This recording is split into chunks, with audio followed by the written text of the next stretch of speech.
well.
Is it space gaming time?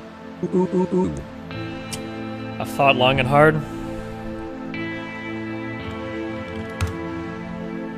I think we're gonna do Stellaris, okay? I don't care about Europe or history or total any war anything.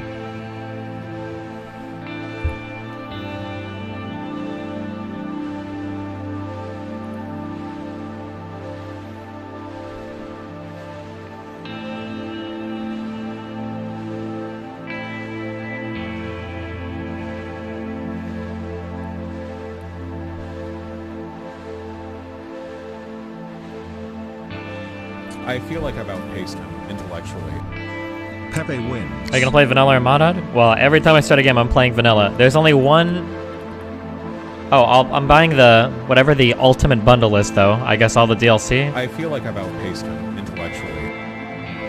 Please don't play Stellaris. Play Autonauts. It is the kind of autism resource management game that you love. Smile, Pepper, Turkey, Gobble, ye wins. Wow.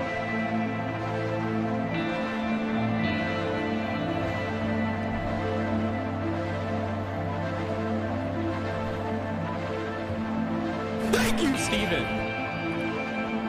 E wins. I think the one mod that I think I'll probably get, because I've been browsing the subreddit for a while.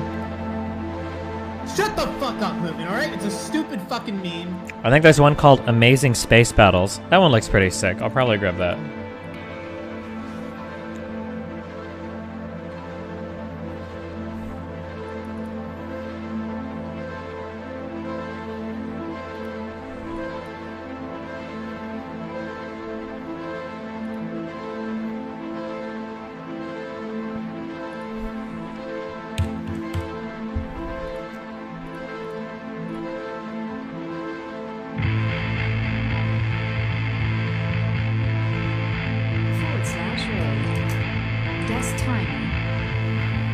Reject shitty Kanye and Drake rap. Return to post-rock. E wins. M wins. No problem. Woo yeah. You're a genius, dude! React Andy. Pop.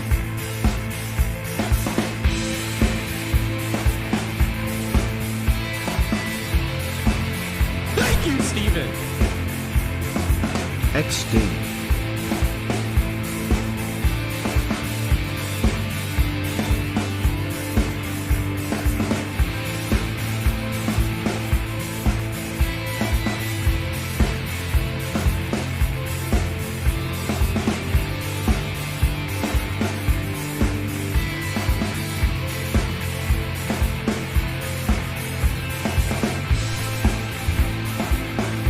Alright, about to do a 14 gig download for this game. I could do this later, but I kinda wanna just fuck Melina's internet up and mine right now, because fuck it, why not?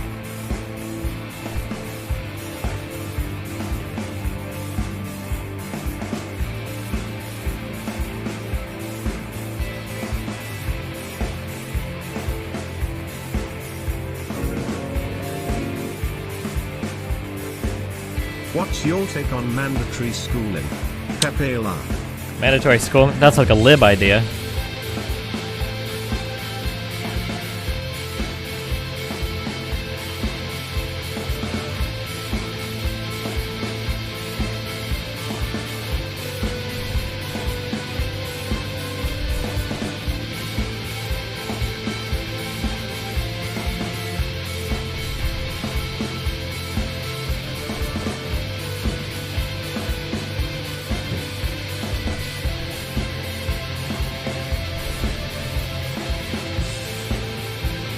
When do they start singing in this song? Hey, Esky, fuck you, okay? And fuck you too, Nathan, all right? Every single time I'm driving around and I'm in the car, and Nathan's like, Dad, why don't you listen to real music? I'm like, the fuck do you mean, Nathan? And he's like, well, none of the music you listen to has any singers ever. And I'm like, and? And then he's like, why don't we listen to this Five Nights at Freddy's rap battle with Golden Freddy fighting against Springtrap's ghost of the fucking 7th Burger Freddy's place. Like, okay. Sorry, I'm not cool enough for you, Nathan. Steam is finished downloading. Oh. Oh, that was one part of it.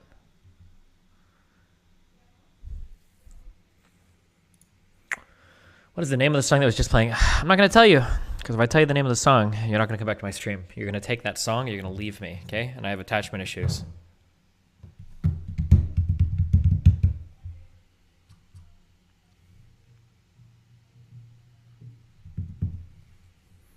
Do you guys, after going to the gym a lot, do you guys feel healthy?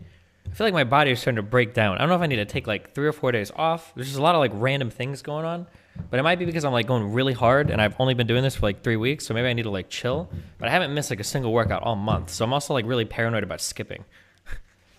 My arm here is like a little bit tender. Like this part of my arm. I went to curl yesterday.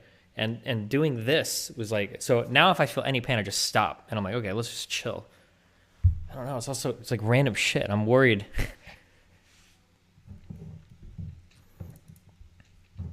You go every day? I usually do 2 days on, 1 day off, and then 2 days on, then 1 day off.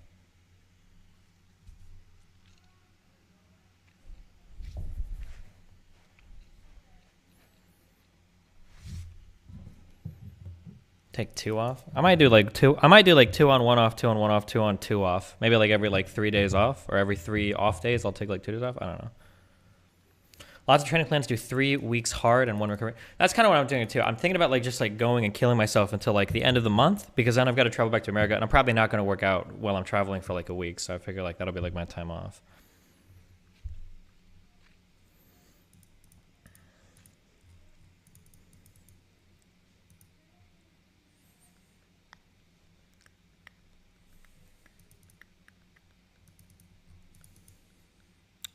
You do a whole body workout? Do you train? I kind of do like a whole body workout every day, I guess. But I think like as a beginner, I think you can do that.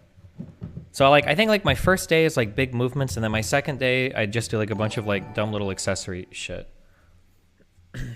Dark Shadow Elm, $5. Incoming based gym take. If you aren't getting at least 6 to 7 hours of sleep, you might as well stop going to the gym. Stop wasting your time. I get plenty of sleep.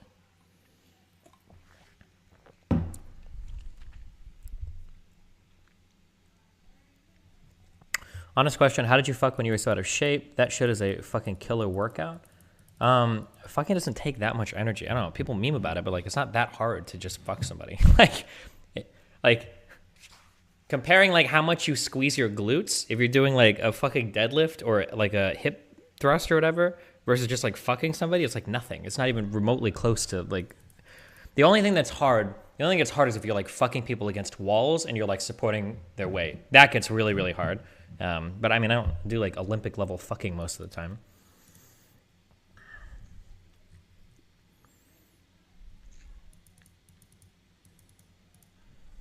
Have you been able to work on your shoulder impingement? I do like, I grab like 2 kilogram weights and it's like 45 of these, and then it's like 45 front ones and then 45 rear ones. It still hurts, but I'm trying to give this like 2 weeks. And then I'm going to see how it feels. The problem with me isn't the impingement, although that's weird. The problem is there's like, I think it's either bicep or tricep tendonitis. It's something back here that hurts when I raise my arm. But I'm hoping that like just taking a break off everything and only doing like the rehab work for like 2 weeks, I think hopefully fixes everything. That's like the goal. I'm a little paranoid about like, I've read like bone spurs or like weird shit, but I don't know if I would have like developed that in time or not. I'm not sure. I have no idea. I've also thought about starting to take like ibuprofen every day too, but I don't know if I have to look up like side effects and shit, because if it's like a tendonitis, which I think is like an inflammation, then every time it like rubs againds your shit, it fucks it more. I feel like I've outpaced so maybe taking like an intellectually. anti-inflammatory every day would like help. I don't know. I don't normally take like Advil or any of that shit, but maybe it's worth it.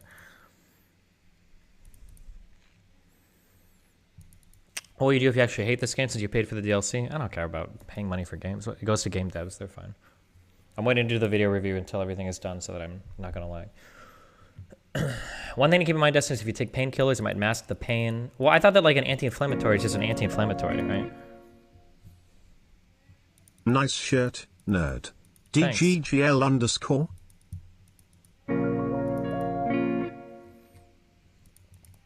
Destiny, have you thought about doing a split workout routine? No. Instead full body workout? No. Maybe later. Maybe in like 6 months. Are you looking forward to the in-person Vosh debate? That should be fun. Nick Arbor, $5. You may be compensating with the wrong muscle groups. Maybe lower the weight. Yeah, we've been learning all about those memes.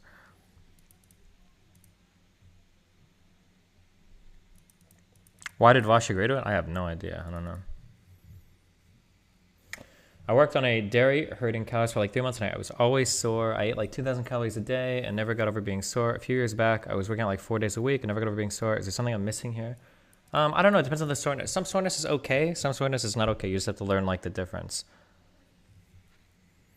Are you going to do Stellaris multiplayer eventually? Maybe. I don't know.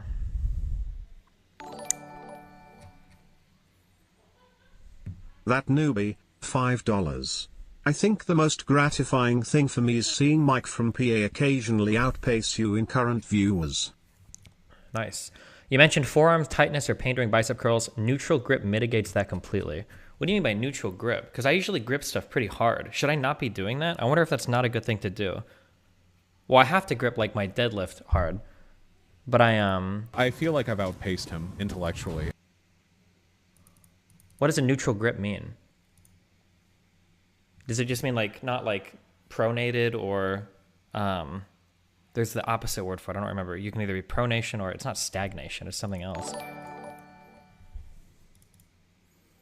Orbiton, $5. Oh, neutral Dexterity grip. shave your beard. Or are you copying and pasting Vosh's facial hairstyle? Well, I can do a neutral grip for hammer curls. Nico Gottlick, $4.99. You didn't answer question in last stream. Would debate McInnes? Yeah, I've said yes a million times if you ever wanted to. The Gavin McInnes guy? Sure. But if you're going to do... So I always rotate. I rotate between dumbbells and barbells.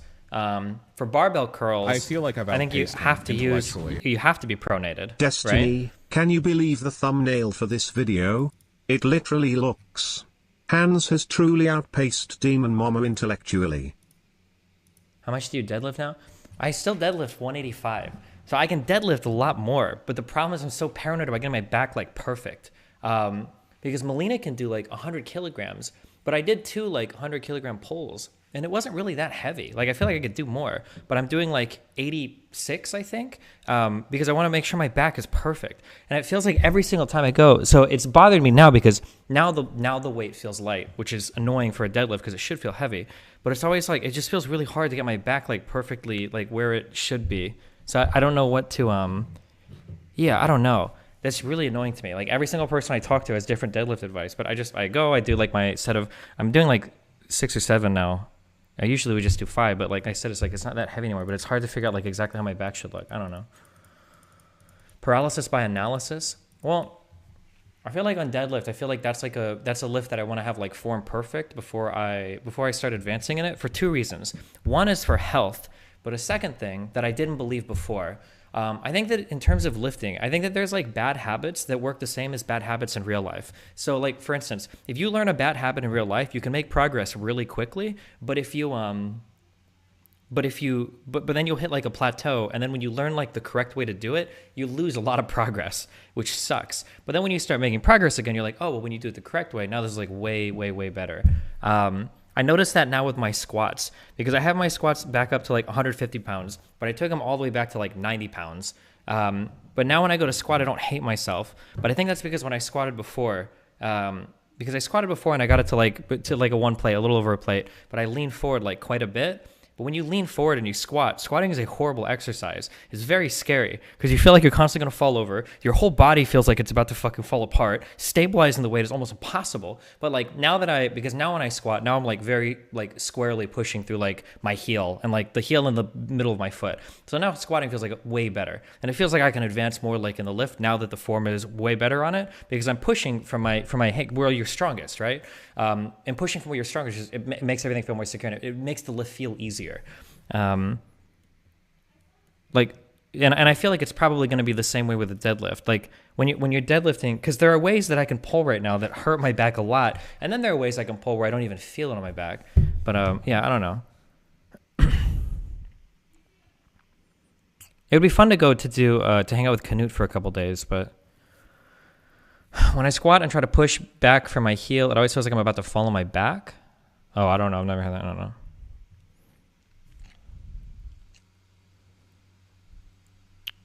When I was preparing for every deadlift, a trainer at the uni gym showed me this exercise using resistance bands. You would be strafing to the left and then to the right, focusing on your posture. I don't know what that means. I don't know if this is true, but from what I hear, doing deadlifts isn't worth because the risk reward isn't worth, but I don't know if that's true. The nice thing about deadlifts and squats, the reason why these two exercises are so good, in my opinion, everybody's different, but the thing is that they recruit like the most muscle groups of any exercise that you can do, and it's like the biggest like kind of like CNS stressor you can do. Like if you can deadlift a lot, it shows that you've like mastered your body kind of, right? Like being able to pick up a really heavy weight like requires the coordination of many different muscle groups of like your biggest muscle groups, and it requires to stabilize like your whole like your whole back, like in your whole like your whole like lumbar, your erector spinator and all that shit. So I think being able to do this is really good. That's why I like those things. Like being able to like curl weights and like doing your like presses and all that's cool too. But I think that like being able to deadlift and squat a lot of weight, I think shows like a good mastery of the body, which I think is nice. Try the sumo stance. It's less stress on the lower back, and a lot of people can lift more that way. Yeah, maybe he'll share. I mean, I don't think it's a matter of like, I think it's just a thing I gotta learn. I'll figure it out eventually. Sometimes when I deadlift, it looks really good. Other times it looks bad. It's just figuring out like, I think that like when it comes to deadlifting, I think that like 95% of my problems, it usually just goes down to the setup, like how I set it up. But I don't know. I'll figure it out. I'll figure it out eventually. But I'm only doing it. I used to deadlift like it would be like Monday, Wednesday, Friday. But now I do it like Monday, and then Tuesday's accessory, Wednesday's off, Thursday, Friday's accessory. So it's like only twice a week instead of 3 or 4 times a week.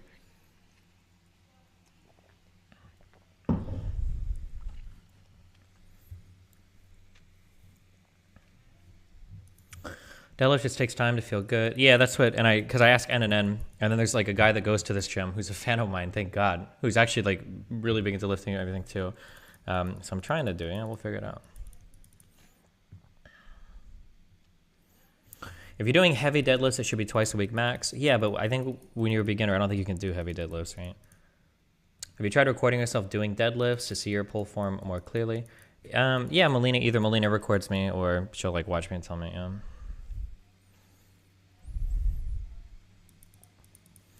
Unironic, the meme mind-muscle connection that just happens over time helps a lot about finding your techniques.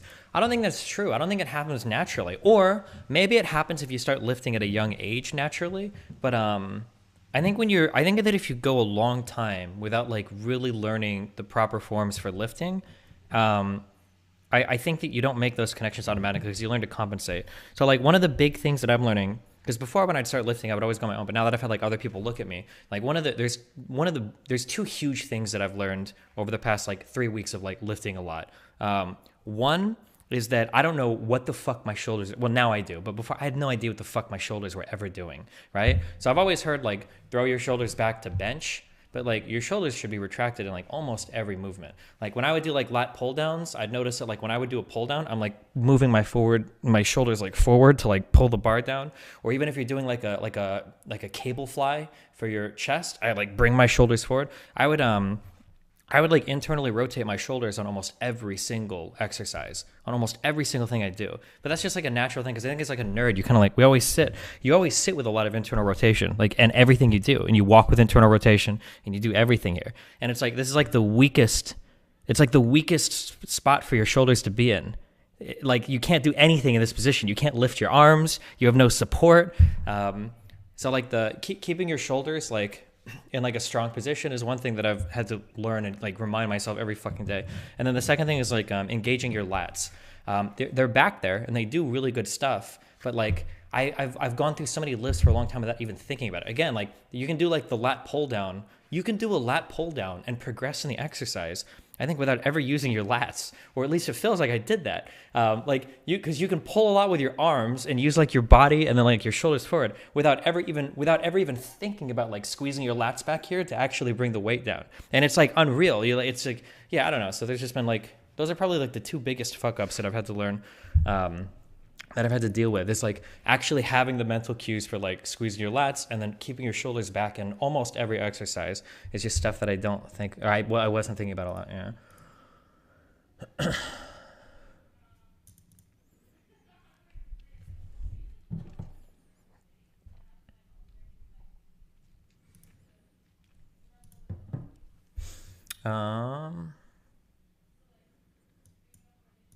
Sorry, let me catch up on these. Shut the fuck up, movement, alright? It's a stupid fucking meme. Outpaced, yet again. Yet again, true. It's like 5 more minutes. I feel like I've outpaced him intellectually. How many This calories one are is you for eating the a day? homies. Welcome, I've been Hanz. eating a lot. I think DGG I've for even life. gained a few pounds here. Because I think I'm like 164 now. So I might start to slow down on my eating. Pantman, $4.99. How many styrofoam cups did you bring to Sweden? I've been eating a lot, but I've also been I eat a lot of protein. I make sure that I get like, I think my bare minimum is like, I would say 150 a day. I've been eating a lot of protein. So like I'll drink 2 50-gram protein shakes and then I'll eat like a chicken meal or something throughout the day. Like I eat like a fuck ton of, just to make sure. I probably don't need that much, but. Because I'm putting 100%.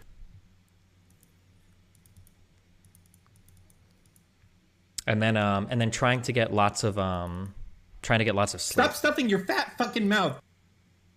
Love you, buddy. Face pulls is a good exercise to help keep shoulders back. The reason why I don't do face pulls is because I thought about adding face pulls. I did for one workout. The reason why I don't do face pulls is because I'm already doing the pendlay rows, which I think hit like rear delts and lats like quite a bit. And then I also do like independently, I'll do external rotations on like a cable machine. So if I'm already doing external rotations and I'm already doing pendlay rolls, why the fuck would I do face pulls? It seems like not, like, why would I do that? I don't know.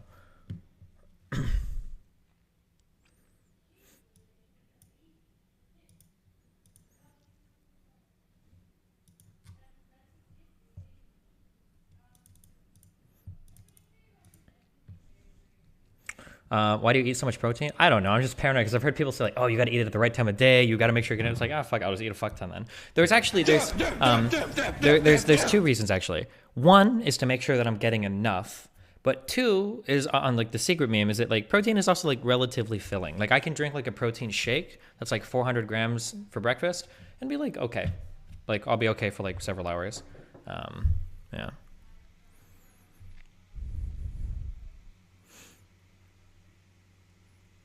So I think protein is nice in general if you're used to overeating, like a bunch of like carb heavy food and you like put a fuck ton of calories or whatever.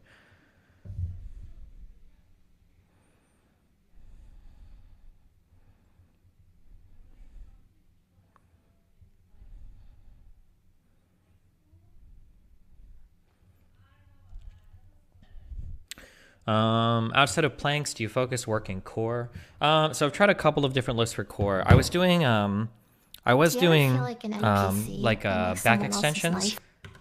Gotta eat big to get big, bruh. Nice. I was doing back extensions, but weighting those is actually really hard. Maybe I'm just like a beta or whatever, but like I'm getting like, I think I have like fucking bruises and shit. I can't even. I don't know if they're still here. Because, like, to weight a back extension, you have to, like, hold on to, like, a fucking plate. And, like, trying to get, like, this big-ass fucking plate and hold it here that's, like, 25 kilograms while you're, like, going up and down. I'll get, like, bruises, like, all over my fucking arms and shit. And it'll, like, I don't know. I fuck that.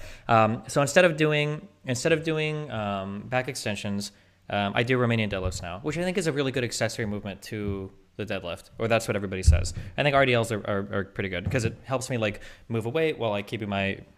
Is it the erector spina or what keep your back like straight or whatever during that movement? And then it kind of like resembles the deadlift a little bit and it still like hits the back like really well. And I think that RDLs are way, way easier to load than back extensions are. So just do back extensions with no weight at the end for 20 reps. So I'm trying to do, for any accessory lift that I do, I want to make sure that like it's contributing to my main lifts. So I'm trying to stay away from body weight stuff. So like I got up to where I could plank. So my planking goal was to be able to plank 90 seconds with 30-second intervals 3 times.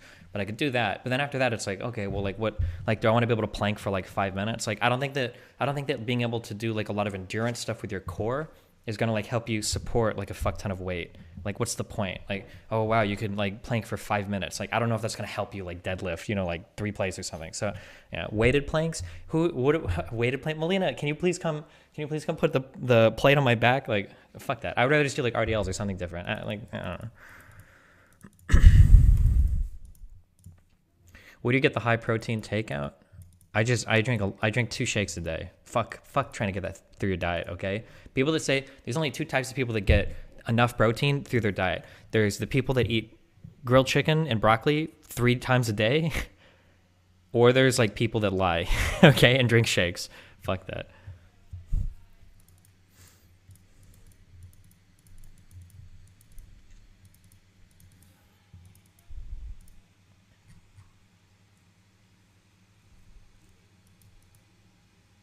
It's so easy to get it through diet. Slugboy, type me out right now how you get 150 grams of protein through a diet that doesn't make you want to kill yourself. I am so curious. Tell me. Like, does an egg have 6 grams of protein? Hold on. Egg. Nutrition. 7 grams of protein. So if we eat like a 3-egg breakfast, that's like 21 grams. And then maybe with like some type of sausage or ham or whatever, maybe we can get up to like 30, 35 grams of protein, maybe. So if we just eat eggs and sausage, eggs are high in calories and saturated fat, not good. We're not doing that game right now. On prep, I was getting 150 grams of protein through diet, but it was show prep and it was miserable. Yeah, like I think that if you had like a ton of if you had like eggs and meat for breakfast, and then if for lunch you had like a grilled, like a chicken something, like chicken sandwich, chicken, and then for dinner you also had like a chicken something, I think you could do it. But like you have to be eating like I think that you have to eat like a fuck ton of meat in like every single meal.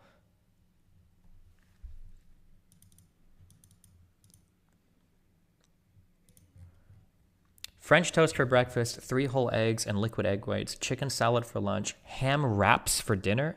You're eating wraps? A ham wrap sounds like it would be so many calories. Wait, how many calories a day are you eating?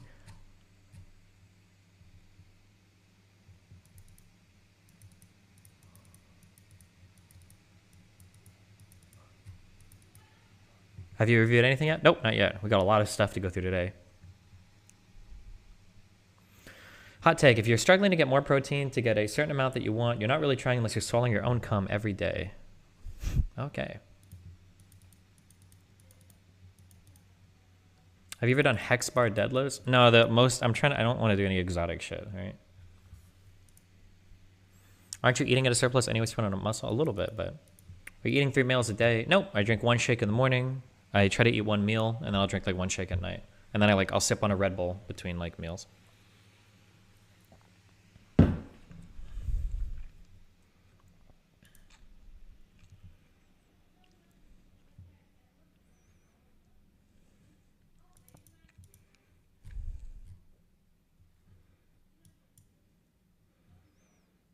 Round 1 of the tournament for the highly coveted title of Worst Content Creator on the left. Oh my god. Oh, grip types. Oh, you were right about if I use a pronated grip, No. It's a supinated grip. I think that's where the pain comes from. So if I'm doing curls, I can curl like hammer whatever. But if I do a barbell curl, I think I have to use a supinated grip. Unless you pronate it, which I maybe you could do. But I think that is where the pain comes from. Just use an easy bar. Oh, is that like the thing? Shh, don't say anything.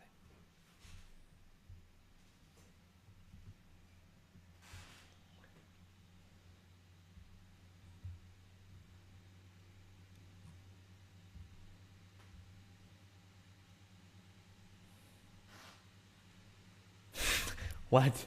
What are you doing? Nothing? What are you looking at? We're just hanging out. What's up?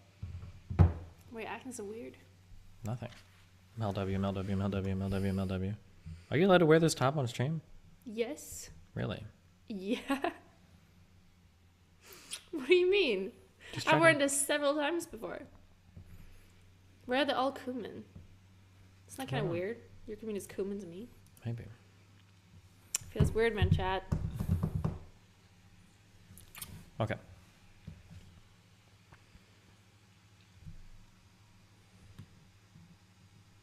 Oh God, what is this? Maybe like just stream 3 days or something instead of all of them. But yeah, anyways, so thank you guys for coming on tonight. I'm trying to figure out how to like lower this volume, but like keep it on. Okay.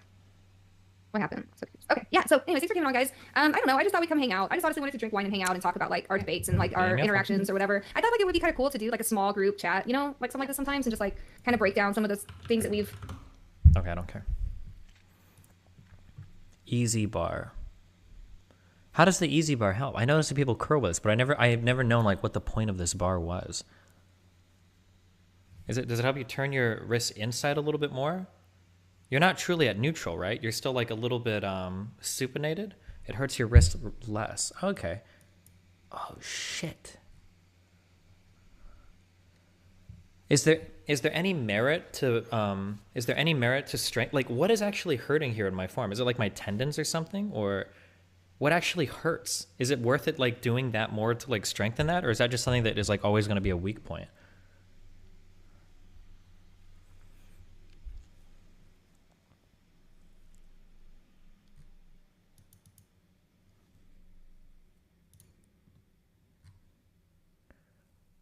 There's a fuckload of tendons apparently. Tendons don't get much bigger than what they are already. It might be okay. Damn, so if I'm doing dumbbell curls, I should probably always do hammers then and just stop doing like the straight ones or whatever?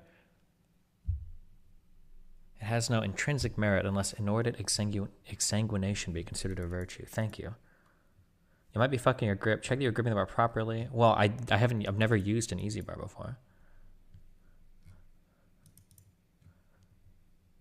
Tendons repair themselves slower than muscles, so it always takes more time for them to strengthen. Huh.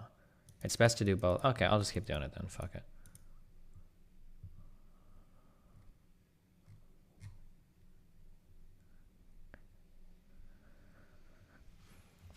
I feel like it's still early enough that I don't only read Hanz. Yeah, I see you in there. We're going over your... I think you might be first up, my dude. Oh God, I don't know how I'm going to do this because I don't have a game to play in the background. I can't just sit and watch something. I'm going to go fucking crazy.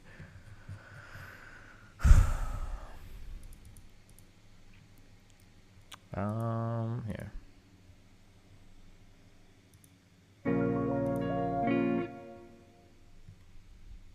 Just wanted to say, as someone who disagrees with you on many topics, your relative objectivity is very pleasant and your editor has made your recent videos really enjoyable. Thanks. That aside, have you considered training jiu-jitsu or another martial art? Stop stuffing your fat fucking mouth. No, I'm mastered in the ways of the gung fu, actually. Do you rotate your arms when curling? No, I usually just try to keep it like straight up and down. Because I want my dumbbell curls to like look like my barbell curls. But I don't know, maybe I shouldn't be. Love hearing you talk about lifting. I too enjoy lifting. All homo. Thanks, buddy. Twitter is blowing up unicorn to the difference in media coverage and even Amber Alerts of Gabby versus any other ace with a larger following and media stars. I feel like I've outpaced him Oh, I've seen intellectually. that. I mean, like, if you're a media star, you're always going to get more coverage than, like, random people, of course, right?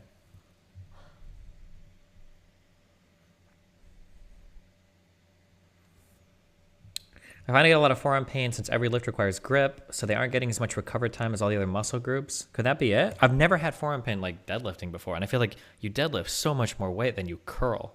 But I feel like when you curl, I feel like you... Because, like, for instance, like, when I went last time, I deadlift with no pain in my forearms at all. There's no pain. But, like, curling is, like, will hurt a little bit. So it feels like there's some difference there. But I don't know. Maybe it's hard to... I'm not sure.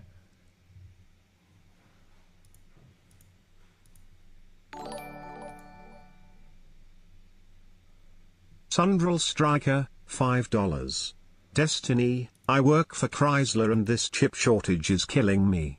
I hate to do this, is there any change anyone would be willing to donate Tome? Good advertising. I feel like I've outpaced him intellectually. Keep up the good work, buddy.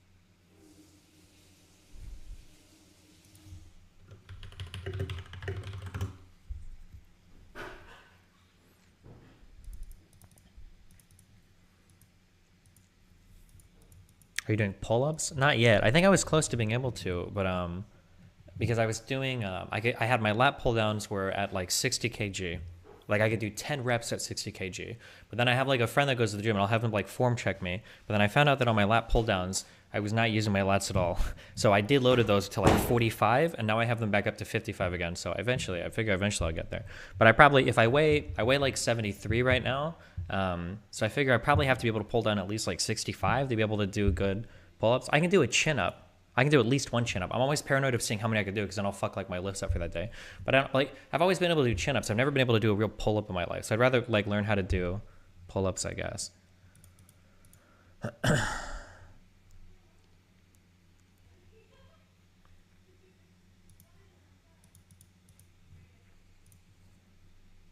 Bum, bum, bum. Askers.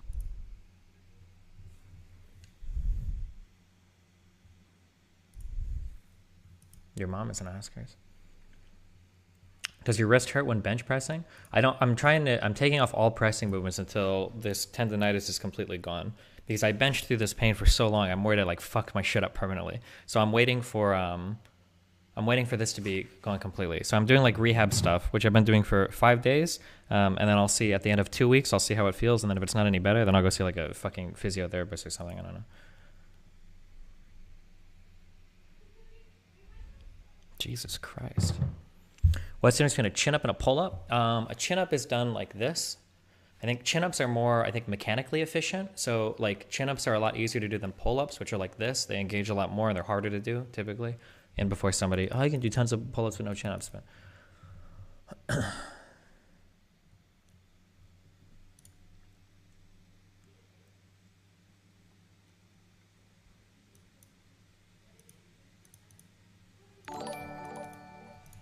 okay. Andy, $5. Be stronger, that's my advice. 17.8% stronger. Good one.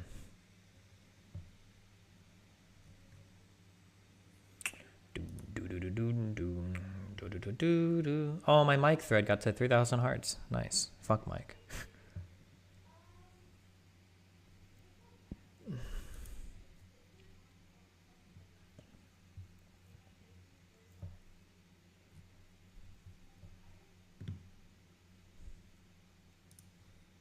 React to my clip. Let her know.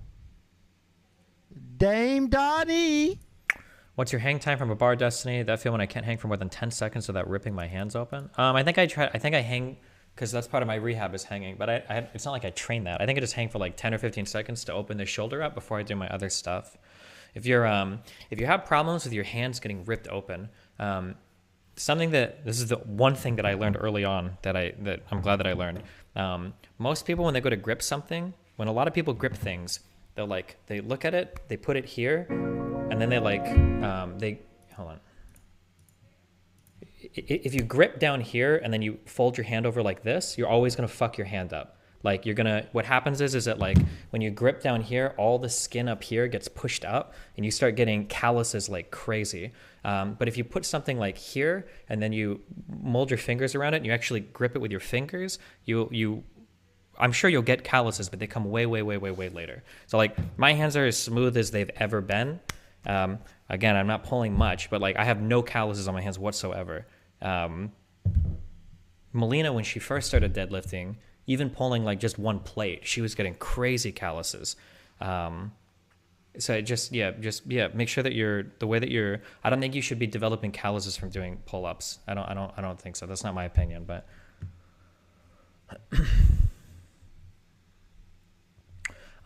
calluses are good. Some calluses are good, but some calluses are bad. If you're gripping like this and your skin is all getting pushed up, then I think two things are happening. One, I don't think you're not training your grip as much. You're relying on like the skin attached to your body to hold the shit in place.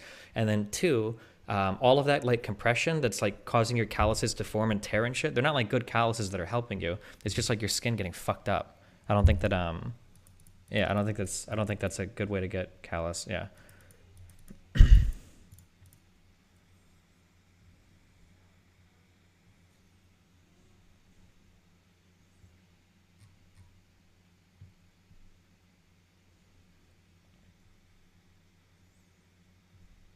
Is that bad on your fingers since you're putting a lot of weight on it? I've been doing that grip and I have finger pain every once in a while. I don't know. I mean, like, I've always heard that like you train your grip as part of what you train is like your grip, right? But I mean, like, if you do things like really deep in your hand, I've always heard that's really bad. But hey, listen, you do you, okay? Have you tried meditating? I highly recommend it. Fuck no, I ain't got time for that bullshit. The Articulate Reptile, $5. Love you, buddy.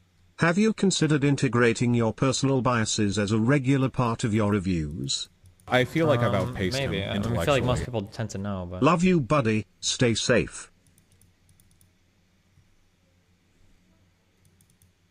I feel like I've outpaced him intellectually. Have you tried the hook grip memes? If No. so, use sports tape on the thumb. Hurts way ice then. I don't know why people hook grip. That shit looks scary to me. But if you want to try it, then go for it. That's on you. I don't have anything to do with it. Thank you for the grip advice.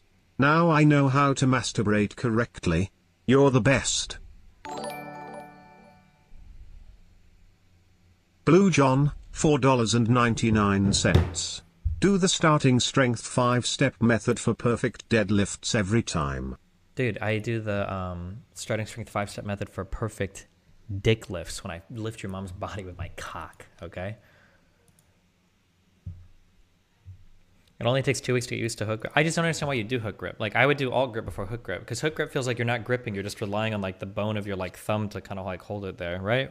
Or, I don't know. Maybe, hey, listen, you do you, okay? It doesn't appeal to me, but I overhand for as much weight as I can, and then I alt grip, and then if once that fails, then, yeah. About 80% of people at my gym use thumbless bench press grip, and I have no idea why. I mean, like, there's a lot of, like, different things that some people say that if you do, I've heard it referred to also as, like, the suicide grip. Some people say that if you use a suicide grip, there's more chest activation.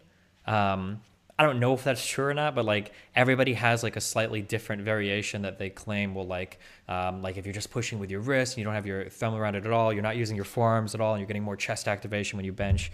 I don't know if that's true or not, but I've heard that's why people do the suicide grip stuff. Why is it called suicide grip? Because if you drop it, you're probably going to kill yourself. If you're benching more than, like, 2 plates, that's not that, like, force is mass times acceleration, and accelerating like 225 pounds through the air into your fucking chest, you're not really meant to take a hit like that. There's a video of a guy doing it at a competition, and he drops it and he dies. I think they lift it off him and he's like okay for like a few minutes, but I think later on he just dies doing it. Everybody's seen that video, yeah.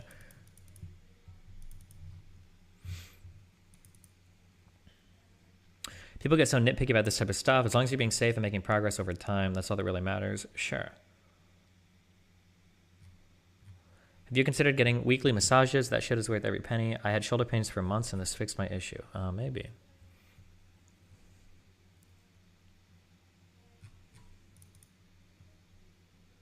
Looks like your YouTube viewers are starting to overtake your Twitch viewers. It just depends on what I have in my title. Oh, people are probably here for the title shit. Oh, what's up, guys?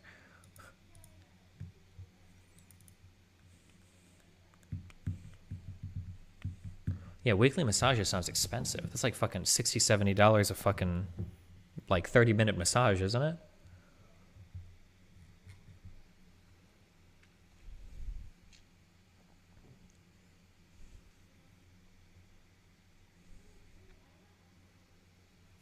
Don't you order takeout daily? I could afford it. I'm just saying I can't imagine a normal person like spending like hundreds of dollars a month on massages. I mean, I guess you could.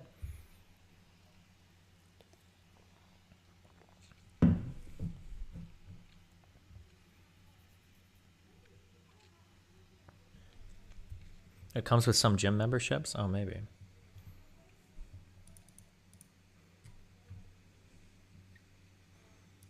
It's a big-ass Red Bull? Yeah, I don't know why. Culliver, $5. Can we get a beta for chat? Loved that interview, buddy. What fitness YouTubers do you watch? Have you watched Alan Thrall or the Barbell Medicine people? It feels like everybody on YouTube is fucking crazy. So like back in the day, I thought it used to be funny to watch like the Strength Camp guy, Elliot, and the Hodge twins were pretty funny, but like, dude, Elliot is fucking crazy. And the Hodge twins are like full on fucking ride or die Trump supporters. I started watching the Athlete X guy because he had really good shit about the shoulder stuff. But then I watched him and I've seen all this drama around him like faking deadlifts, which I don't know why the fuck you would do that. Like, it was so stupid. Like, if I was gonna fake a 600-pound deadlift and I couldn't do it, I would probably have like 525 pounds on the bar or something. But it looks like he faked a 600-pound deadlift with like 225 on the bar and like a bunch of fake like plastic plate. I don't know why you would do that. I don't know why. I have no idea. So I don't know. It feels like every like YouTuber guy has like different bro science and different shit, and it's hard to tell like who knows what they're talking about or who's full of shit or who's what or whatever. Yeah, I don't know. Fuck. Everybody gives different advice about every compound lift. Like, unless you're just talking about curling, like there's like 35 different variations on every single fucking movement, and different people do every single different thing in different ways, and it's like, it's just really, really, really frustrating. Holy fuck. Is the fake deadlift obvious? When Athlete X does his like, it's like a 595 pull? Absolutely. Dude, he does that pull with like perfect form. He's like giggling halfway through it. Not real, I'm exaggerating. But like he pulls like 595 one rep perfectly without like any problem whatsoever. And then when he tries to like prove in the future to the haters that it was real, I think he was to pull 525, but he's like breaking down. You can tell that this is a really fucking heavy lift. I don't know why. Somebody linked me a video watching it. I was like, oh, well, this is really dumb. But you know, whatever. It is what it is. I'm sure there are like some good fitness YouTube dudes out there, but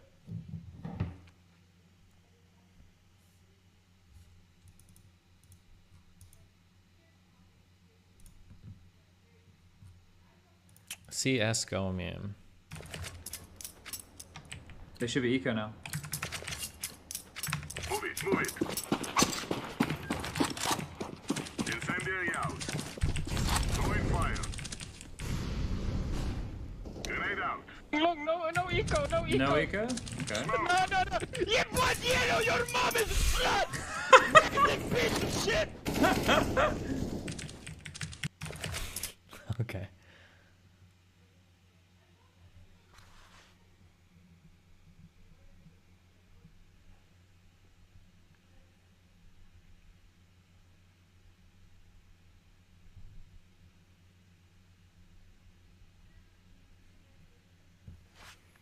What is this? Hold on. Damien, Demnarioni, Antaga, Sukadi, Sukazgad, Dora. Okay, I don't care. All right, catching up with donuts, and then we're just we're doing videos.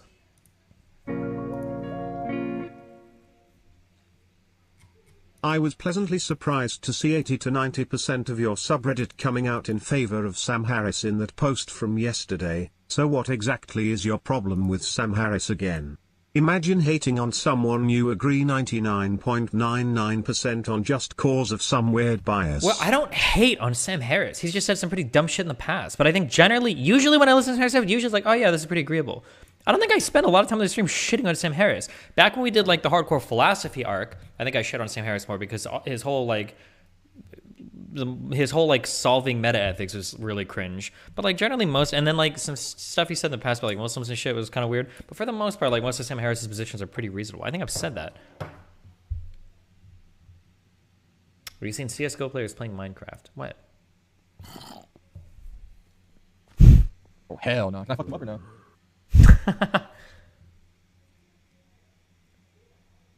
Okay. I feel like I've outpaced him intellectually.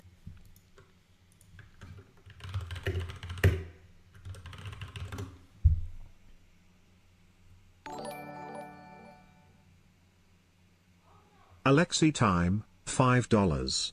Have you considered the shake weight? Do you ever feel like an NPC in No, like someone what? else's life?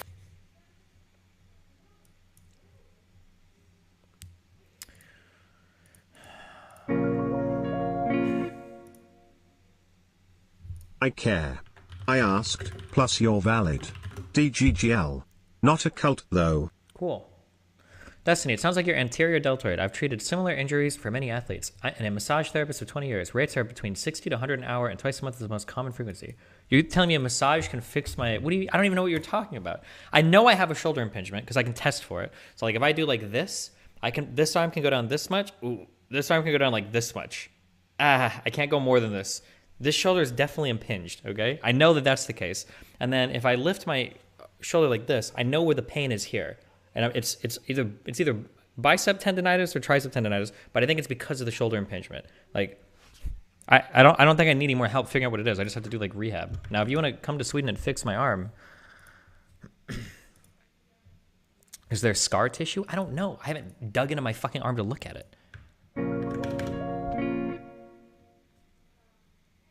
Destiny, a lot of vegan athletes use seitan, tofu, and peanut butter powder to get protein. Might be something to throw into your food routine. Especially seitan. What is peanut butter powder? I don't even know what the fuck that means. Normal peanut butter, I don't think is like a good source of... It's like a good source of protein. I don't believe. I mean, like, I think there is protein in peanut butter, but I'm pretty sure peanut butter is one of those things you eat when you want to get fucking fat as fuck. No? It's powdered peanut butter? Peanut butter powder is mostly defatted. Oh, okay, okay. Maybe the powder is like different or whatever, yeah.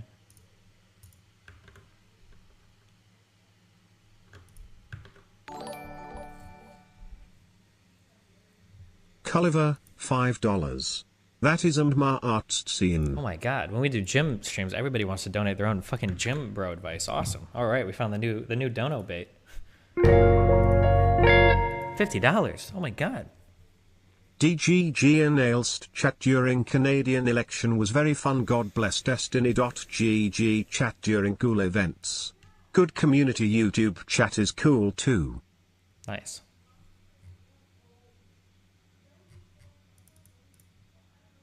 Shut the fuck up, movement, alright? It's a stupid fucking meme. Stop stalling, loser. It's funny to me that, like, I noticed on Twitter, every single person is claiming that they won the election. So, like, I see liberals saying, like, oh, yeah, minority government, but Trudeau's still in. And then I see, like, the NDP people like, oh, yeah, we got, like, a seat or two. And the conservatives are like, oh, yeah, we didn't lose, like, there's no majority liberal government. I guess the PPC people, the far-right people, I think Lauren backed them. Apparently they got fucked. But...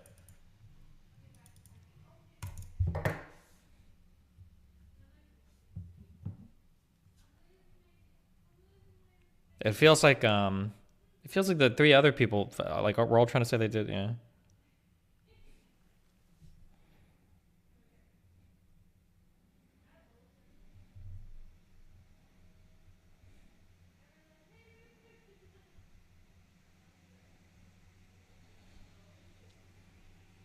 Okay. Okay, we're gonna do this now. We're done gym broing out. It's been fun.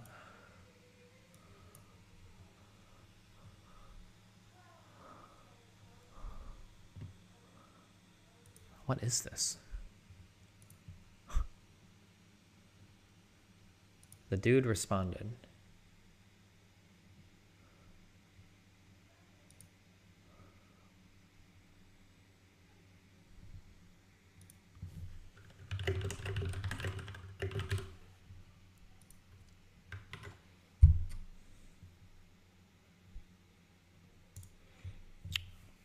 The Ultimate Anabolic Cookbook 2.0. Okay, I'm good on this. Okay. Which one do we have first?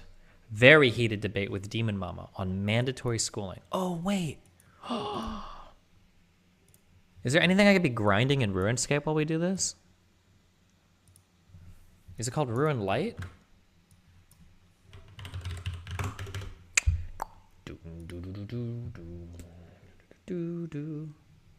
Got my second COVID vaccine shot today. My too late for the party. Good job, my dude.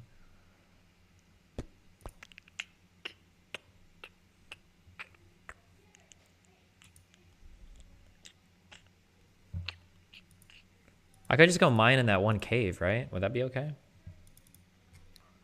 Is Stellaris not done downloading? I can't learn a game like Stellaris and be doing like a video review at the same time. It takes like 100% of my brain power.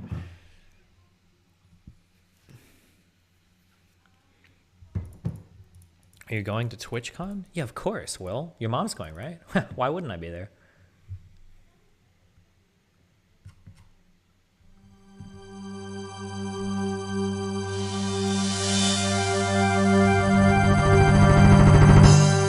Okay, I don't want to listen to this, actually. Housing market take. What is this? I've been a real estate agent for about 11 years now. Why does this guy look like Vadim? And let's talk about the housing crisis. Oh, God. This is going to make me hate myself, isn't it?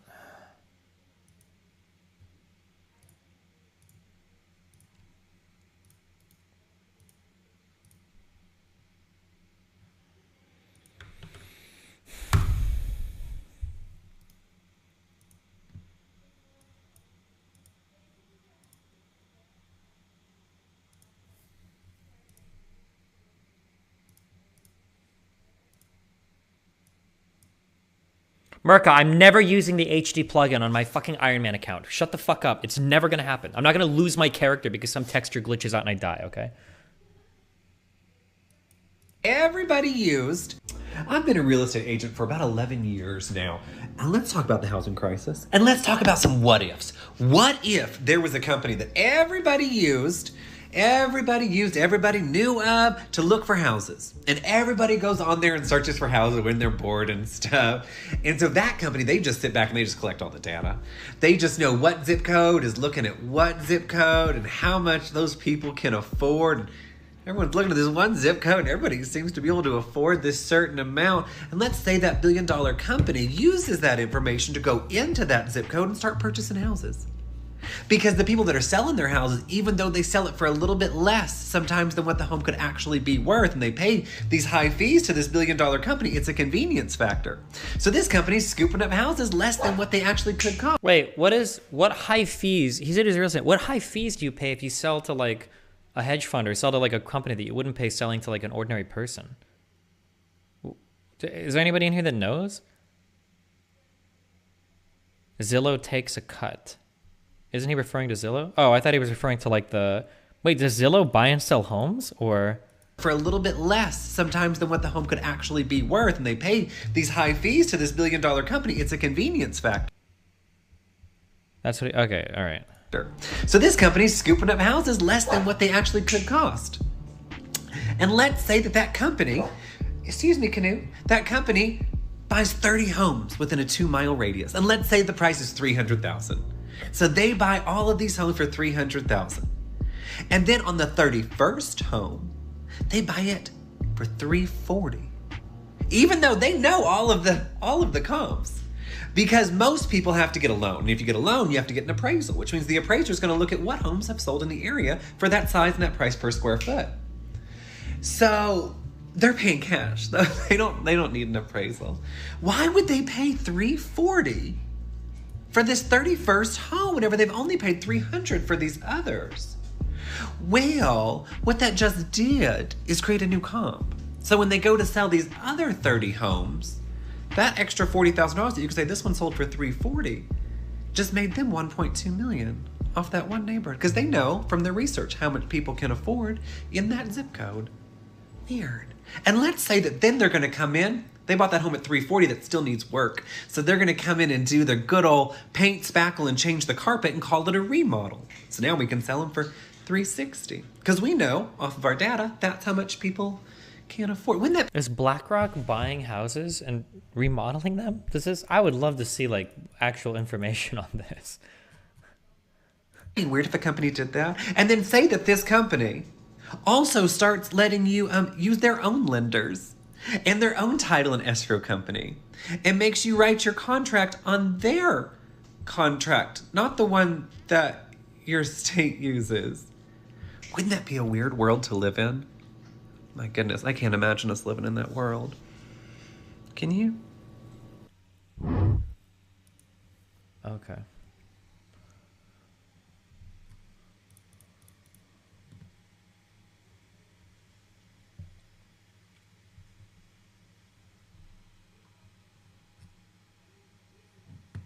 All right.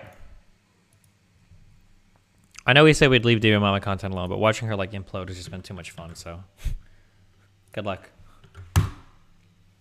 I genuinely did not.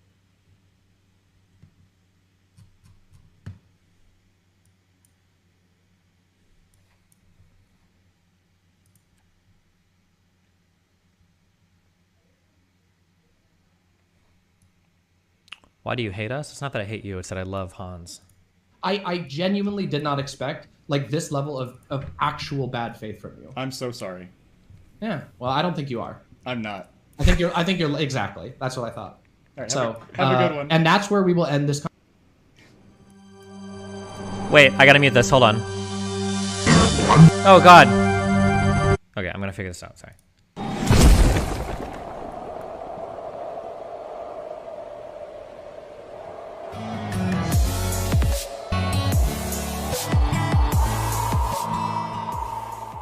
All right, chat. Who's ready? Who's ready? It's time. We do a little debating. I'm ready. Hello, hello. You are live. How we doing? Why? Ready to yoink some Hello, content. my friend. Hello. How are you? I'm doing good. Yeah. I'm doing. Seem pretty hyped for this, huh? Oh, I mean, I'm excited. I just want to have a good discourse. You know? Yeah, sure. Yeah. All right. All right. So. Okay, let's do it. Let's do Yeah. it. Where do you want to start?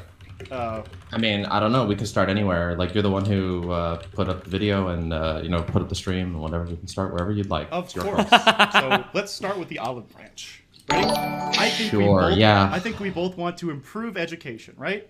And I would be in favor of things Sure, yeah. like say like no homework, better training for teachers, smaller yeah. class sizes, Hell more, yeah. like more options, like not just like the memorization box, like some people in chat have like said. I think there's a lot Yeah, of sounds ways good. of currently fixing education, but I think where we differ is that I still believe in mandates for some flavor of education, one of these types. Well, yeah, because we have. It appears we have very different sort of perceptions on how the state should be involved in these sort of things. Okay, so Yeah. give me. And I have a problem with a state demanding that children have to go to a school, especially a school system that's deeply, deeply flawed. Yeah. So unless the school is would you? So quick question: would you be okay with mandates if school was perfect? Wait, hold on. Han's taking notes. That's nice. First question. How do I make it so that my RuneScape client fits the whole box? Because it's just like a little thing in the box and I can't make it bigger. Why? Also, what was my login name before for my RuneScape account? Does anybody remember? This is important, guys.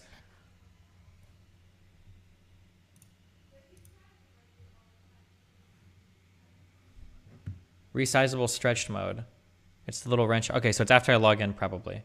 What was the name for my August cut here? Bottom right wrench setting resizable. Okay, once I log in. What was my login name for my RuneScape account? Does anybody remember what my name was? It might be your email. I swear you might be the worst streamer on Twitch. What do you mean? I watched Hassan for 6 hours last night, okay? And I learned how to stretch out content, okay? I should leave and come back. Oh, maybe it is my email. Okay, let's try that, okay? No. Okay, so then that point doesn't matter. So I mean, wait, what do you mean? What do you mean that point doesn't matter? you said like Wait, that didn't work either. I don't know what your login name was, but your in-game name was Your Hot Destiny. Okay, the email didn't work. For accounts created after 2015, please use your email. Otherwise, please log in with your username. Oh no. What was my... Check your email for your username for RuneScape. Was it... Is it a username or is it my email, guys? When I logged in.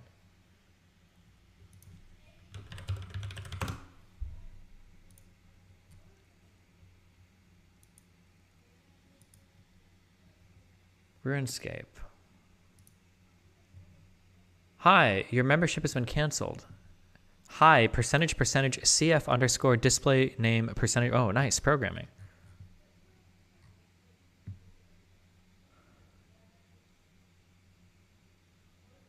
Only really old accounts logging with username. It's probably email.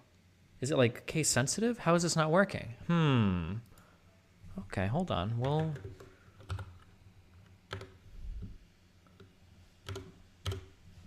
Okay, well... Now you all are gonna sit here and suffer while I figure this out.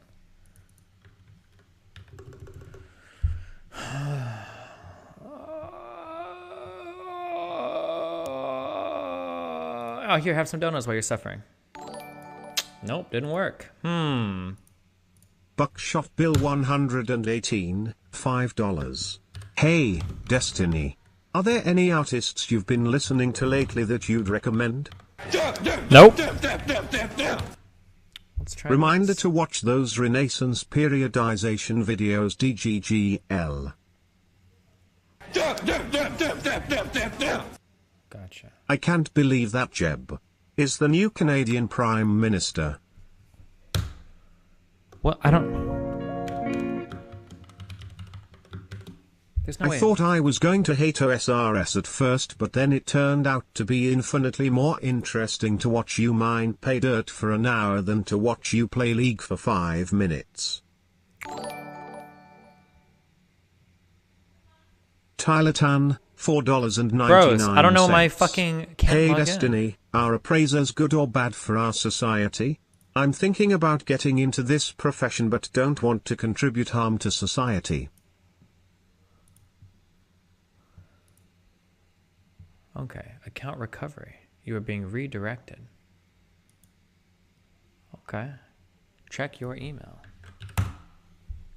If I go to reset my password and it says you can't use this one, it's the same one you just had. I'm gonna lose it, okay? I will lose it.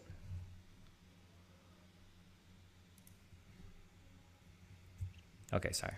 You had a problem with state mandating like imperfect schools and asked if you'd be okay with the state mandating. Yeah, no, I said especially when they're imperfect. But Okay, yes, so- I don't really believe the state should, or the state has a right to force people to do something that is something like education. I think you can make a more salient argument. Wait. Patreon, $5. Destiny, who are you going to main in Nickelodeon All-Star Brawl? You can't have special characters in your password?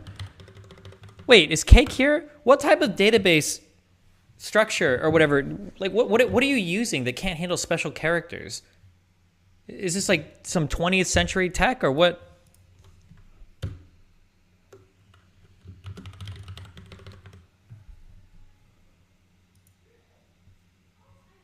The password isn't even case sensitive? What a world. Okay, so I'm sorry. Account locked? No!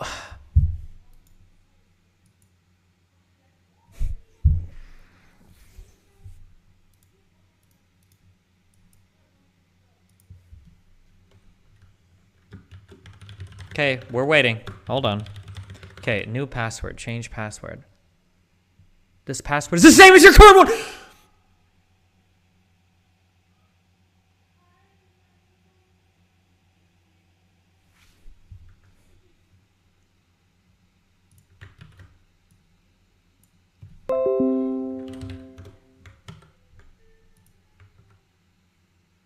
How does this even happen? Hold on. I'm pasting this in chat. I'm not even making this up. How does this even happen?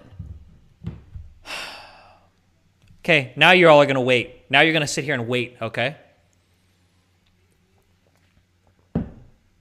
Now you're gonna sit here and wait. Account locked as we suspect it has been stolen. Has it actually, or is it just because I just tried my password like 20 times? Hold on. Okay, close. Close. Okay.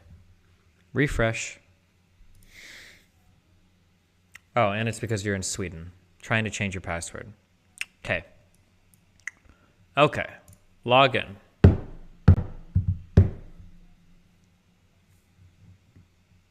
Okay. Support page. My account is locked. Unlock account.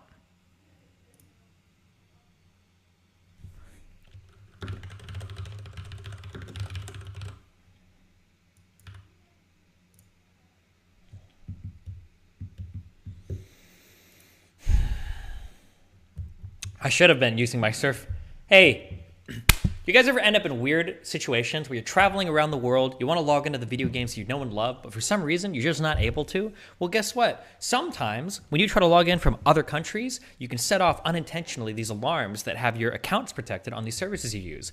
Well, have I got a good deal for you? If you use Surfshark VPN, that's surfshark.deals/destiny, you can go ahead and get a huge discount. You can download a VPN that'll let you pretend you're logging from any place in the world. You can synchronize this VPN from all your devices, from your Android, your iOS, your tablets, your laptops, your desktops, your pacemakers, your things that you have installed in your brain to help you apart, every single device you can possibly imagine, okay? Subject to limitations, all right? Go ahead and check that out. Surfshark.deals/destiny, okay? 83% off, 3 extra months for free. Check it out. Boom. Okay. Somebody clip that and DM it to me. I'm going to put this in a video and put NordVPN on screen. Oh, no, wait. August. First of all, don't do that. Also, August, we need to talk about this later. I need to do 2 pre-rolls for my, I need to do 2 pre-rolls for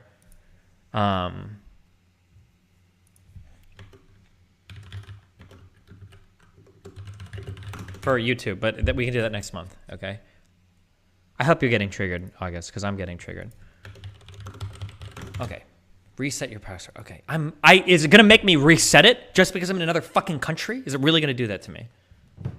Shut up. LSP. Okay. New password. It's not going to let me use because it's going to say it's the same one. It is the same one. Am I allowed to do that? Oh my God. Wait, yeah, we can still do this, right? This isn't bad, is it? I don't remember. Okay. Let's try the classic. Big Dick Cuban 6969. Yeah.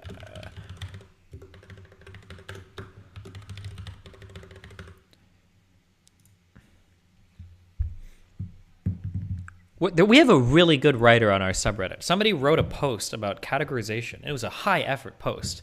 And the guy wrote well, was entertaining. He incorporated a ton of memes. I almost stickied it. I don't know who wrote that post, but A+ work. Want to be sad boy? No, he wrote a shit post, meme post. He's a funny poster too, though. Except I think he got a little deranged on the Lawrence Southern stuff. But wait, where was it? I'll link you guys a post because it's. Oh, chairs are real. Using prototype theory to solve. This is a really good post. Actually, I might even read this just to give this guy some type of. This is a really, really, really well done post. Chairs are real, using prototype theory to solve categorization failures. He's got I was going to say moons. I don't know why I was going to say that. I'm losing it. He's got memes. He's got the Focus RS. We've got styrofoam cups. We've got. It's just memes for days in here, okay? And it was a really well done. It was a really well done post. All right. Which one of these nerds is the best example of a social? This is just it's a good post, all right? We might read this on stream later. I should, okay? He did a really well done job on that write-up.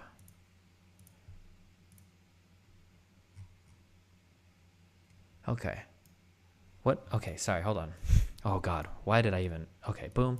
Success. Your new password has been set, and you may use it to log into your account. I don't know if I told you this. When I was in the Netherlands, and then a little bit in Sweden, I had nightmares about my account dying. You're a genius, dude!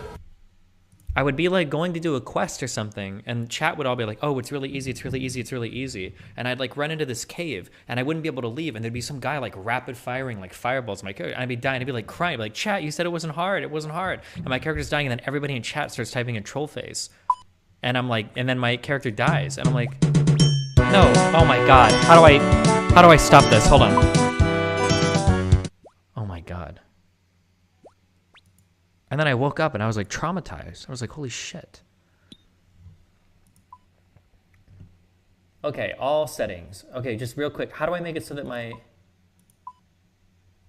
I can't actually show you the gameplay because August gets mad when he's got to do a ton of shit when I do that. So but I just want to be able to mine in the background. Stretch mode. Yeah, where's that at? Activities, audio, chat controls, display? Hide roofs, no. Gameplay, interface? Turn on GPU 2. Wait, where? Wrench, settings, display, game, client, layout. I don't even have that in here. Okay, wrench, all settings, display, game, client, layout. Where do you see that? I see camera zoom distance, screen brightness, and then hide roofs and scroll wheel can change distance. Destiny here. Click. Oh, wait, is this a ruin light setting? Oh, no, wait, over here. Oh, this display. There it is. Oh my god, I'm about to get so much mining done. Thank you. Whew.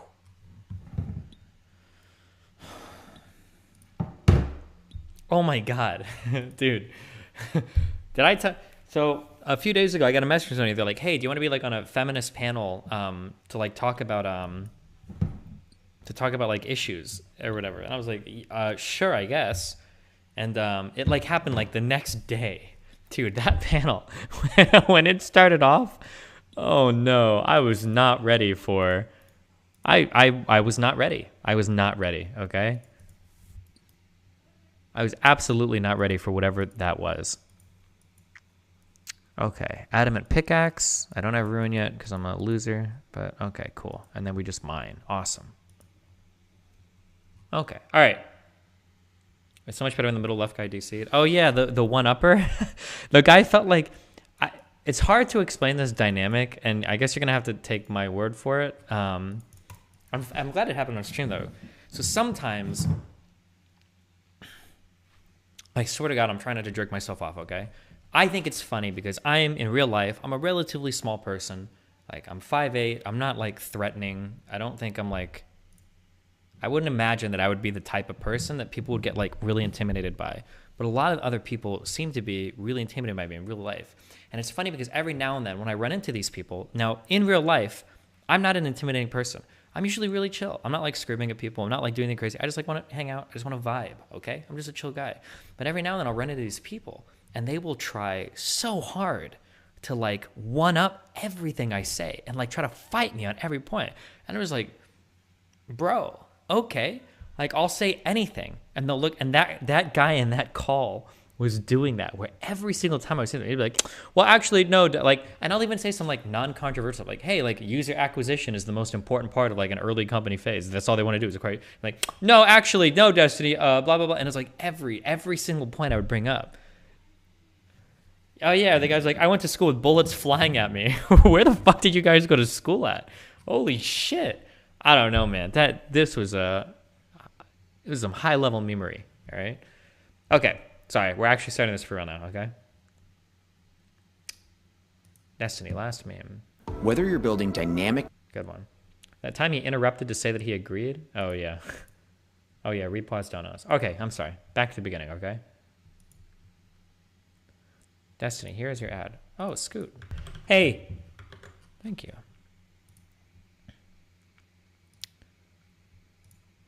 Oh, Esky, you sent me a message too. I appreciate that. Okay, where were we at?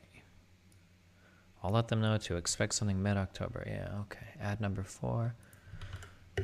Ad number 5. Number 5. Boom. Okay. Here we go. I genuinely did not expect like this level of actual... Who's ready? Debating. How we doing? Why? Hello, my friend. Hello. How are you? I'm doing good. Yeah? I'm doing Seem pretty, Seem pretty hyped for this, huh? Oh, I mean, I'm excited. I just want to have a good discourse. You know? Yeah, sure. Yeah. All right. So. Okay, let's do it. Let's do it. Yeah. Where do you want to start?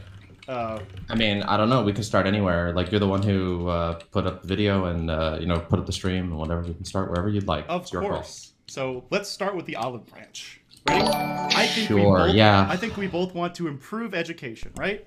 And I like that. So coming into this, so we'll say in the beginning, I don't like Demon Mama, obviously. Demon Mama, however, seems incredibly antagonistic already. That's funny. Now, Hanz here might also be passive-aggressively antagonistic or just excited to have an argument. I can't tell. But man, Demon Mama already sounds pretty fucking mad coming into this. So I'm guessing that Hanz probably made some video attacking some position she had, and that's why she's in here to argue. That's what it seems like so far. So yeah, there was a Twitter fight right before the talk. Yeah.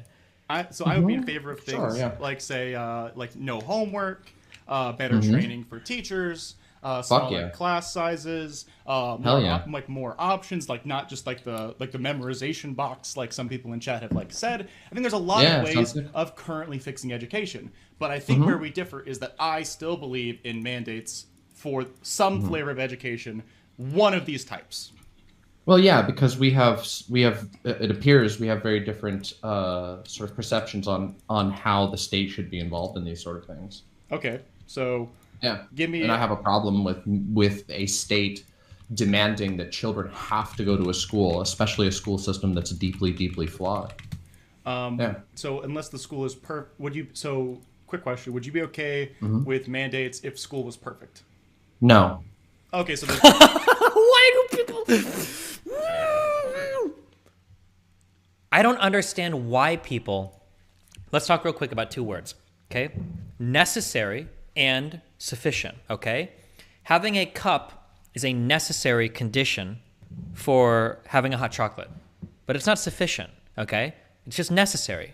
Now, having a cup and hot chocolate in the cup, that would be both necessary and sufficient. It's necessary because you need both of these parts to have a cup of hot chocolate, but it's sufficient because having both of them satisfies the requirements of having a hot chocolate, okay? Now, when somebody says, I do not want this thing because of this, they make it sound like that is a sufficient, both necessary and sufficient reason to not want that thing. So when you say, okay, you don't want X because of reason Y, correct? Yeah, I don't want X because of reason Y. Okay, well, what if we got rid of reason Y? Oh, I still don't want X. Okay. Then why are we even then let's not talk about reason why. Why would you bring that up, right? It doesn't make any sense, right? Like, I would watch Steins Gate, but I really don't like the music. It's so fucking bad. The music is horrible. Oh, so if I got rid of like the music in Steins Gate, would you watch the anime? Fuck no. Oh, well then why did you bring that up? Like, why? Wait, why? Why would you even mention that then? Let's just move on to the next thing. When people do this, it drives me fucking crazy. Oh my god. Would you be okay with mandates if school was perfect? No. Okay, so then let me just go back to justify why I'm saying this. So unless the school, especially with a state demanding that children have to go to a school, especially a school system that's deeply, deeply flawed. So unless the school is would you I guess she does say especially when the school system is deeply flawed. To be fair, so we haven't gotten any other reasons yet, but maybe we'll get into that. Maybe we'll get into that later on in this. To be fair to her, though, she didn't say because it was deeply flawed. She said especially since it's deeply flawed. So we'll see. Are all of my custom tabs not here? It's okay. It's all right. I don't. Okay, sorry. Quick question: would you be okay with mandates if school was perfect? No. Okay, so then that point doesn't matter. I mean, wait, what do you mean? What do you mean that point doesn't matter? You said like you had a problem with state mandating like imperfect schools. Oh, so Hanz heard the same thing that I did. So and he's correct to just toss it out. Like, you don't have a RuneLite account? Wait, do I? Wait. Oh, hold on. One quick second. August? Cut. How do I log into RuneLite? Is there a way to log into RuneLite? Sign in. You probably don't.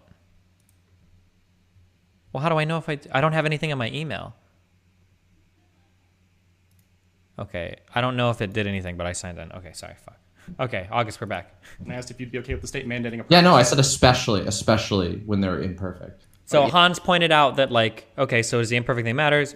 Demon Mama responds with what I just said. She said, well, especially because they're imperfect, not because they're imperfect. So, oh, okay, that's fine. But then we can move on past it being imperfect, right? Yeah. Yes, so, I don't really believe the state should, or the state has a right to force people to do something that is something like education. I think you can make a more salient argument for something like vaccines, where it's a viral vector, it's a force of nature that there's nothing that we can really do about, that people spread to other people. So I know the first thing people tend to go to on this, and I've seen this online, is, oh, well, would you support the state doing vaccine mandates?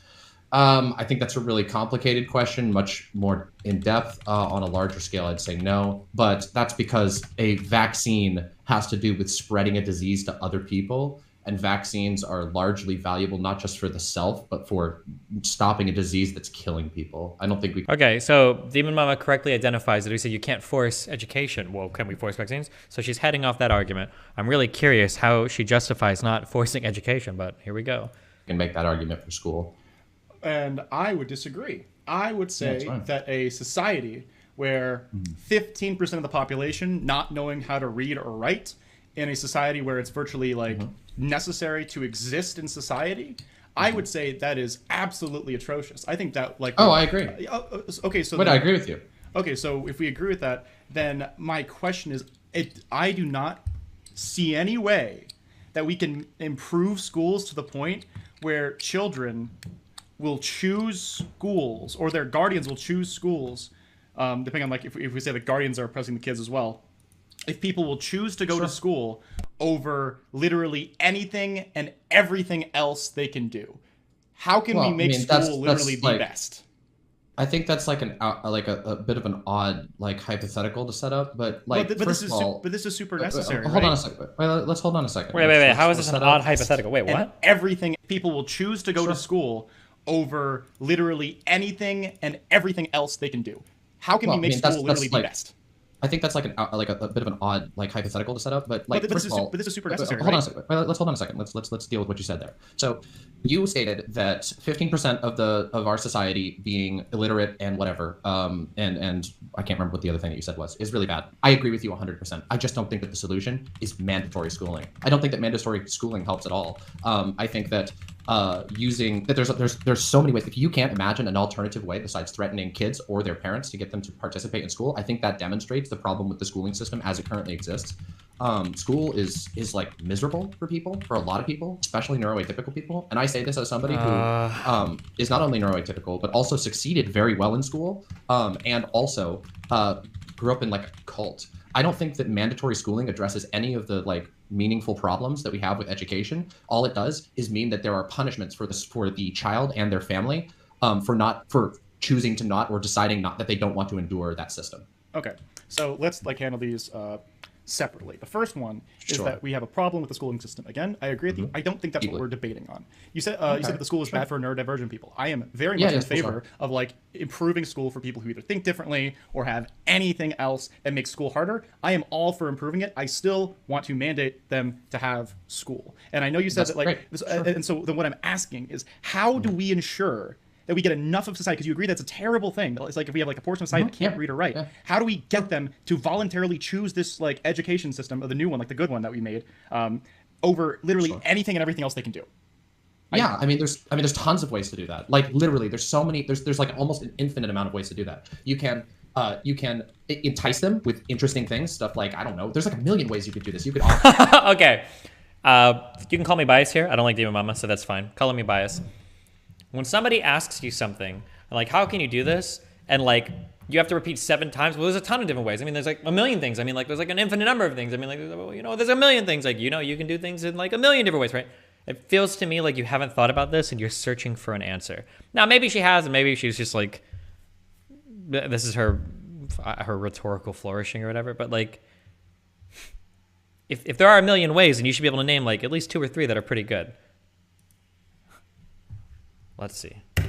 You can entice them with interesting things, stuff like, I don't know. There's like a million ways you could do this. You could offer some sort of things like, I mean, one great example is like the free lunches is something that gets a lot of kids to show up to school. That's one thing, because it...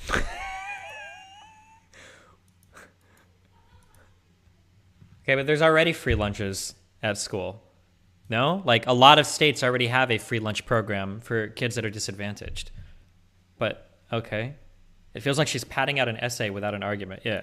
Addresses an economic issue that prevents kids from going to school. It really depends on which part. Wait, if you don't live in Kentucky? Hold on. Let's be very clear now. Now, regardless of whether you feel like what Kentucky did was good or bad, what Kentucky did was they got rid of there was like a federal like coronavirus free lunch program or something.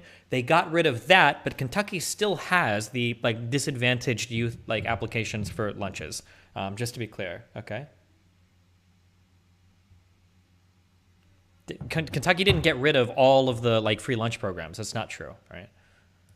Part of the school that you're trying, or which part of people avoiding schooling that you're trying to deal with. So like you can name a reason why somebody wouldn't go to school, and I can try to give you a potential solution for that issue. I just don't think that like... Okay, so she basically immediately concedes after saying she said like 5 times, there's a million different ways that you can convince people to go to school. And then she immediately concedes, she's like, well, if you give me a reason why somebody wouldn't, I can tell you a way to get them to go to school. So it seems like she's not very committed to that answer, I guess. But even in the absence of solutions to these individual problems, that justifies mandatory schooling, that justifies using the threat of law or the threat of the state to force people who are deeply either suffering in school or who, for whatever reason, don't feel like the school system is ideal for them. I think. But you said that the suffering and the badness of the school is irrelevant to like the mandation of like people going. Like, what if we had like the perfect school? Yeah, absolutely. We had a million.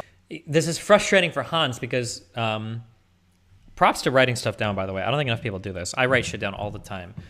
Demon Mama keeps retreating back to this argument of, well, if the schools are deeply flawed, blah, blah, blah, blah. And then Hanz keeps pushing back saying, well, you said that even if they weren't deeply flawed, you wouldn't be in favor of, forcing kids to go to school. So why do you keep retreating back to that? And he's correctly identifying this. And it's almost like bumper bowling, where she keeps trying to go to the gutter over and over again. And Hanz is like the bumper. She's like, well, there's like a million different ways, but a lot of kids get bullied. But wait, you said that didn't matter. Yeah, sure. Okay. But I mean, there are things we can do to force kids, but what if they haven't really done? Wait, hold on. Don't do that. Right. Like she's bumping off the Hanz bumper every time she tries to get in the gutter with this argument. Again, when I hear people do this, it makes me think like, okay, I guess you don't really have a strong argument in opposition to this because you keep going back to an argument that we've already kind of moved past.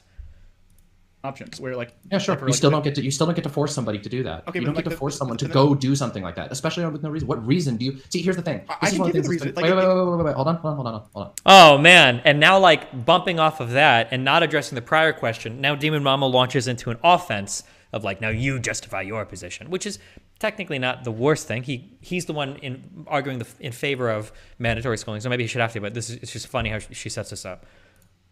One of the things that's been annoying me about this conversation is that it's presumed that you must force people to go to school. There's nothing that says that you have to do that. There's no claim that you have to force people to go to school. My understanding is that essentially every Western country in the world does this, right? I don't think in any European countries can you just not go to school. Is that the case in Finland or Germany or France or Italy? Can you just be like, oh no, I don't want to go to school. Fuck you. I'm pretty sure I say Europe, but like. Even through most of Asia, South America, and Africa, it's probably mandatory that you have to go to school. What gives you the right? You have to give a reason for why you think someone should be forced to do something. If you are making the argument for why we should force people to do something, you have to give a good argument for that. Of course. I don't think there's a good argument to force people. I don't think it's a good thing to force people to do something that's like quote unquote good for them. So something that's funny here is if you look at how the conversation has shifted a lot in a really funny way. Initially, Hanz was pushing her, well, why shouldn't we do this? And Demon Mama initially said, well, there's a million reasons. Like, there's other ways we can entice people to visit. There's a million things. She couldn't name a single one. And then she keeps trying to bounce back to this, like, well, it sucks for some people, so they shouldn't have to. And then Hanz correctly points out, well, that's not a sufficient reason why, because even if they were perfect, you wouldn't. And now that she realized, like, what are we, 8 minutes into this conversation? Now that she realized she doesn't have a single argument, now she's going to pivot and say, okay, hold on. Fuck you. You tell me why it has to happen. You tell me why it has to be mandatory, which is, I think, is funny. I think there's a huge problem with coercing people into like your particular like worldview, and I think that there's arguments that can be made. I think that there's all kinds of things you can do to convince people that your way of doing things is better. So she's repeated once more. There are arguments. There are ways that you can convince people to do other things. There are. Well, what are they? What are they? What were they? We asked for them earlier. We didn't get anything. just don't think that forcing them with the power of the state is the answer to that, especially in this particular context. I think there are places where you could argue that like force is more justified, and I think that we could run down that path. Like I said, natural disasters, plagues are ones where it's like, okay, if we don't step in here, other people are going to die far beyond this person. But that's not the case with school. You don't have that impetus. Okay, so here are the two best, most basic reasons I can provide for why we should force somebody to go to school. All right. Excellent. First one, personal betterment. If ready? If existing in society is it is necessary to have a certain degree of skills, whatever those skills may be. It may be basket weaving, it may be hunting, it may be reading, writing, arithmetic. Any of those things, if you need it to exist in society, you probably should know it for your personal benefit. No. I let you talk for 5 minutes. Oh, he can't even finish. He can't even finish his thing without her trying to cut. Without her trying to cut him off. Please let me go through. It's 2 points. Please, God. So it will help them do better in society, and for especially extremely young children, where these formative years are extremely important. I do not think they are personally capable of saying, "Oh, I will choose just to never go to school, and that's better for me." And you're saying you can't force someone to do something that's good for them. But we argued. I'm not going to talk about the vaccine stuff. But I mean, I think it's a poor comparison. Okay, cool. I would say that in this specific case, being able to interact in society in a way that lets you do literally anything inside of it, you can't order food off a menu. You can't do you can't get a job. You can't do hobbies that require this activity. Sure. Okay. And this will permanently make you worse off. It's like if people don't learn to read until 10 years old, it's harder for them to learn to read. So what are we going to do then? We're going to permanently allow people to cripple themselves in terms of their capacity for life because of that. And then the second argument is societal. If society requires people being the real abyssal pill. I'm by the way, the two terms I've copyrighted, they're mine, are void pill and abyss pill. Okay, I haven't decided which one I want to stick with yet, but I'm keeping both of them. Okay, the true void pill argument is children should be required to take some basic reading and writing classes until grade 2, and then they should be forced to work for 10 years, and then when we're 22 or 24, then we go back to school and then we take all the classes. Because if I went back to school when I was in my mid-20s and had to take history and all that shit, I would care about that shit so much more. I learned so much random shit in grade school that it's motherfucker, I'm 12 years old. I don't give a fuck what happened in Europe. I don't care about any of this shit, okay? I just want to go home and play Final Fantasy Tactics, all right? If you're not going to teach me some fucking math that's going to help me optimize, my fucking characters on some MMO I play, I don't give a fuck, right?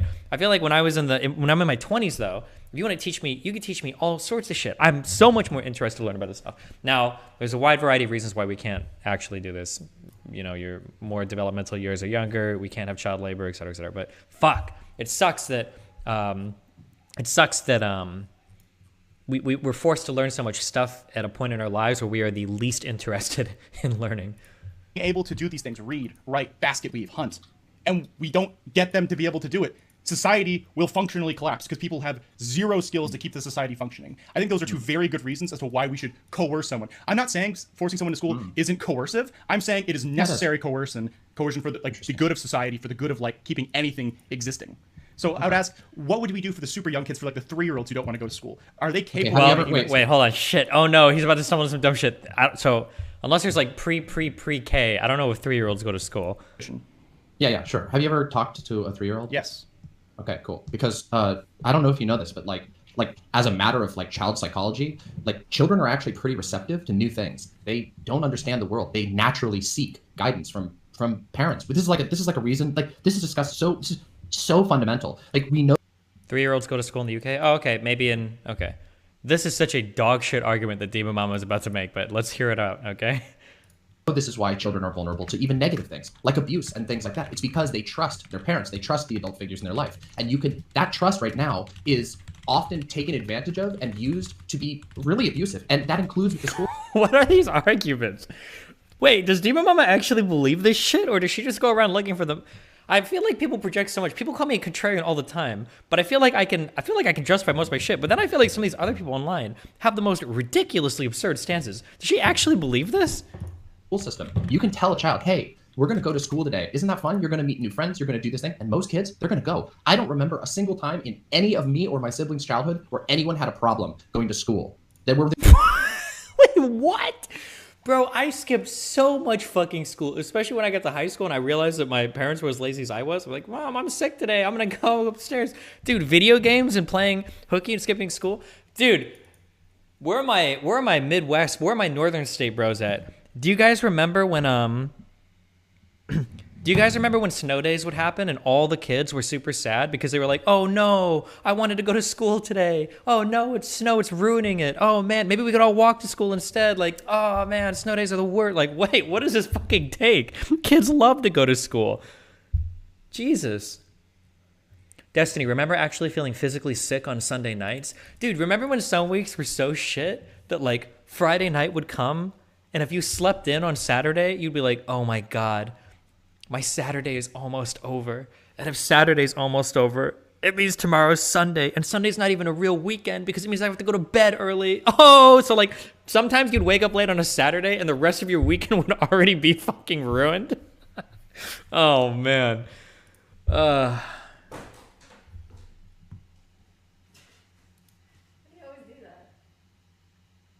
Do what? The thing. We're not doing anything. You're like... We're practicing our posture. Really? Mm-hmm. So you're doing... Why do you look so sus? We're not. You look sus. What do you think? Oh. What are you guys talking about? TwitchCon. Oh, yeah? Are we going to TwitchCon? Yeah, duh. Well, I have to check first. Why? Oh, this is it. Your mom joke, huh? Right here. I just want to make sure she's coming this time now. Really? Yeah. Really? Ouch. I'm gonna make sure if you're coming tonight, okay? That's what I'm gonna do. Mel. What the Mel? Okay. Abuse. Mel W. Okay. Love you. Be Mel. Did you ever have blizzards that entailed like 2 to 3 days off school? That was the best for me getting the call. Yeah, dude, the worst. Especially because I went to private school. The worst was when you, like OPS, Omaha Public Schools, canceled, and you're sitting there staring at the bottom of the screen, and all the other schools have canceled, and you're like waiting to see yours, and the time is ticking closer and closer to when the school bus would like pull up to your house. You're like, oh no, oh my God, where's our school? Oh my God, no, what's happening? And like the worst thing too. The worst things, and I did this all the time. Did your school ever do 2-hour delays? Fuck no, that wasn't a thing when I was a kid. Oh, I think public schools did that though. They would do a delay. My school never did a delay. That sounds horrible. It would just be canceled. The worst was when you'd go home from school on like a Wednesday night and you wouldn't even fucking do your homework. And you'd be like, nah, it's gonna be a snow day tomorrow. Fuck that shit. And yeah, you're like, yeah, fuck that shit. I don't need to do my homework. And then like the next morning comes around and you're like, oh no. And you like look outside and it's not snowing enough and you're like, oh fuck. Oh no, it's all over. Okay, sorry. Anyway.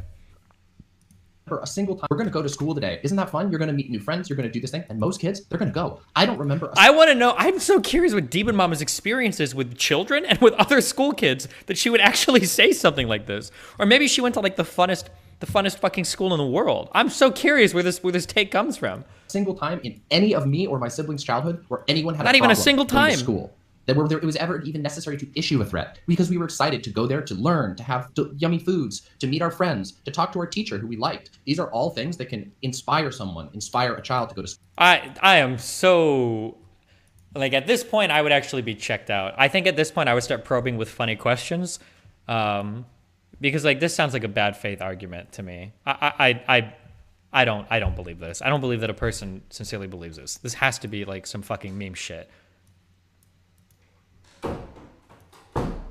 Especially how like she literally said that her experiences in school were horrible because she was neuroatypical. Now she can't think of a single day when her or her siblings didn't want to go to school. I mean, unless her home life was really bad, maybe. But school. I would love to know what the statistics are on the number of times that you have to, the law has actually had to be invoked for a child. Now, this is what tends to happen. I mean, it's called truancy, right? This conversation, and this happened on Twitter quite a bit, which is that there is a sort of switch, a pivot at convenience between like a high school kid or a child that's like 3 years old. I don't think you have to apply any level of force to get a child to go to school. And if you do, then there's a reason. There's probably a reason for it. If a child is screamingly terrified of school, then you can go, okay, maybe school or standard school is not the right answer here. And you can have something else set up for them. Maybe they need a tutor at home because they have special needs. That sounds fantastic. That's not abolition. I don't understand. That's not abolition. That is absolutely. What do you define abolition as? I'd be really interested to understand what you think abolition. In this case, if you're like abolishing the concept of like a mandated school system, essentially you're saying we're going to send a tutor at home. What if the tutor gets there and they say we don't want to do anything? What? And you say like the parents. And again, this is like explicitly all anecdotal. That you said you had a good experience and that you liked going to school. Yeah, I loved it. Okay, cool. A lot of kids do not. A lot of kids hate going to school. And wait, why is Demon Mama now agreeing with him? Why is Demon Mama saying, yeah, I know a lot of kids don't like it? You just said that you couldn't think of a single time when you or your siblings or any other kid didn't want to go to school. Why are you agreeing now? Demon Mama's like on all sides of the chessboard simultaneously. It's like, oh God, like your king is simultaneously in check and it's your own king at the same time. Like, I don't even know what's happening right now. And your position advocates they should be forced to on threat of law. Correct, because it is necessary for society. So excellent. Right, cool. So I let you talk for 5 minutes. Let me go. So if you are saying that kids will willingly go to school if they right now you say kids like going to school because you like going to school, but in the alternative world that you are suggesting, it is not mandatory to go to school, which means kids can choose to do literally anything else. And you are telling me straight-faced that they will choose to go to the school, even a fun school, over doing literally anything else. Consistently, I don't know. This sounds like a really weird framing. It's not a weird framing. Kid. I like how she tries to dismiss it as a weird framing. Like, oh, that's so weird. Like, if we didn't have to go to school, we'd just go play kickball on the fucking playground all day, right?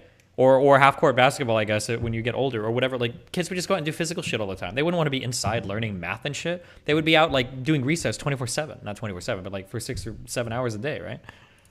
Wait, hold on a second. A kid can do anything, literally anything else. Okay, so, like, what? They can do that. They can do that now. No, they can't do that now. They have to go to school. Our kids can already do. They're already creatures. Like, okay, let me ask you this, just so that I can get clear what you're trying to get at. Let's say you have a 6-year-old, okay, and it's time to go to kindergarten, and maybe you get them to go for the first day, okay? Wait, I got them to go? Like, is that coercion? Because when parents tell their kids to go to school, wait, no. Ask the question: is when parents tell their kids to go to school, is that coercion? Like, is the parents like coercing the kids to go to school? Are you? What's your goal with this? No, it's a serious question. You said we can't coerce them to go to school. I like how she's pretending that Hanz is the one being bad faith now. Question? Yes. Because it doesn't look like it's completely serious. Okay, so let's say, hold on. When I say you get your kid to go to school, let's say you go, hey, 6-year-old, we have this brand new cool thing called school, and it's really great. You get to go do these things, and the kid goes, okay. No, I'd rather stay home and play Fortnite. Thanks. I would go to school, Dad, but Paw Patrol, new season, followed by Bubble Guppies. I'm going to be watching that now, okay? Also, Bubble Guppies had some sick-ass music, okay? Paw Patrol was Canadian, but it was an okay show to watch, all right? They'd probably want to check that shit out instead of going to school. Let's be real, all right? Hey, Daddy, okay, Mommy, let's go to school. And then they go to school. No? Okay, that's what I was going to ask you. What if they say no? What do you think should happen? They say, sorry, buddy. I know you don't want to stay home, but you should probably go. Okay. And all right. And then what if they say no then? You take them to school. Okay. And what if they don't want to get in the car? You pick them up and take them to the car. Okay. So you pick them up. What if they fight you on that? Then if do you beat your kid? No, I'm not in favor of. Oh my God, Demon Mama is that parent in the grocery store whose child starts crying every time they go by the candy aisle, and Demon Mama's like, well, what am I gonna do when the child wants a candy bar? And I say no, and they start crying. Do you want me to beat the shit out of my fucking kid? Do you want me to fucking kill my fucking kid? Do you want me to kill my kid in Walmart instead of just getting the goddamn Hershey bar? Like, oh my God. Like, this is like the Ugandan super soldier, like Antifa warlord child. And it's like, what the fuck? What do you mean? You make them do it. You have to make kids do shit sometimes. It's part of being a parent. That's part of learning as a child. What the fuck? Child abuse whatsoever. Okay. So what happens if you can't get them to go in the car because they're terrified and they don't want to go to school? Do you say, okay, let's wait until tomorrow and let's try this again? And then tomorrow, tomorrow they say the same thing, and they keep doing this. This kid never gets an education. Sure. Yeah, that's really challenging. That's a really challenging situation. The answer that you have to answer here? I don't have to answer that question. Yes, you do. You think they should? No, I do not. You believe they should be forced to go to school. I believe we should seek out an alternative. If a child is terrified of going to school, yeah, but you have to provide the alternative. We do force our kids to go to school, and for the most part, it seems to work out. Like. School, we should seek out another way to teach them. Excuse me. Yes, by and large, children are. Wait, is there like a counter for how many times she's cut off Hanz? I'm curious because, damn, she gets really mad when it happens to her. But there are, of course, examples where this is not the case. Largely with children who have like severe behavioral or learning issues from childhood. Those things absolutely happen. So your belief is that you should physically pick up the child, force them into the car, and then what? What if they go to school and they're terrified and they're freaking out? What should you do then? I want to know what your view is. We should have the good school. We should have the good school. And if that, okay. And if that, so what if they don't like the good school? Then they go anyway. I'll let them pick the best of all the bad options. And what happens? And what happens if they don't want to go so bad? They're so terrified that they try to get out of school. What do you think they should do then? We have. I like how Demon Mama accuses Hanz of doing like really insane examples. You're talking about like a 0.000001. This is like an incredibly rare child that is so antisocial that they're like trying to escape from fucking kindergarten. Like, what percentage of children are actually this? I don't even know. I'd say rambunctious. This like anti-establishment, anti-authoritarian, like. How many people do this? Like you have people in this case. Let's. How do you simultaneously live in a world where every child would just love to choose to go to school because that's what she said? Every child loves to learn, but also you have like the Antifa super soldier children that are so Sigma that they will fight to the death to escape their like institution once you drop them off at kindergarten. What is happening? Let's be anarchists here. Let's say we have a community watch that if they see a child outside of school, they will escort them back to school. Okay, and what if the child says, "I'm not going back to school. That place terrifies me." Even in the perfect school system. Then we can get them help. We can get them therapists. Okay. That's not an argument for no school. Wait, hold on a second. Demon Mama wants him to solve like every intricate part, which he probably could. I don't know how much longer they're going to walk through this. I mean, like there are answers to these questions, but like Jesus fucking Christ. We're not. Don't jump ahead. Don't jump ahead. Don't jump ahead. If the end goal is to get people to go to school, I don't think that you need a mandatory system. I think there are other ways you can do this. If a kid is resisting to the point but you haven't named one. Earlier you said entice them with, what did she say, school lunch? Like physical distress, I think it's fair to say, wow, there is something that is terrifying my child, and we need to go seek out a way to help them learn. A way to get them inspired in learning, whether we're able to talk them through it with maybe a counselor or a psychologist or whatever, or to come up with an alternative way. Maybe we could do a whole. Why are you linking me this clip? Well, that's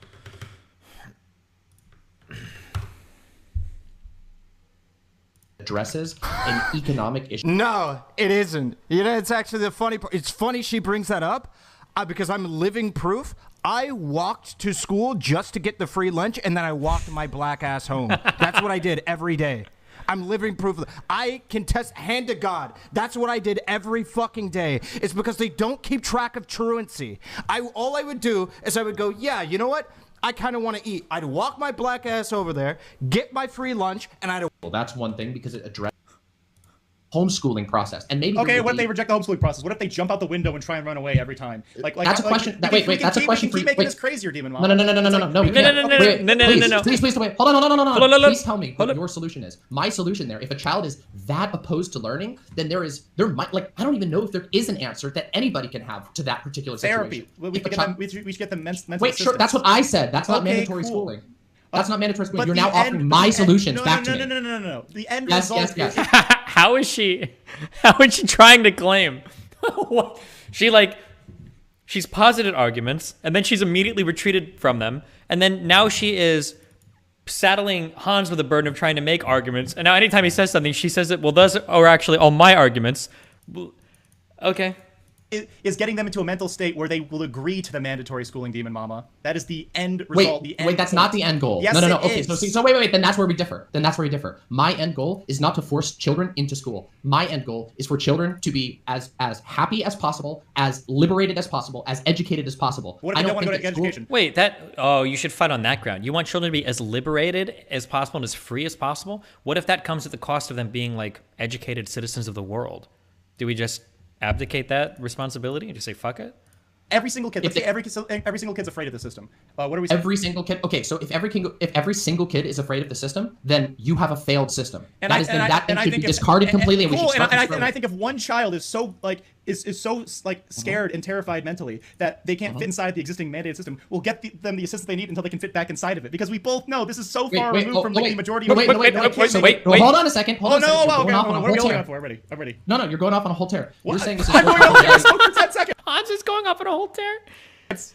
Wait, but you're going, okay, but going off on a tear is not necessarily about the time, it's about where the hell you're going with the actual conversation. So if you want to talk about, like, so you've revealed one thing, which is that you said that the goal is to make them fit back into the school system. I don't think that that's a good goal. I don't think that's a good enough reason to justify anything. I don't think that it's not good enough to justify therapy. We should just let them be terrified and scream the entire time. What about mandated therapy for people who are struggling? That kid doesn't want to go to therapy. Oh, absolutely fucking not. No, absolutely not. You think you should just like put someone into an institution just because they don't agree with you or because they have a behavioral issue? Is that what you think? You think the state should force kids into an institution? If they cannot function in society. Wait, of course. If somebody literally is like low functioning or dysfunctional, I mean, yeah, what is the alternative? They just walk around. Something else that bothers me, this comes out a lot when we talk about homeless people or other people with mental illness, and it's one of the reasons why I don't like Demon Mama, like the people that fake all the mental illnesses online. It really bothers me, is because it becomes incredibly obvious, incredibly quickly, when somebody has no experience with somebody that is like a low-functioning, mentally ill person. Like, everybody on the internet these days is autistic, everybody on the internet is OCD, everybody on the internet is blah, blah, everybody on the internet is like the 50, there's like the whole like bread and butter mental illnesses that you can have that like somehow have zero presentation and zero actual diagnoses, and half these people aren't taking medication for any of it, right? But like when you actually are meeting people that are incapable of functioning in society, I don't believe that you can meet some of these people, but like, oh yeah, like just leave them to their own devices. Like, oh yeah, they're chill. Like, just let them do shit like that. Like, oh yeah, that's fine. Like, no, there needs to be some help for these people to get them integrated to some degree in society. Because otherwise, what happens is these people don't get jobs. Their parents and family will burn out taking care of them. That happens. And then they wind up on the streets, they wind up poor and homeless, and then they're outside, like screaming at people, walking down the street, and they're fucked. The rest of their life is over. I'm not even going to say that people like Demon Mama don't have compassion for people like these, because I think they would. I just think they don't have any experience with people like these. Like, I don't think they've ever seen, like, what does it mean when somebody is literally throwing temper tantrums all the time, screaming all the time? Like, you have to mandate, there has to be some sort of help for these people. Living in Omaha, did you ever know anyone who went to Boys Town or worked there? While it has its problems, there are people who come out of the system functional better adults. I've heard of Boys Town, but I don't have any strong opinions about it. I used to hear the advertisements on the radio all the time, but I didn't know. I don't know if it like worked well or anything. I just don't know. Not to say that it didn't. I don't know. Yeah. I feel like a lot of these people that give these really strong takes about how mental illness can be beautiful and different and blah blah blah. There is an aspect of truth to that, but I think they should be forced to spend some time around actual insane people. I'm so glad that I have such good perspectives, because there are things at my school maybe do that seemed really dumb, but in retrospect were nice. So like, I don't know if this is part of every high school program, but for my school, in order to graduate, you were required to do, it was like 50 hours a semester of volunteering. And even something as innocuous as like working at a soup kitchen, for a few weekends, or going to parks with sandwiches to like hand them out to homeless people. Getting those face-to-face interactions with people it is another world. It is another world of experience. You don't know what it is truly like to interact with a psychotic individual. And when I say psychotic, I mean somebody that is clearly not interfacing with the same reality as you until you've actually done it. It is in some ways, it's a horrifying and scary experience, because it's like there's no predictability. You have no idea what they're going to do. And then in other ways, it is an incredibly fucking sad experience, because when you're volunteering, you can only help people like so much, like you give them a meal, maybe you joke around with them a little bit, and then you watch them walk away, into the cold, like talking to themselves with like shit smelling fucking rags on, maybe with a bag where they go and dig out of trash cans for the rest of the day to find aluminum cans, I feel like people need some face-to-face experience with that before they get on and talk about how beautiful neurodivergency is, and like, oh, we don't need to do anything, like just let these people, like, we'll entice them with yummy food or whatever. Like, I don't know. That bothers the fuck out of me. They are a danger to themselves and everyone else. They are running away from their family. Wait. Absolutely use force to get them in a scenario where we can use all the experts and technology we have available to assist them. Absolutely. Home therapy. We can send the therapist to the home. But what if they keep escaping the home? We'll use the community watch to bring them back. If they don't want to deal with the therapist, they don't want to deal with any assistance, because they're so sad, so scared. They can't go to mentoring school. They can't deal with regular therapy. They're going to run away from everybody. At that point, yeah, I would probably be okay taking this child and putting them in a place where they can't escape from, to get them the help they need. And so like this one super child who like doesn't fit inside this, like doesn't fit. I mean, that's wait. Before you get any further, that's yours. I hope that, because the real question is what Hanz needs to ask is, okay, somebody's gone through your system, Demon Mama. Now they're 18. Now they're crazy. They can't hold a job. Their parents don't want to take care of them anymore. What do you do now?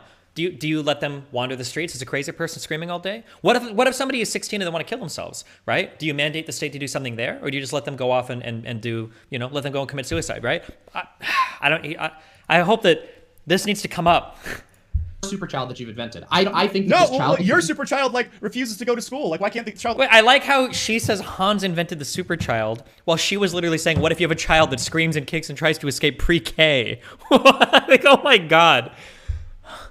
No, my super child is that my wait, hold on a second. If you want an actual answer to that, I don't think this imagined super child exists or is even common. And I think it's such an outlier. Right. Trying to and the same thing with the kids crying about going to school. Sure. That's not no, that's not true. I'm sorry. I have to call you on that. I want you to engage with actual facts on this. What percentage of the population engage in actual facts? No, neither side here, to be fair, has cited any actual facts. So she can't claim that he's not doing it. Especially when she said such ridiculous stuff as, I don't know anybody, neither me nor my siblings even a single time didn't want to go to school. Hold on, who are you calling out right now? Like Mary Poppins? Like, calm the fuck down. What population of children are literally feral and will refuse to go to school in any capacity? We're not talking about. That's literally we're not talking. That's literally what you're saying. Okay, again, this is just getting to the point where I don't think that you actually are interested in engaging in good faith. I think you're. Oh, I hope. And I know it's probably never going to happen, okay? But, I hope that other content creators start seeing how performative and ridiculous Demon Mama is. She's really dumb. Her arguments are incredibly stupid. And I think that most of these debates are just something that she does, for entertainment and for, the entertainment of her audience. She doesn't actually give a fuck about any of these issues. The arguments are just bizarre as fuck. Acting like should be heralded as some, oh, she's good at debating, or, oh, well, at least she has interest. She's not. This is an implosive, or this is an imploding dipshit. I don't even know. I have to be careful what words I say, because. I'm not trying. I'm legitimately curious. No, wait, Hanz. I'm dead serious right now. This isn't memeing around. I think you're being in bad faith. I think when I try to say, wait a second. I like how she control V'd the Vosh thing of I'm gonna be very good faith, proceeds to be bad faith. I'm gonna try to be very honest here, proceeds to lie. I think you're acting in bad faith. Has been acting in bad faith the whole time. Okay. I don't think the feral child is a good example for how we should structure a system or why we should justify or not justify using force to force people to go to school. And your response is, well, feral child. No, I was just about to talk about the fact that, as it turns out, and you should engage with this. I would encourage you as a colleague and in a genuine. I'm engaging. I'm listening. Excuse me. Hold on. I'm not done with my sentence. Okay. I like how she rambled so much. Oh man. That you should go and look at what the actual situation is as to how people feel about and are traumatized by and hurt by schools. Because I can tell you right now, it's not all butterflies and rainbows, as you seem to be sort of laughing about when you refer to this feral child. There are a lot of children who deeply suffer. And excuse me, I'm not finished talking. I would love to finish my sentence. But all right, I can see where you're at with this. Oh my god, and I love how condescending she is. Dog, you haven't earned that level of condescension. You're not there yet. I don't know why you act like you're so much better than all these people when your arguments are just so, absolutely on their face absurd. It's ridiculous. This is why I said on Twitter that I felt like you weren't engaging in good faith, because I really don't feel like you are. Okay. I feel like you have your position. I can tell you. I feel like you have your position, and you actually aren't. I don't think you're willing to engage. No. I don't think you're willing. I told you all. I don't think you're willing to engage. We can engage. improve the school system, but if we have the ultimate school system and the kids are still doing this, they still did what you said. Again, you started the super child meme, not me. This kid. No, you asked me. What about a child? This kid refuses to go to school. No, wait. Am I wrong? I thought Demon Mama brought that up first. Demon Mama was like, what if you have a kid that doesn't want to go to school? What if you have a kid that doesn't want to get in the car? What if you have a kid that when they get to school, they try to escape? What if you have a kid, but when they escape again? I thought that was Demon Mama that brought that up. Destiny, ooh, you just messed up. Can you earn the right to be condescending? Oh yeah, I think you can earn the right at some point to be condescending, okay? If you're a fucking... Yeah, absolutely. I think you can earn the right in certain situations to be condescending. Now, it's never going to sound good, and it can be mean, and you can be a dick, but I absolutely think you can earn the right to be condescending, of course. Excuse me. You're prescribing me things I haven't said. First of all, if we had the perfect system, I still don't think it would need to be mandatory. I think you could get near to or literally 100% attendance without ever. She still hasn't given a single way to get that 100% attendance. She's still by 23 minutes and 32 seconds into this debate. The only thing we've gotten is yummy food. She still hasn't given a single way to make this happen, but she keeps reiterating over and again, we can do this, we can do this. Okay, how? If she gave a really good argument, my guess, now I don't know, because maybe Hanz is a bad faith piece of shit guy who's fucking roided up, who's doing too much tren at the gym now to even operate the logical faculty of his brain. Maybe he can't actually concede a point. But if that's not the case, okay, maybe Hans would actually say, oh, I didn't consider that, you know? Maybe that is a really good way to incentivize kids to go to school. But she hasn't brought up a single way to do that yet, except for yummy food. Using mandatory measures. I genuinely believe that. I think that's very possible. Absolutely fucking insane. Well, really that's fine, but that's fine. Can you tell? Wait, you can call me. No, I want you to explain this point. I'll let you talk on this first. All right, ready? Okay. I like how he tries to interject, and then Demon Mama loses it. But then he says, well, hold on. I'm just going to ask you to explain something. And Demon's like, okay, as long as I get to talk more. Ask me to explain something. Explain to me how we can make a system where school or education is so appealing that children will choose it over literally everything else. Oh, so Hans is bringing it back now. We're at the beginning again. Okay, you said millions of ways over and over and over again. Okay, how do we do it? Hans has brought it back. Yeah, absolutely. Yeah, okay. Sure, for sure. Please. Here we go. Yeah, it's super easy. Okay, so, super easy.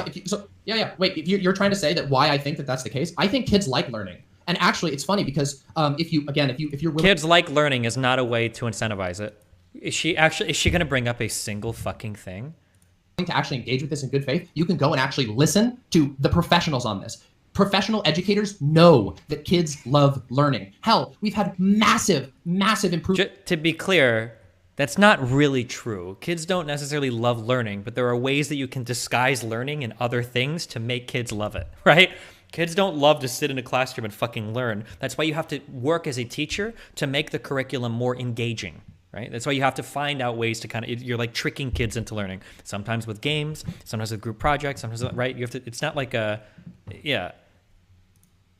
improvements in literacy and in general education since the introduction of computer technology, because you can gamify things. So I see.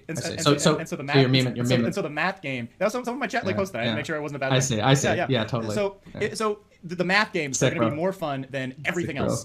Like enough that the child will choose to pick the math games. Maybe. I don't know. Maybe. If they're not. Wait, hold on a second. If they're not, then make them better. Then do better. We should turn to this. Here's what I'm saying here. Imagine you have to try to compete with fucking Fortnite to make your pre-algebra trigonometry math game just as fun as that. What? Okay. Is we should turn to these things instead of forcing a child. If there's something that you have to force a child to do, like for example, here's an example of something I think you might actually have to apply force to a child to do. If a child has a cancerous tumor on their neck and they're running around, you're like, we need to get this looked at, and they won't go in, you might have to bite that bullet and say, yep, we got to force this kid to go get that taken care of because it's going to kill the kid otherwise. There you go. I would be so much more open to that. But I think that should be used as a last resort. And in reality, I don't think we have to use... Hold on one second. I hear you, Destiny, but as someone who worked in curriculum development and eventually left because it was such bullshit, it's not as cut and dry as that. This convo is doomed because there isn't a moderator with any experience in this field. It's not as cut and dry as what I just said? Yeah, well, hold on. Let me be very clear. I'm not saying that it's easy to make curriculum engaging. That is an incredibly challenging process for a variety of reasons. One is because for some curriculum, it's really fucking hard, okay? Like, how do you make for some types of curriculum, I'm sure it's very difficult to make this engaging because the kids just genuinely don't give a fuck about the topic. Two, different children learn in different ways. So while some kids might find some type of content very engaging, other kids might not learn in that way at all. I don't mean to say that like, oh yeah, make the curriculum engaging, duh, is like a really easy thing to do. I'm sure that is an incredibly challenging thing to do, depending on the child and depending on the curriculum being taught, for sure. Force near to as much as we do right now. I think the reason we use force now is because it's deemed as expeditious to a specific end, and because, well, as it turns out, if you make it mandatory to go to school, you can push it off onto individual responsibility to blame people for when the system fails them. That's why I think we use force. I think you can build a system that uses no force and would achieve close to. Okay, but give one example. How are you gonna incentivize people to go to school with no force? Can you just give one example? If not 100% attendance, by actually choosing to actively pursue things that aren't force and pursue force only as a truly last effort. Can you ask, okay, fuck, I don't know if Hans is gonna do this, but like, this is what you have to say one more time. Okay, give me an example, how? Hans, you have to ask her over and over again, how do we do this? How do we do this? How do we do this? Stop letting her speak in these broad generalities and ask her, how do we do this? How do we do this? How do we do this? And cool, you seem to take a lot of issue when I said use force as a last effort with the super child who like cannot function in society. They're willingly making choices. Yeah, because you said that they should be institutionalized. to get the help they need? Absolutely. If they're a danger to themselves, they're a danger to everybody else. Well, then I guess you and I just have different positions on. No, but this is the last. So what do you? So you have homeless people running around screaming, and they don't want to. They don't want any help. You just let that happen, Demon Mama. You want the ultimate liberation, Okay. Of institutions. What if they're gonna? What if they're gonna Roblox themselves? Like, would you be okay with force then? I mean, me personally, I would. She did the Hassan thing. I think Vosh might have done this in a conversation too. When you're having an argument or a debate or whatever about like what should policy blah blah blah blah blah blah blah, and you're like, okay, should we do this? And then when the person that you're arguing with says, would I personally do that? No, that's not what this fucking conversation is about. What would you personally do? We're obviously like, this is about like the policies that we're talking about that should be in place for the government. Why? The only time people back up to like, what would I personally do? Is because they know they're about to bite the bullet on some like fucked up shit and they don't actually want to bite the bullet on it. So they're like, well, personally, I would never do that. Oh my God. I would take. Would you be okay with force then? I mean, me personally, I would take. What do you mean? Hold on a second. Wait. What's the prescription? Whoa! Wow! Oh, Hanz identifies it, and Demon Mama is mad because she doesn't want to bite the bullet on this. But Hanz identifies it immediately. Yeah, I don't care what you personally want. We're talking about like policies here.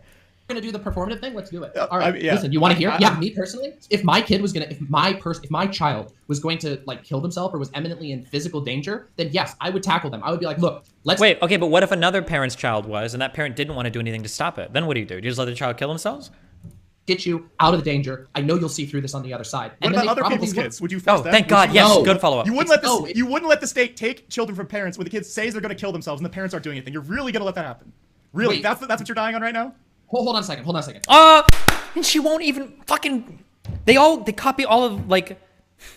I feel like my worst habits filter down to Vosh, and then people copy the worst habits of Vosh. At least copy the Destiny habit where you bite the bullet on uncomfortable analogies, or you bite the bullet on uncomfortable hypotheticals. Like, bite the bullet. Notice how she initially owned it. She was like, "Yeah, I would never take kids from other people's. I would never take kids from other people's parents." Does that make sense? I would never take another parent's child, right? Or I'd never have the state do it. But then as soon as Hanz rephrases it, and Hanz is like, okay, well, wait. So if a kid was about to kill themselves and the parents didn't do anything, you wouldn't do then? Now she's like, well, hold on. She realizes how bad it sounds, and instead of actually like owning the actual logical conclusion of what she's saying, she shifts back to optics mode, and she's like, whoa. Okay, shit, that sounds really bad. Okay, I need to find a way to rephrase this. And then she backs out, and now she's going to come at it from a totally different angle. It wouldn't surprise me if we never return to this hypothetical now in the rest of this conversation. Let's find out. Would you you wouldn't let the state take children from parents when the kids say tackle them? I would be like, look, let's get you out of the danger. I know you'll see through this on the other side. What about other people's kids? Would you force them? Would you you wouldn't let the state take? So he says it right here clearly, and she says no. Now he rephrases it so that it sounds even worse, so that she knows what bullet she's biting. Children from parents when the kids say they're going to kill themselves and the parents aren't doing anything. You're really going to let that happen? Really? Wait. That's what you're dying on right now? Hold on a second. You're saying that, are we talking about like an idealized world? I obviously think that. And now, like, all the reason. Hold on, is this an idealized world? Is this a hypothetical child? Like, would this ever fucking happen in real life? Like, blah, blah, blah, blah, blah. Is there ever a point in real life where children are neglected to the point where they feel suicidal and their parents aren't doing anything to help them? Like, well, in Demon Mama's perfect world, where whatever fucking suburb she came out of, I guess that's never actually happened before. In the real world, there are actually children that have these problems. Children get neglected by their parents, especially teenagers, especially if you're in like a single parent family where your parent is working all the time, where they might not get like the type of attention or help they need. That absolutely fucking happens. The fact that anybody would push back on this as some absurd hypothetical that like, oh, you're telling me it is impossible that a child might be neglected by their parents to the point where they want to kill themselves is just very telling of where Demon Mama comes from. Right now, in our current state of affairs, it's probably a good thing if a child is completely isolated from the rest of society that we have a mechanism in place by which they can get out of that. But I don't think. I don't believe. Hold on. No, you have to let me finish. If you ask me a question, no. I will stop it. Wait, Hanz, I will stop right now. If you're going to do this, I will stop right now. You're allowed to run away. And now she wants to eject because she realizes that she wants to eject now because she realizes, like, rhetorically, I don't think she can optically save this argument. It's absurd. Even logically, her argument is actually like ridiculous. So logically it fails. However, Not only does it fail logically, she can't even make it optically or rhetorically look good because Hanz is providing an adequate example of like, well, here's a breakdown of your logic in a way that not only is logically horrible, but it rhetorically looks really fucking bad. And now she's like, oh, well, fuck you. I want to fucking get out of this. I don't like this conversation anymore. I want to fucking leave. Like, and now she's done with it completely. Okay. Bruh, I will stop right now. I haven't raised my voice like all right, this is easy. Okay, cool. Yeah, this is easy. So earlier when I said it wouldn't surprise me if we never return to that point, I bet we won't ever return to it. But maybe we will. Hold on. There's still 4.5 minutes. Maybe we will. We will return to it. No, because you're talking over me. You literally need to let me finish on this. You asked me a specific question. I will not. And you didn't nope, engage. I will not do this. I will not. The question was, if your kid is going to Roblox themselves, will you stop them and institutionalize them? And yes, I would. And you said yes for that. No. And then so what I'm asking then is, I'm done. She's so scared. She's so scared of going forward in this hypothetical because she knows how fucking bad it sounds. Holy shit. Asking about for other people's kids, would you be okay with the state doing that to other people's children if the kid's going to Roblox themselves? That's a yes or no question. Hanz, first of all, I'm actually done with this. Like, we're not going to continue with this afterwards. Like, I'm actually done. And consider this a serious. Wait, did my YouTube crash? Or is it just glitching for a sec? Sorry. Serious mark on our friendship. Because I think this is remarkably ridiculous. Wait, mark on our friendship? I'm done. And then I'm asking about for other people's kids, would you be okay with the state doing that to other people's children if the kid's going to Roblox themselves? That's a yes or no question. Hanz, first of all, I'm actually done with this. Like, we're not going to continue with this afterwards. Like, I'm actually done. And consider this a serious mark on our friendship. Because I think this is remarkably ridiculous. First of all, you asked me 2 different questions. The first time you said, would I personally tackle my child if they were in physical danger? Yes, I would take that onto myself. I would take the risk of potentially harming my child physically onto my own. No one cares. Notice how much she wants to talk about this one thing because optically it looks good. I would do anything to protect my child. And then also because it gives her more time to either think of an answer to the other hypothetical or avoid answering it. But she'll sit here and like entangle with this part that nobody cares about because nobody's asking. Nobody cares what you would do specifically. Hands. And if I hurt them in the process, that would be my goddamn responsibility because I chose to intervene there. Wow. Then, just very, very slippery, you just about 5 seconds ago changed the question when you said, no, wait, the question I asked you was whether you would have them institutionalized. And you never said that in the first situation, nor did I ever do that. This entire conversation has been you. Excuse me, I'm not even. Hans, are you for real? I'll give that to you. I'm done. Hans, I literally. I think what I said was about like whether or not you would stop. Are you for real? But then you asked. But then I asked, Hans, would you stop other people from right now doing this? Hans, is this really? Let's not even wait. Is this institutionalizing? Hans. I would have to scroll back to the conversation. It might have been that Hans said like, oh, well, would you have the government do this or whatever? But like, it's obvious what he's asking. Hans isn't asking like, would you personally, like, obviously they're having a conversation about what the policy should be. It's pretty obvious to know what Hans is saying. He's not trying to ask her like a personal question about her personal child, right? Stopping like the Roblox thing. Hans, I'm done. This is disrespectful and stupid. Okay. And I mean that. Like, I mean that on a very real way. Like, I came in here totally ready to have an actual conversation with you. And what keeps happening is you'll ask me a question, then you interrupt. And when I try to be able to actually answer that question, then you accuse me of talking too much. But if you ask me a question, you excuse me, you're doing it right now. You're doing it right now. Oh, nice meme. I love that. I mean, yeah. Is that a problem? Do you think you have a problem that I talk too much? I mean, gish galloping is a thing. Like, you don't really stay on topic. Yeah. It's technically Hans is wrong here. She's not actually gish galloping. Gish galloping is when you lay out like a multitude of bad arguments and you don't give your opponent time to respond to any of them. The problem is Demon Mama hasn't actually laid out any arguments whatsoever. So it doesn't actually even qualify as a gish gallop. She's just filling a lot of air with meaningless words. She's rambling. Like, it's like incoherent rambling. That's all it is. It's not even a gish gallop because she's not actually putting forth any arguments. She's just galloping. Yeah. You think wait, where have I gish galloped? Give me a specific example of where I've gish galloped. I asked you whether you would stop your own child from Robloxing themselves, and then you said, "Oh, it's not a gish gallop, it's a troll trot." True, poopy ass. She's troll trotting, not gish galloping. Yes, and then the second question. That's a direct answer, Hans. That's not a fucking gish gallop, dude. And then you said yes. Asked you whether you would stop your own child from Robloxing themselves, and then you said yes. And then the second question. That's a direct answer, Hans. That's not. Okay, but that's not what he cares about. The obvious answer to that one is yes. Now the next question is the thing that he cares about. Oh my god. Fucking gish gallop, dude. And then the second question, this is so stupid, which you refused to answer. Come the fuck on. You know, are you? She's still okay. So Hans is doing a good job at trying to bring her back to this point. I didn't think we'd come back here, but she's not going to engage with it.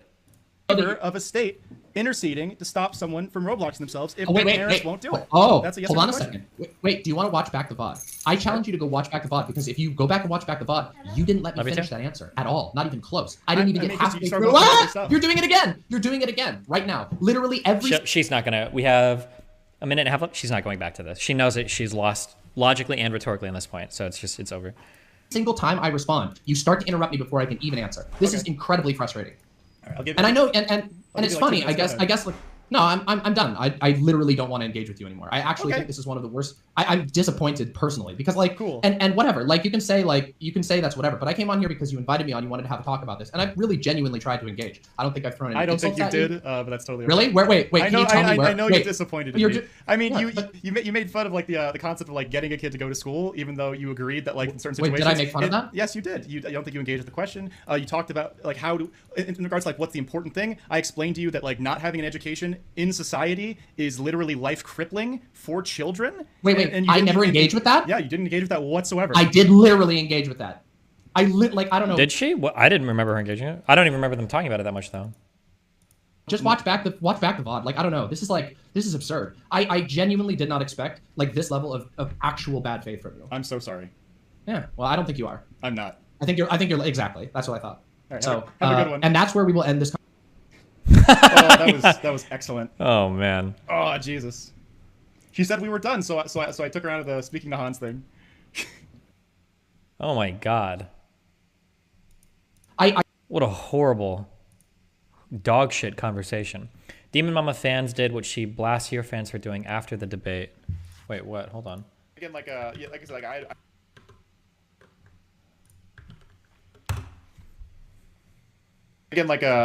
I had like half my chat against me because like half my chat was Demon Mama people at that point. And they're like oh, you're bad faith, Hanz. Like we can look at my name like gay fesh and they're like starting to leave. But like if you look at like towards the end of the debate where everyone's like I can't believe I lost so much respect for you. Like those people were never in my fucking chat like ever. Like so, but overall, I think I honestly like, dude, real talk.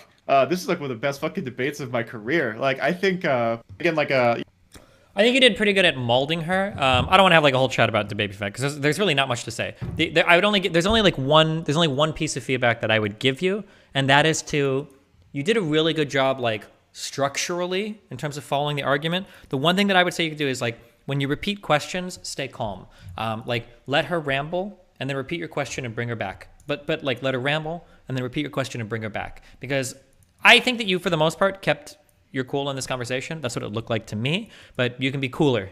Like, let her ramble. Don't try to cut her off. Let her say her dumb shit. Be like, okay, that's cool. But, and then bring it back to that question, I think, over and over again. Yeah. That's the only thing. But otherwise, I think, like, yeah. I don't see how somebody could watch this and think that Demon Mama was participating in this conversation in good faith, either on factual grounds, because shit she was saying was just ridiculous. Like, oh, kids love to go to school. Or on rhetorical grounds where she's like clearly like dodging around questions and like answering in bad faith and not actually giving answers to questions and shit like that.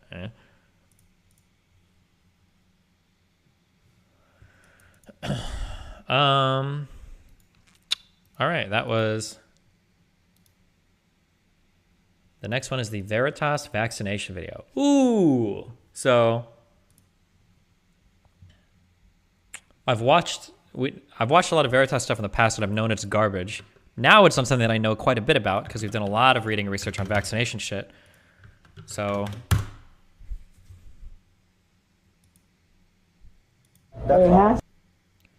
Project Veritas, Part 1. Federal Government, HHS, Health and Human Services, I think, whistleblower goes public with secret recordings. The vaccine is full of shit.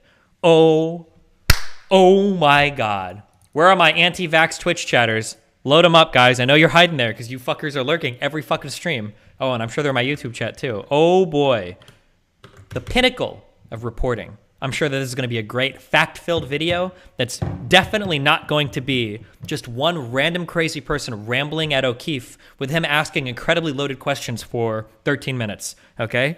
I'm sure that this is going to be like a very data-driven. I'm sure they're going to have a lot of like, oh, and here's a study that nobody's talking about. I'm sure this is going to be an amazing video and not just awkwardly cut together clips of like one or two doctors saying dumb shit. Absolutely, I'm sure, okay? I'm sure. All right. Oof. I'm gonna use the restroom real quick. I'll be back 1 sec.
Thank you, Steven! DM is the fucking worst. Here's my prime. Wow.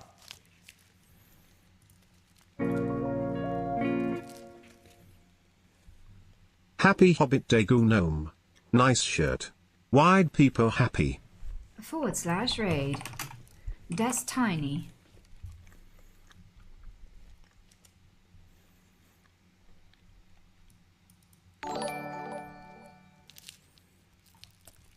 Spectating Shuri, $4.99. Going to school laws happened to help find abuse victims in Alabama. It helps spot bruises and injuries. Some single moms won't go out of necessity. BX Bullet TV and Twitch chat says vaccine hype. Oh no! It's too late for you. Stop. Don't even start.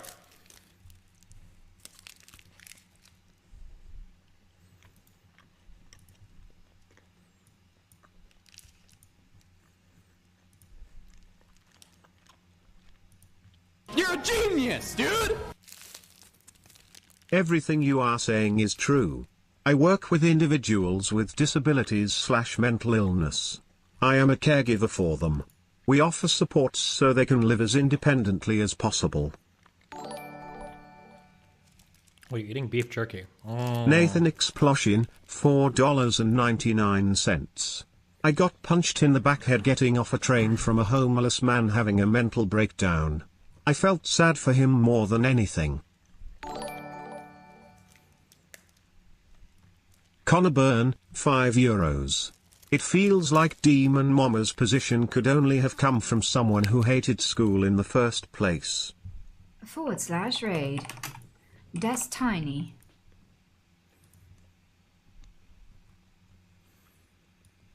All right. You're a fucking statistician!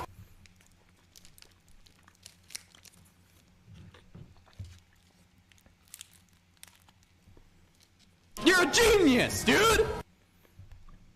Giving some support to the marvelous destiny. Fucking dubstep. Okay, you guys are done. Maybe.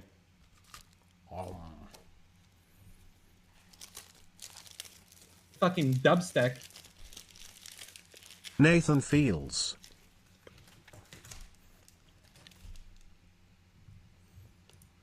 Stop stuffing your fat fucking mouth. 5 more.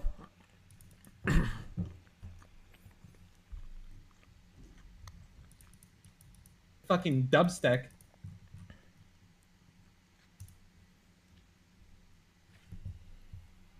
Three more. We're almost there.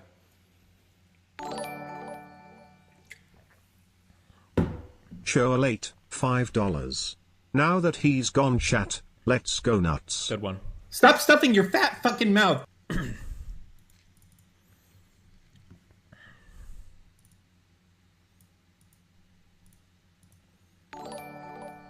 Almost. Unknown soldier, $4.99. Too bad you weren't vaccinated against the beta variant. Crying face, R.I.P. Nice. You're a genius, dude! Okay. Okay, the last one. Start the video now. Alright, good luck. It hasn't probably been done because the government doesn't want to show that the darn vaccine is full of shit. Tell us about who this person is. Dr. Gonzalez is one of our emergency room doctors at Phoenix Indian Medical Center. And she's a federal. Okay, we got an ER doctor who is not a researcher giving her opinion on things. All right, hard-hitting O'Keefe journalism. Let's go. Employee? Correct. Now you got this guy in room 4 who got his second dose of vaccine on Tuesday, has been short of breath. He's got myocarditis. Yes. Oh, this is bullshit. Let's see. It's probably myocarditis due to the vaccine. Right. But now they're not going to blame the vaccine. Well, and you know what? But he has an obligation to report that, doesn't he? They are not reporting. Right. Because they want to shove it under the... Yeah. Under the... How do we square that they're not reporting anything with the fact that the VAERS shit has had more reports than for any other vaccine in human history? How do you have both of those? I'm pretty sure there's tons of shit that has been reported on VAERS. Now, whether we want to say those reports are good or bad or not, but what are we hiding? The map. What patient was she referring to? She was referring to that patient, that 30-something-year-old patient that had congestive heart failure. And in that particular patient's case, it was not reported. No. Wow. The problem in here, they are not doing the studies. People that had it, you know, and the people that have been vaccinated, they're not doing any antibody testing. It's super fishy. Not that it hasn't been done, it hasn't been published. It hasn't probably been done because the government doesn't want to show that the darn vaccine is full of shit. The government doesn't want to show that the vaccine is full of shit. It's not doing what its purpose was. May I see your badges? You're Jody O'Malley at the Department of Health. I like the dramatic music in the background. Fuck. This video is gonna end up sucking because there's not even gonna be anything I can really respond to. It's just gonna be some lady on camera making a bunch of claims that okay, did anybody follow up with the hospital? Was there any actual third-party independent research done to see if anything's with the case, or is it just you just have one person on camera just saying a bunch of random shit that we can't actually talk about, or we can't verify or not? None of this is falsifiable. This is the United States government identification. I'm looking at the CDC website. It says that you're required to report adverse events following vaccinations.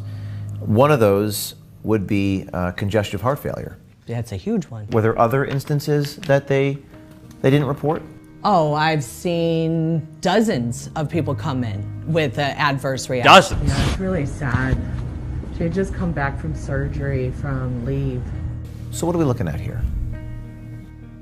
You're looking at me transferring her to a higher level of care that could handle her condition.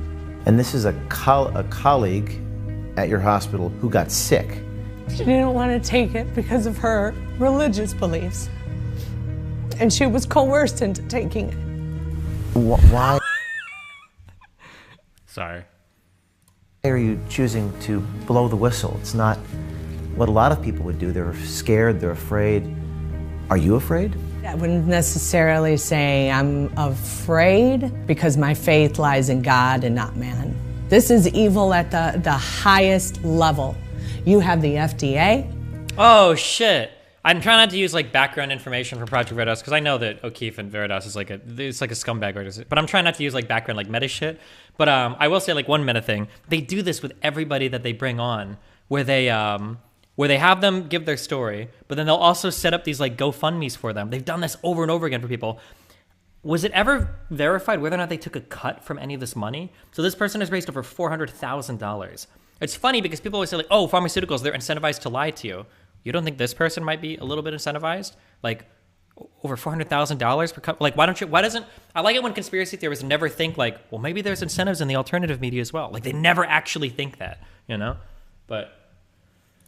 You have the CDC that are both supposed to be protecting us. Are you afraid they're going to retaliate against you? Yeah. I'm a federal employee. What other federal employees do you see coming out? But you put your faith in God. Amen. The government doesn't want to show that the darn vaccine is full of shit. I like how they keep playing. Is this like the 4th time we've heard this clip? There needs to be a registry of the people who aren't vaccinated. That's happening there in Germany. I'm gonna go door to door instead of going, how much is your booster shot? Don't get the Johnson & Johnson. Slide it till you know. She didn't want to take it because of her religious beliefs. She was coerced into taking it. They are not reporting because they want to shove it under the mat. Why are you choosing to blow the whistle? Are you afraid? I wouldn't necessarily say I'm afraid. My faith lies in God and not man. Jesus Christ. My name is Jody O'Malley, and I'm a master's prepared registered nurse. Well, first of all, your hospital is run by HHS, correct? I work for Health and Human Services with Indian Health Services branch for the Native Americans. These are federal employees. Yes. I work for the government. Oh, wait. No offense, okay, and I don't mean any offense, but like federal employees, is that supposed to be like this is the cream of the crop, the best in the world? Like, it just means you work for the state or you work for the government. That's, like, was that supposed to be like really flashy, like federal employees? Like, oh, I mean, the main thing is we have to follow.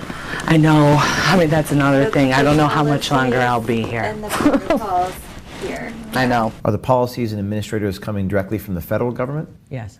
The problem in here, they are not doing the studies. People that had it, you know, and the people that have been vaccinated, they're not doing any antibody testing. Now you got this. What does that mean when she says it? They're not doing any antibody testing. Is it supposed to play on the ADE fears, or is she saying? I don't understand what she means when she says that. Are we just? I wonder if they're going to talk about any of the claims that she's making. Also, what do you mean when you say there are no studies? Like the vaccines are rigorously studied. It's part of like what's being published because of like in order to qualify for the emergency use authorization for the FDA. Like everybody around the world can look at these studies. They're not like mysterious.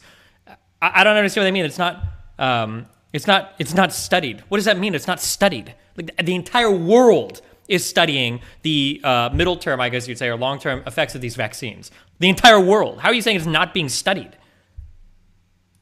Guy in room 4 who got his second dose of vaccine on Tuesday has been short of breath.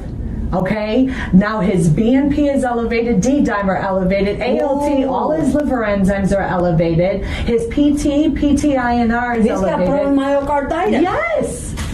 Oh, this is bullshit. Now, let's see. It's probably myocarditis due to the vaccine. Right. But now they're not going to blame the vaccine. Well, and you know what? But he has an obligation to report that, doesn't he? Oh. Is Veritas always just the absolute lowest tier bait? I usually feel like it usually shot to have arguments that are still shit, but a bit more refined than the slow hanging fruit. Veritas is always garbage, yeah. I was just curious to watch this because like I'm more familiar on this than most of the other shit that they cover. So, but yeah, nothing good usually comes from this organization. It happened, right? What is it? 60 days after, if you see anything? They have got to. But how many people are reporting? They are not reporting. Right. Because they want to shove it under the mat. In this instance with Dr. Gonzalez, what patient was she referring to, or without saying she the name? She was referring to that patient that had congestive heart failure. Congestive heart failure. And in that particular patient's case, it was not reported. No. I'm going to have to transfer you to another hospital. Okay. We don't have cardiologists here. And what you're developing is like a congestive heart failure. Okay? And that's not good. I don't know where this is coming from. On July 29th, you have... I've been to the doctor a few times. I don't want to generalize. Never mind. This doesn't sound like any hospital visit I've ever had in my life. But maybe some are like this. I don't know. I can't generalize. I truly do mean that. I can't generalize to every hospital experience. Maybe other doctors are different or whatever. Yeah, I'll just say that. But had the first COVID vaccine, and August 19th you had the second. You know, you don't have COVID, okay, but you have got a lot of symptoms, you know, and you're developing congestive heart failure. Were there other instances that they didn't report? Oh, I've seen dozens of people come in with an adverse reaction. Was one of the ones you saw a 15-year-old with blood clots? I wish I had the medical knowledge. Is congestive heart failure something that you can just diagnose? Does that present with symptoms? You can just diagnose that without like a machine? Like, do you have to do like x-rays or CT scans to find out if like the heart is filling with, like how, fuck, do I have any physicians in chat? I'm so curious about this. I wonder if you can just say like, oh, you're developing congestive heart failure without actually doing any type of test. Destiny is very clinical. BNP is a good measure of congestive heart failure. Okay, so maybe you can do this without like a complicated machine. I don't know what BNP looks like. Hold on. You probably need to do an EKG. Oh, this is looking for... I don't think I can pronounce this. Hold on. BNP, blood. Does this test have other names? B-type, natriuretic peptide. This test looks for the hormone BNP in your blood. BNP stands for brain or B-type natriuretic peptide. It's made inside the pumping chambers of your heart when pressure builds up from heart failure. Oh, okay. Gotcha. Yeah, so I was just covering a nerve. Wait, so this is what I was checking. Hold on. So the lady said that they had to move the patient to another hospital because they have a cardiologist. They didn't have a cardiologist, but they diagnosed him with heart failure. So it sounds like there are blood tests and maybe an EKG you can do to confirm that you have this type of condition, but then you would have to transfer them to a hospital, somebody more qualified to take care of them. That seems like it's possible. I was just making sure. Nurse. He's in here with bilateral PEs, but he's fine. And I'm like, okay. So he wasn't on oxygen or anything like that. And I said, was he vaccinated? And then she's like, I don't know. So then I looked in the chart, and he was. He had the Pfizer vaccine at the end of July, and he was due for a second dose. So this is... Hold on, I want to read this chart, actually. Let's just read this real quick. Had the Pfizer vaccine... Patient is a 15-year-old male with a history of asthma, presents to emergency department for shortness of breath, X2 days, is that over 2 days? Which became worse yesterday evening. Patient also has 2 days of urinary symptoms, myalgias, malaise, rhinorrhea, non-productive cough, intermittent episodes of nausea, and one episode of emesis. I can't pronounce half this shit. Otherwise tolerating oral intake, no abdominal pain or changes in bowel or bladder function. States that he had a friend who he thinks had strep throat. Patient had first dose Pfizer COVID immunization end of July and is due for second dose tomorrow. Patient has been hospitalized for asthma in the past. Last time he was on oral steroids was last year. No history of intubation for asthma. Wait, so he's been hospitalized for asthma in myalgus. Is that it? Sorry. So he's been hospitalized for asthma in the past. It says past medical history has chronic problems. Hospitalized at Phoenix Children's for asthma exacerbation and pneumonia too. Does this indicate, I don't know what these numbers mean. Is this like 3 separate hospitalizations or 1 or 2 or I don't know how to read this down here. So it sounds like he's got like some pretty big problems already. But okay. Jesus, leaking this info can't be legal. I'm pretty sure this is a HIPAA violation, but I don't know if there are special protections for journalists.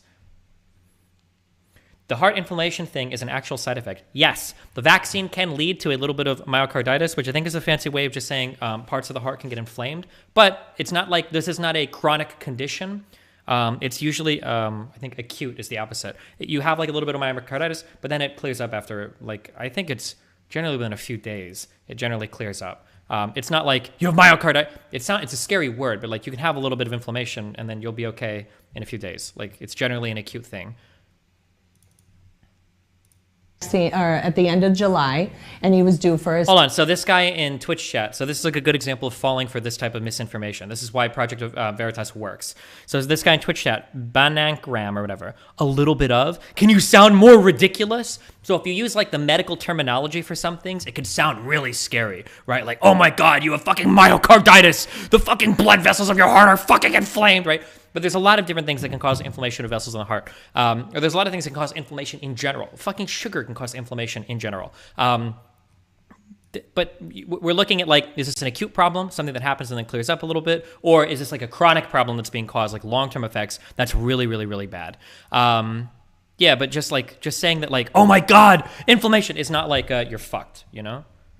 Also, like, the fact that this person has literally been hospitalized, it looks like multiple times in the past for an asthma attack, and he had a friend who he thinks had strep throat. Like, yeah, I don't know. It's funny that you would blame this on the vaccine, but okay. Destiny, why are hospitals being told not to report it? I don't know. I've never heard that before. There's this one lady making this claim. I don't know if that's true or not. I would need, like, more information about that. Second dose. So this is essentially...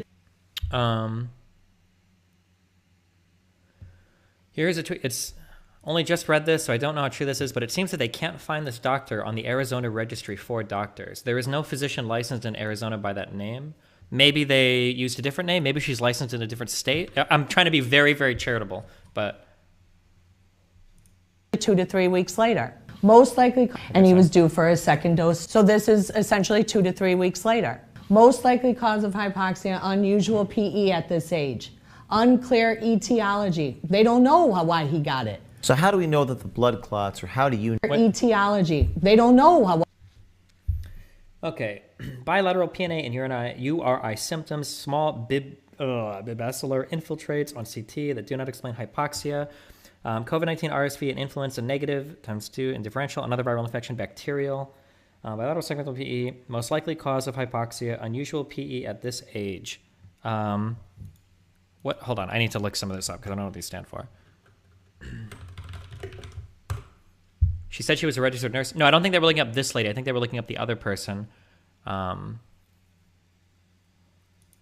PE can't stand for pulmonary embolism. PE is pulmonary embolism? Is that really what it stands for?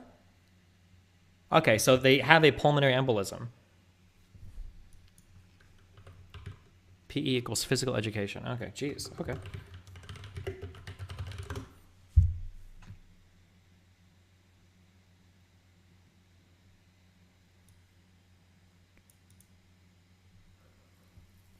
Trying to figure out what bilateral segmental. I can guess bilateral means obstructing two things. Segmental means a segment, two segment. I don't know what this means. Fuck! We need an on-call doctor for this shit.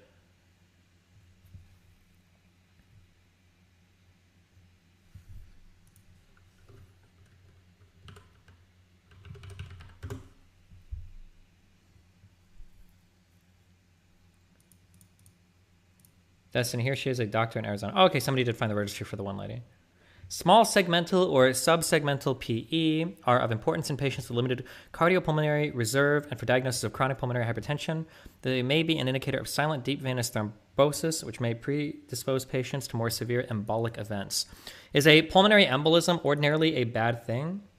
Oh, a bilateral segmental PE means both vessels of the lungs are at least partially blocked. Gotcha. Okay.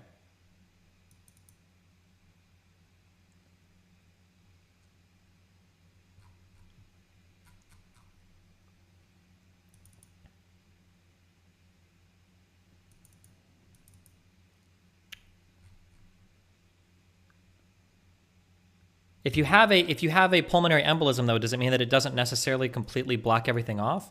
Because I mean, if this kid has a pulmonary embolism that's blocking off like both sections of the bronchial. Is that what you said? Like, but he's not dead, obviously, right? So can a pulmonary embolism be a partial obstruction? That's my physician question. It won't always. Okay, so you can have, so a pulmonary embolism can lead to a partial obstruction. Okay, I'm just trying to understand when I read this. Hypoxia just means that you have low, I think, oxygen levels in your blood. So if you use like a pulse oximeter or whatever, that your numbers are lower than 95, I think, or 96 is considered hypoxia. I don't know what the official number, but it's low. And usually unclear etiology. So unclear etiology means that they don't know what's causing it. And then now they list the risk factors. So the subject sounds like they're overweight. And then a possible genetic component, no recent COVID-19 infections. They received their vaccine first shot about 3 weeks ago. And then they have asthma as well. I think asthma gives you an elevated risk for blood clots. Is pulmonary embolism, that counts as a type of blood clot, right? But, okay, sorry. All right, just to be, hold on. Let me be very, very, very clear when I say something when I'm reading through this, okay? I'm just reading through the chart to understand it. I'm not pretending to be able to make a diagnosis here or like, oh, well, I read this and I understand the term, so this is what's going on. Maybe some doctors can do that. I don't know if you can do that with just looking at these things. I'm just curious so that I can understand what I'm reading. I will say, though, that by reading this, I will say very confidently, and I will say this, and if any doctor wants to call me out, feel free to send me an email. I don't think you can just read this and go, oh, it was definitely caused by the vaccine. I think you need more information to say that. And it seems like this particular patient has other risk factors as well. Having somebody with asthma that has been hospitalized with their asthma is already pretty rare. I don't believe, actually, let's check that real quick. Percentage of asthmatic individuals, or percentage of asthmatic hospitalized. Do most people with asthma get hospitalized with it? I wonder what the percentage is.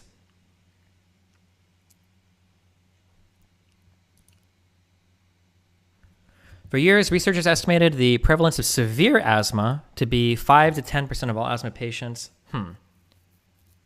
Okay, well, this guy's been hospitalized multiple times for asthma. Sounds like he's overweight, and he's 15. So there's a lot of risk factors here for things that could lead to a pulmonary embolism, but okay.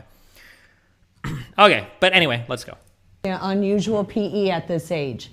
Unclear etiology. They don't know why he got it. So how now I know that this is like O'Keefe 101, but it's a little bit irritating that they keep talking about how unclear, like we don't know what's causing it. Have they brought up a single time that this kid had asthma? Did they say that at all? Does anybody remember? Or I can go back and look. Like, have they mentioned at all that this kid had asthma and he was fucking hospitalized in the past for it? Because that's like a pretty big thing, you know? Destiny, acute means extreme or bad, not little or negligible. Wait, what? My understanding is that acute just means short-lasting. Acute doesn't say whether or not it's good or bad or negligible. I thought acute just means like short, like it doesn't last long. And then, so you have like acute symptoms and you've got chronic symptoms. So for instance, SARS-CoV-2, the SARS thing stands for, oh my God, what was it? It's something acute respiratory syndrome. What does the S stand for? Sudden? Is it sudden acute respiratory syndrome? Severe acute, oh, it's severe acute respiratory syndrome. I don't know why I forgot that. So the S is for severe. Acute is because it's short lasting. Respiratory system is because it targets the lungs, right? Okay. Acute can mean intensive. Maybe it can in other things, sure. But like, I don't know. Anytime I've seen like acute, like usually acute means not short, it means short lasting, and then chronic means long lasting.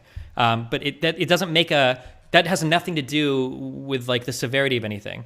Like, I think arguably you could say like a stroke is like acute or whatever. Or like a heart attack can theoretically be acute, I guess. I don't know if it clears up after, but like it doesn't mean it's good or bad, right? And then there can be chronic conditions which aren't really that, like diabetes is a chronic condition, but it can be managed with medication, or HIV is chronic, or there are things that can be chronic. You can have chronic back pain that doesn't like fuck you up or whatever. Yeah. Okay, sorry. Jesus. All right, sorry. Know that the blood clots, or how do you know that the blood clots? Destiny, these people are dumb. Why use severe if acute already means it's severe? Oh, yeah, sure. Okay, sorry, stop. Okay, going back. Fuck. Or why he got it. So how do we know that the blood clots, or how do you know that the blood clots are a result of the COVID vaccine? Because this is a 15-year-old, normal weight, healthy child. Whoa, what? Bro, you literally posted the fucking chart. Their weight is considered a risk factor, and they're not healthy. They've already been hospitalized for fucking asthma. How are you going to sit here and lie when you showed us the fucking pictures? Wait, what the fuck? What? Okay. This is Project Veritas 101. All right. No reason for him to have a blood clot. It's a shame they're not treating people. I know. Like they're supposed to, like they should. And I think they want people to die. And how many have you seen that have gotten vaccinated here? That got sick and side effects? A lot. A lot? Have you seen it too? Yeah. Yes. And I'm like, who's writing the VAERS report? Nobody, because it takes over a half an hour to write the damn thing. Right. The CDC website, it says that you're required to report adverse events following vaccinations. Is there a policy at the hospital for reporting these complications? No. There's never been any directive sent out on reporting. What? Like, so you're a journalist, O'Keefe. Why not email the hospital and ask? Get a response. Did you contact them for a clarification? Like, hey, do you guys have a product? Did you contact any other doctors that work there? Right? These are things that like a journalist would do, right? So if you have somebody that comes and tells you something, one of the most important parts of being a journalist is fact checking. Like, oh, I'm getting this report from this one person. Well, let me go talk to their colleagues. Is it the same thing? Let me go talk to who they work for. Is it the same thing? You know, let me go talk to neighboring institutions. Have you heard these types of complaints before? This is what you do as a journalist. This is why when Project Veritas tried to get a woman to fake a report to the Washington Post about being raped by, it wasn't Donald Trump, it was, oh God. It was the guy that Bannon and Trump tried to push in, was it Roy Moore? It might have been Roy Moore, yeah. When they tried to plant that story in WAPO, when they did their like peripheral investigation, they found out the lady's story was bullshit, because this is what journalists do. You're supposed to do a lot of peripheral investigation. O'Keefe does none of this, because he doesn't give a fuck if the story is true or not. He just wants hits on fucking YouTube. This vaccine, we are in stage 3 clinical trials. Normally, stage 3 clinical trials is where you gather your data. What the responsibility on everyone is to gather that data and report it. And if we're not gathering that data and reporting it, then how are we going to say that this is safe and approved for use? How come after 18 months we... So, I mean, you gather data in all parts of trial. I don't understand what she means by that. Like, I don't know. I don't even know how to verify that, right? So phase 3 clinical trials are about the safety and effectiveness, I think, of new treatments. And then stage 2 trials, I think, are to determine if the treatment actually works for a particular thing. I can look up, like, what are stage 1? I mean, we can look up what are different stage trials. Phase 3 was done in November. Yeah, that was just how she phrased that as weird. That like, oh, stage 3 is when we gather the data. Okay.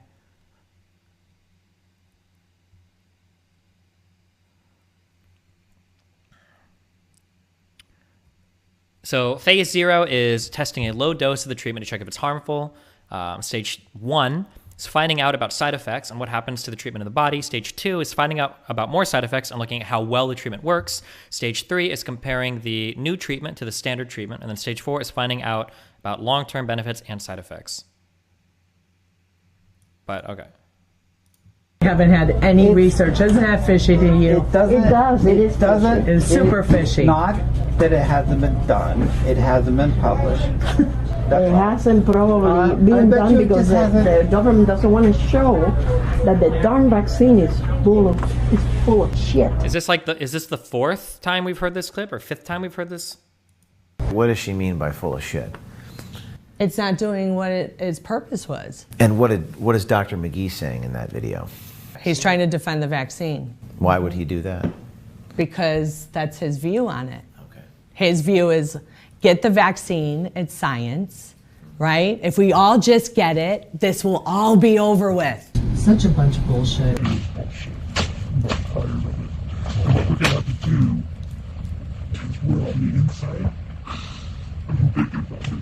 And what do we do? I don't know. But there's so much I want to blow up. So much. How do we do that? Like, you know, Project Veritas. Why are you choosing to... What? What are these recordings? Deep Throat. Like, what the fuck is this? blow the whistle. It's not what a lot of people would do. They're scared, they're afraid. What prompted me to do this was when I was house supervisor one night, and one of my co-workers had taken the vaccine, and she didn't want to. She had went throughout this entire pandemic working in the... Why do we have to edit this like that? Can she really not make it through a sentence in an interview? Like, this is YouTube. You should be able to reshoot it if you need to. Well, I hate how they edit the fuck out of everything. Had taken the vaccine, and she didn't want to. She had went throughout this entire pandemic working in the intensive care unit. Pretty much was a COVID unit. Yeah, it's really sad. She had just come back from surgery, from leave. 2 weeks ago, a little over 2 weeks, and then got her first dose of vaccine after surviving this entire pandemic. What? Why didn't we get to see her chart? What is the implication, that she died from the vaccine? What the fuck? She didn't want to take it. She didn't want to take it because of her religious beliefs. And she was coerced into taking it. What? I want to know what religion these people are. Let's get a little bit more specific. If we're going to cite a religious exemption, like we need to be exempted from everything else the public is doing, I think I want to hear what it is. Let's be more specific. And it's like, nobody should have to decide between their livelihood, being a part of the team in the hospital, or take the vaccine. Now we're just making people take it. And then there's... Yeah, I want to know what that nurse died from. She said she just came back from fucking surgery. And you think it was a vaccine that killed her? Reactions to it. And then you have a medication that has been shown effective and surely has no adverse reactions for trying it. Dr. Bob... Wait, oh no. Are we about to take an ivermectin turn? Is it happening already? I want to talk to you about prescribing. Oh no, it is. Not a lot of this facility, and so physicians can't prescribe off-label use medication here. Not for COVID. They did it with hydroxychloroquine, and it was really bad, and so they are not allowing it right now. She said yes, I would agree to write for this because she's not contraindicated. And Dr. Bagua said that? Yes. I am stuck. I am told you are absolutely not to use it under any circumstances whatsoever for somebody with COVID unless you don't want to have a job. I am not going to lose my job. Damn. They were not allowing, they were going to lose their job if they allowed you to use that drug. Right. Nuts. Right now, what is plaguing this country is the spirit of fear. Are you afraid? It's my career, you know, it's how I help people. But am I afraid? I wouldn't necessarily say I'm afraid because my faith lies in God and not me. And the $400,000 I raised on GoFundMe. Man. So I have 2 older kids that are on their own, and I have a 12-year-old at home that I care for on my own. You know, like, what kind of person would I be if I knew all of this? This is evil. This is evil at the highest level. You have the FDA, you have the CDC that are both supposed to be protecting us, but they are under the government. And everything that we've done so far is unscientific. Are you afraid they're going to retaliate against you? Yeah. I'm a federal employee. What other federal employees you see coming out? But you put your faith in God. Amen. Power, Deception, Propaganda. A new book by James O'Keefe. Pre-order now at Okay, well... I don't know what else to say. Why would they release the chart of the one kid and then lie in the next breath and say, well, that person was healthy, when we can see in their chart that they're not? Why would you say that? Why would you lie about that? At least, like, don't show the chart.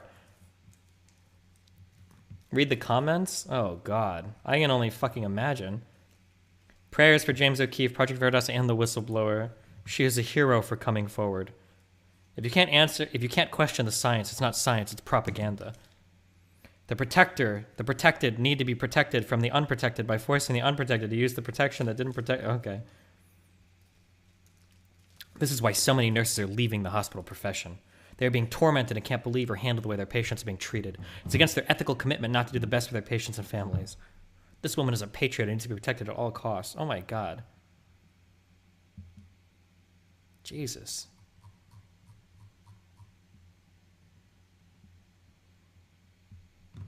Apparently a part 2 is going to be released tonight. I don't think I'll be awake for that, but...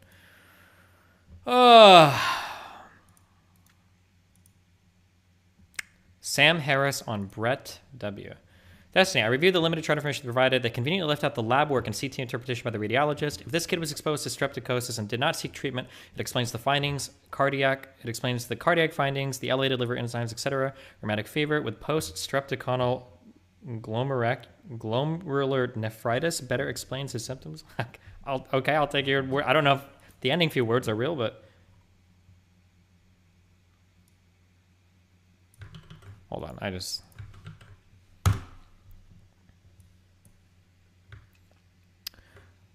Glomerulonephritis? Glomerulonephritis? I don't know how to pronounce this. A group of diseases that injure the part of the kidney that filters blood.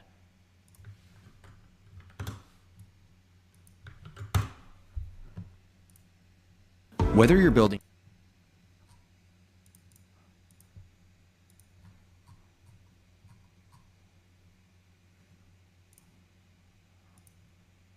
Sarah with registerednursern.com, and in this video I'm going to be doing an NCLEX review over acute glomerulonephritis. And this video is part of an NCLEX review series over the renal glomerulonephritis.com, and in this video I'm going to be doing an NCLEX review over acute glomerulonephritis. That doesn't help me at all. Glomerulonephritis. Glomerulonephritis. Okay, Jesus.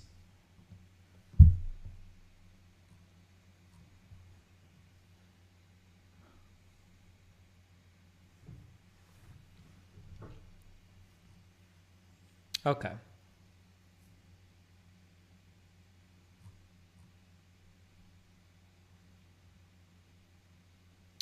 Destiny, at 11:40, it was her native beliefs to not take the vaccine. Charlie Kirk show. Oh, okay. I don't care about this.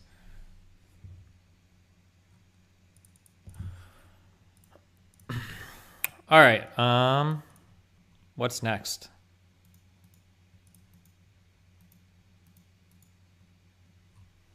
Dude, mining levels are coming real slow, guys, okay? A mining level 64, okay? Not going hot. Not doing too well. Do you see the new study results about how crazy effective second J&J doses are? They have to be more spaced apart than the mRNA vaccines, but they're 94% effective against even the Delta. Well, I mean, if it's spaced out farther, right? I think getting a second dose of, like, I did more reading. I don't think if you got Pfizer or Moderna, it seems like you probably shouldn't get second doses of the other ones, because I think the mRNA vaccines are both exactly the same protein. Like, I think it's the exact same formula. But the difference is that I think the mRNA dosage was just like twice as big as the Pfizer one, which I think is why I can't say this is the reason, but I think it's why some people are saying the Moderna one was more effective. It's just because it was a way bigger dose. So it seems like if you were going to get a second one, you'd opt for, I don't know how different the vectors that the other vaccines use there or how they're attenuated. I don't know that, so don't take advice from me. So, okay. Dust 2 change. Whoa, what?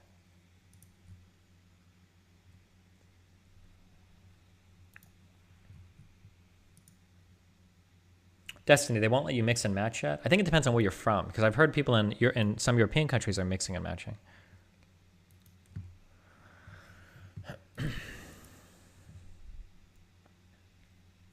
The lipid nanoparticles are different and proprietary. Okay, but theoretically, the LNPs shouldn't matter that much, right? Because it's just the delivery vessel to get the mRNA into the cell. As long as it works, it shouldn't matter that much. Maybe, I think, but...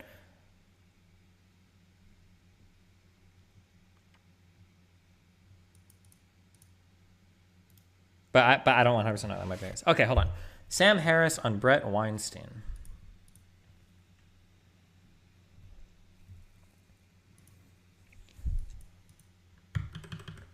This is a 28-minute video.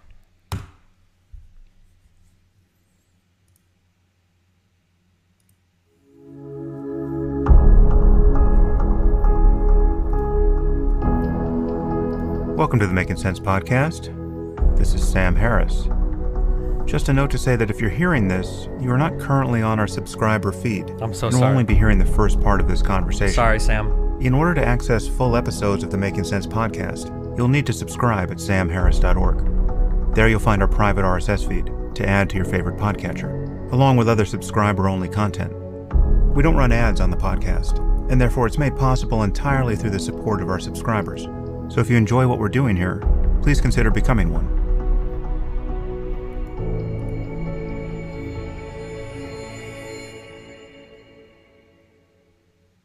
I've been thinking more and more about what we're doing here, about what I'm doing personally, and about how that fits into the various trends we're seeing in our intellectual and ethical and political lives.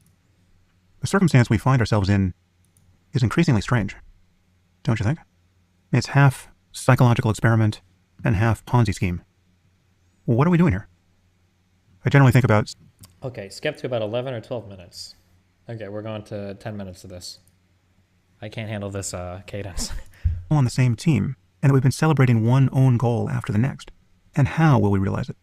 What is the mechanism that will force us to converge on a common picture of reality and a common set of primary values? Anyway, trying to figure this stuff out remains the purpose of this podcast. And as always, it's a privilege to have anyone listening at all. And now for today's questions. Hi, Sam. My name is Corey. I live in Eau Claire, Wisconsin. My question for you is more of a vote than a question. I'd really love to hear you discuss the Eric Topol podcast with Bret Weinstein on a future podcast. I know that you have considered that and kind of rule it out at this point, but love for you to reconsider. My sense is that there is a lot more common ground to land on than disagreement. And each of you could actually learn from the other about their own sense of reality surrounding the COVID issues. I think we're all a bit confused, and we would all learn from the two of you learning from each other. Thank you. Hey, Corey. Thanks for the question. Yeah, this is a hard one for me, actually. You know, I get that it seems crazy not to just flip on the microphone and talk to the guy, or talk to him and Heather, who's also been his partner in crime.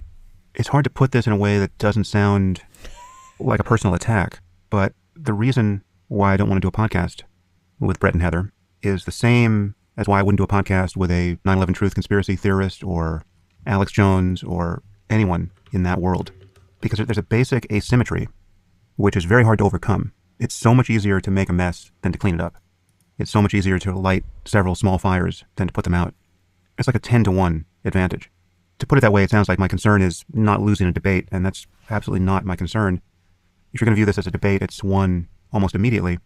But I worry about what people take from the encounter, and I just don't want to do additional harm to our public conversation about what is in fact an important public health concern and a growing political one. First, the asymmetry. The reason why there's such an asymmetry here is that it is just impossible to debunk most things in real time. And even if the point being made is in fact spurious, it won't seem spurious to 99% of an audience. Yeah, and if you don't have like every single obscure random fucking fact at your fingertips, and somebody will bring up some shit that like, oh well, fuck, like I don't know, and then it looks like you've lost the debate. The other person is like this huge high ground that they can stand on. Right. Pretty disgusting that Sam Harris here is literally meme jacking my take with no credit, but glad to see that he's an adamant DGGer. Point being made is in fact... Or an ardent DGGer, I should say. Spurious. It won't seem spurious to 99% of an audience, right? So the person on the conspiracy theory side of things can say, well, what about the 14 CDC officials who resigned last week and wouldn't give reasons when asked? What do you make of that? Right now, there's probably nothing to be made of that, right? I didn't even hear about it. And the truth is I just made that up. But when delivered in the context of a, quote, debate about these things, with someone whose whole angle is there's conspiracy everywhere, it can seem like, oh, you didn't know about that. Well, that's clearly a problem. You should look into that. What about the paper that just came out of Micronesia that showed ivermectin was 100% effective? I didn't see that paper out of Micronesia. Oh, you didn't? Well, okay, you should really do your homework. Yeah, it's possible to just every time scatter a lot of dust in the eyes and ears of the audience and make it seem like there's the problem is that, honestly, Harris shouldn't even be saying this. He shouldn't be saying anything. Because to the people that are on the other side, all they're hearing is, ha, he's scared. Debate dodger. He's dodging. He knows that he's wrong. He can't even argue against basic fact. He knows that he's wrong. Listen to these excuses he's making. Oh, you think that every study that doesn't agree with you is fake? Oh, you think that every study supported by big pharma and big government and big hospital and big tech is fake? Okay, Sam. Good to see you're the one being intellectually honest here. Time to go back to the Dark Horse podcast. So many, and scatter a lot of dust in the eyes and ears of the audience and make it seem like there's so many anomalies out there. There's so many things that need to be explained. And if you're not going to explain those things, if you're not going to connect this particular pattern of dots, well, then you're just not doing the work. And that need not necessarily be done in bad faith. Of course, it can be, right? It gets a tactic. But that's not what I'm alleging Bret and Heather would do. I'm just saying that's the way they think now. It's such a scattershot approach to this. There's so little quality control around the kind of information they're putting forward. And it takes such an effort to chase it all down and debunk it. And anything that shows up that's new in the conversation can't be tracked down in real time. So I don't have much hope that a conversation would wind up producing a document that would be good for the world. The truth is, I'm not the best person to have the conversation either. It would be good to have an immunologist or a virologist or someone who's much closer to this type of research who could really get into the weeds with them more. And the truth is, they're obviously the wrong people to be doing what they're doing, and it shows. But that's not obvious to their audience. It apparently is not obvious to them. So I would welcome an encounter between them and somebody who's truly professionally qualified to talk about all the details. And perhaps that will happen. I mean, in fact, I just reached out to Joe Rogan, telling him what I thought of his latest podcast with Bret and Heather, and recommended that he figure out how to unring that bell. And maybe he will bring Bret and Heather on with someone like Eric Topol or someone even closer to the topic at hand. And that could be useful, but even then, I think that in front of Rogan's audience, it's questionable whether that will actually work for the reasons already given. It's just so easy to be misleading. And again, I'm not suggesting bad faith on their part. I think they probably really believe everything they're saying. But there is just an asymmetry here in how difficult it is to close every loophole to conspiracy and the influx of the incredible as they get opened in the conversation. I'll give you one example of the kind of thing I found implausible in Bret and Heather's last appearance with Joe Rogan. And it's the kind of thing that they too should find implausible, that the moment these words escape their mouths. Oh no. And it's still mysterious to me why this isn't happening. But for instance, they were talking about the evolutionary logic of immune escape, right? So we get vaccines, and the moment tens of millions of people start getting vaccinated, that begins to select for variants that can evade the vaccine, right? So it's a fool's errand to be thinking that you're going to get out of this pandemic by vaccinating everyone, because you're just going to create more transmissible and yeah, but that would happen with natural immunity anyway, right? Possibly even more dangerous variants. Now, there's a lot wrong with this. Not to mention, wait, what about like polio and smallpox and other diseases that have been like almost eliminated or eradicated in large part due to vaccines? Like, was that a mistake? Like, public health point of view and from an evolutionary point of view, right? I mean, from an evolutionary point of view, it's just half the story, right? Yes, the immunity conferred through vaccination can select for variants that can defeat the vaccine, but the immunity conferred by having caught COVID and recovered also selects for variants that can escape that immunity. Right? And your likelihood of getting sick or getting infected is lower with the vaccine, so it's a self-defeating argument, right? Vaccination is on all fours with natural immunity there. Think of how worried we need to be about a variant that can defeat natural immunity. Also, that's an argument against all vaccination. Yeah. Right? Because no vaccines. Fuck! Oh, shit, pre-watched. Oh, shit, I'm sorry. I pre-watched it. My brain, I pre-watched this into the future. To my knowledge, are 100% effective, right? Regardless of exposure, regardless of possible genetic changes in a virus, right? And I believe that the mRNA vaccines for COVID are among the most effective vaccines we have. We're just in the middle of a pandemic, which is an extreme circumstance. I'm not quite sure how our measles vaccines would be performing if we were in the middle of a measles pandemic. If everywhere you went, you were confronted by somebody who had measles. I don't know how often measles mutates, but I think we'd probably find that there's some breakthrough infection. So if you follow his argument, you seem to land in a true anti-vax position. Yep. Right? Don't vaccinate against anything because you're selecting for dangerous variants. Yep. And again, ignoring the fact that natural immunity is also doing that. And it's curious that Bret and Heather... If you wanted to be, someone in chat said this, if you wanted to be ultra fucking charitable, you could argue that because the mRNA vaccines only use that spike protein, that maybe it's easier to evolve around the mRNA vaccines than the entire virus because the immunity is different. But I mean, the argument still more or less works. You can, even if you have natural immunity to a virus, it can mutate sufficiently enough that it's different, right? This happens with things all the time like influenza or the cold or whatever, right? Are not seeing that because again, they run everything through the logic of evolution. There's another glaring error here. I will say one thing you have to be really, really careful. Now, I'm not writing these off completely, but anytime you argue with somebody and they bring up either neuroscience or evolutionary anything, you're more often than not, you're about to get a huge load of bullshit. You have to be very, very, very careful when either of those two words are uttered, okay? Neuroscience or evolutionarily speaking, evolutionary biology, evolutionary psychology. You have to be really careful because these are like They're like wagons for garbage dog shit takes that aren't even falsifiable, okay? They will just wagon in the most dog shit takes ever under the guise of evolutionary XYZ, and they're just so stories that you can't even say that they're wrong, right? Like, women develop breasts to fight off like rapists, and that's why that's why women can smack them in the face, and why like you can make up any story you want, and it's like, that's not true. And it's like, yeah, actually it is. That's how, like, why else would some breasts be bigger than others but to fight? And it's like, I don't know. I can't even tell you the argument isn't wrong because I don't even know how to respond to it, right? Every single evolutionary X take is some variation of like a just so story where you're taking a whole set of facts and you're trying to develop a story for why they are the way that they are, but you never really truly know that, right? You don't really truly know why anything developed the way that it did. You don't really truly know why something evolved the way that it did. It's incredibly arrogant to say it happened because of this. It could be a byproduct of some other trait that was selected for. It could have happened just through fucking genetic drift and something appeared. It could actually be like detrimental, but it was like a necessary thing because of some other thing. Like, there's like a million different reasons for why things can evolve the way that they did. Yeah, especially when people try to use evolutionary XYZ to explain some complex social interaction. It's like, I don't know if you can say that. Like, let's stick to more data-driven arguments because this is kind of some meme shit. Just that our current problem with variants has anything to do with vaccination seems a little bonkers because the biggest problem, the Delta variant, emerged in India and became prevalent there under conditions where exactly no one was vaccinated. True. We know that the emergence of Delta has nothing to do with our vaccination regime. The whole thrust of their comments there is confused, right? And once again, the subtext to everything they're saying, no matter how reasonable and attentive to caveats they can seem, and I will grant you, they can seem incredibly reasonable. They do not seem like Alex Jones. And this is why what they're doing is so insidious. But the basic message, the basic implication of everything they say, and the apparent reason behind everything they're saying, is the belief that these COVID vaccines are dangerous, and you should be worried about them. You should be profoundly hesitant to take... Wait, hold on. Apparently there's a Twitter called Evo Psych Googling. Cunning linguists may be a way to taste or smell rival semen. Although there is no empirical work on this, there is evidence that men who are at greater risk of infidelity and sperm competition report spending more time performing cunnilingus. Engaging in cunnilingus can also be used to manipulate one's partner.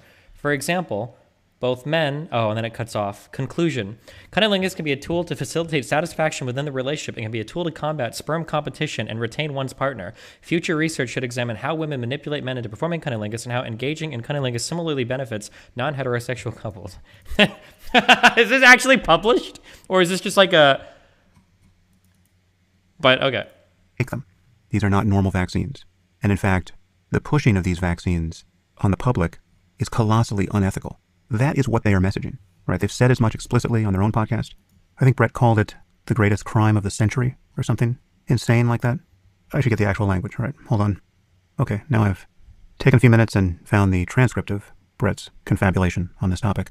He's talking about the absolute scandal of the suppression of the life-saving knowledge of ivermectin and the pushing of the vaccines on his own podcast where he's talking to a Dr. Corey. Who is that? Wait. Oh, Dr. Corey, the one guy. I don't understand how... One of the studies that Corey cited that I don't know if this was the one that turned out to be just fabricated or if it was a different one. There was one study that came out of was it Indonesia? But it was something where ivermectin had a 100% prophylactic success rate.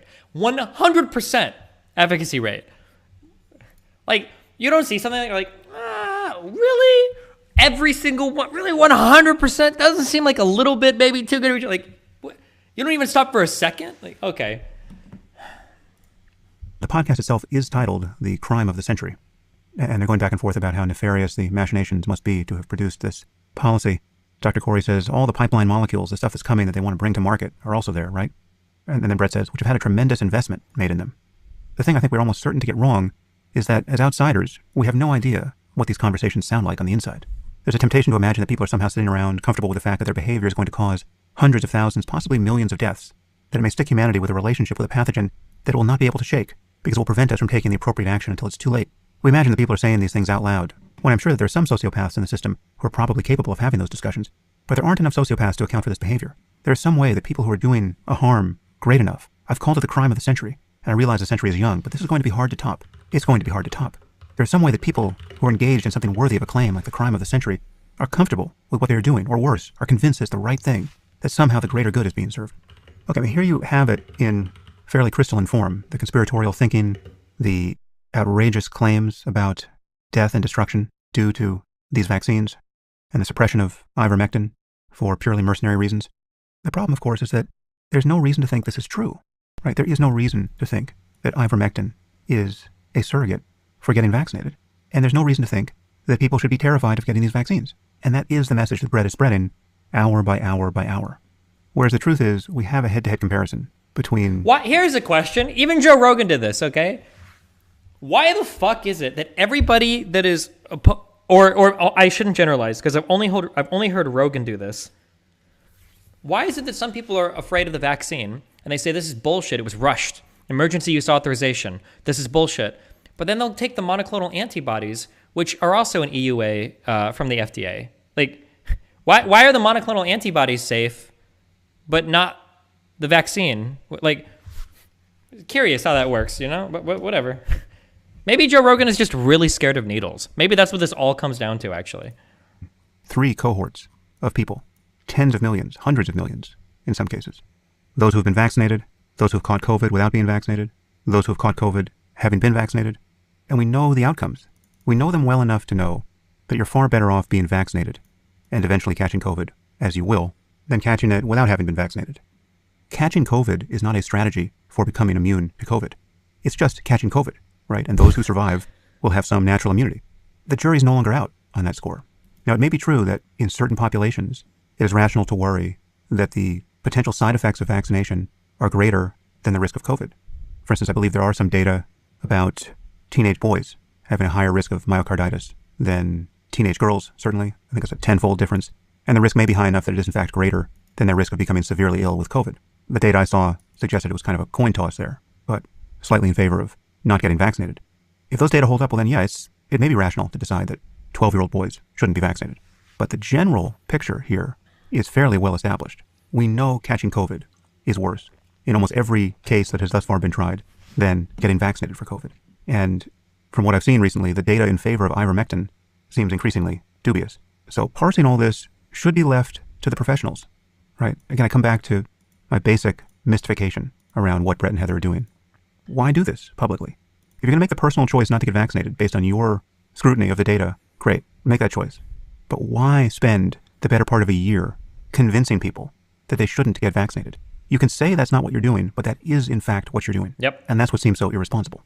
The U.S. is now one of the least vaccinated countries in the developed world. We got these life-saving vaccines like before first. Everyone. What the fuck? And now we're the 37th most vaccinated country.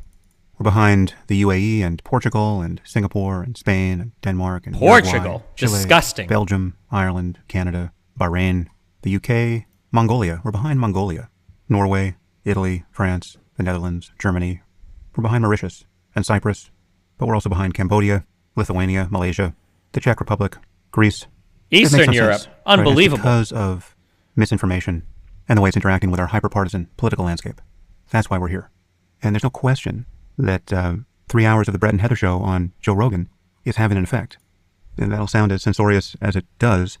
I just think it's irresponsible. And I'm not quite sure why how to grab hold of this increasingly unbalanced object so as to set it right.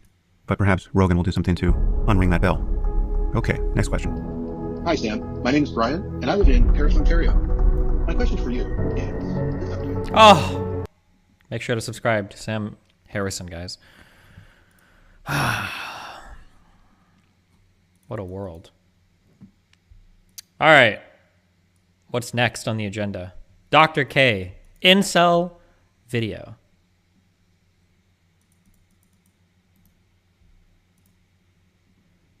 "31 minutes. Okay, this is an August editing recommendation, okay? Blame him if this video sucks. What is his thumbnail? Let's go, chat. Chattars.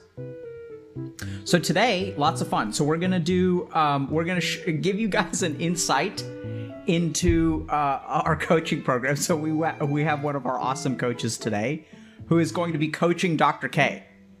And so I'm going to be the client and he's going to be the coach. What do we want to vote on a coaching scenario? Or Why are we doing this? August, is this really going to be a... Or are we going to wing it? Yeah, vote. Gaming addiction? You guys tell me, what do y'all want me to play? Okay, so let's, oh no, I blocked him. So chat, meet Pax. Pax, can you just, is it okay if I ask you a couple of questions about your experience as a coach, a healthy gamer, before we dive in? Hell yeah. So why don't I don't get why people get mad at creators for bringing out people like that. Isn't not bringing them on the same as censoring them? In terms of what Sam Harris had to say for Joe Rogan. The problem is when Rogan brings people on, Rogan will only challenge you on one topic if he brings you onto his show. And that's if you dare suggest that marijuana should be illegal. That's the only thing he will fight you to the fucking death on, okay? He will actually beat the shit out of you, all right? But other than that, you can say whatever crazy shit you want. Why don't you tell us like how you came to be a coach to start off with? Think about it karmically. It's a long story. But I basically heard about Healthy Gamer through Bobby Scar. And then from there, I was like, oh, this seems cool. And then I saw you guys were like looking for coaches, and I was like, maybe I could do that. And so I just applied for it like almost a year ago now. This you should be familiar with, right? So you remember our coach role playing from training and how terrible it was to have you as a client? Yes. Well, I was actually trying to remember that. I was like, I don't know if I ever did it with Dr. K, because I think I remember doing that with other coaches. Okay. And I was like curious. I was like, I wonder what Dr. K's version of like a challenging client is, because that's my assumption of what we're going to be working on. Okay. So yeah. So I'm going to give you a choice, Pax. You can tell us a little bit about like, what clients you see commonly and what kinds of problems they have. And then we can kind of pick one of those, or or maybe you can just share a little bit about that. And then like Twitch chat has given me some suggestions. You can give yourself over to the whims of Twitch chat if you want to, or why don't you tell us like a little bit about what you usually see? I guess what I experience as a coach, what I see a lot is I see people who they always are like, I just want to get unstuck. It's like, what is that? What is unstuck, right? And very commonly they know what they should be doing, but they can't bring themselves to do that stuff. So then they're like, well, now what? And then we talk about that and kind of go from there. And we end up getting into their past, and that tends to be helpful for reasons I'm sure hopefully everyone here understands. But I'd say that's like the biggest trend is like I know what to do, but I don't do it. What's happening? Am I broken? Like, yeah. Great, perfect. Okay, so we'll do that then. So okay. let's I'm gonna be a particular flavor of unstuck. I'm gonna combine. Have you been watching the stream? Did you see what chat wanted?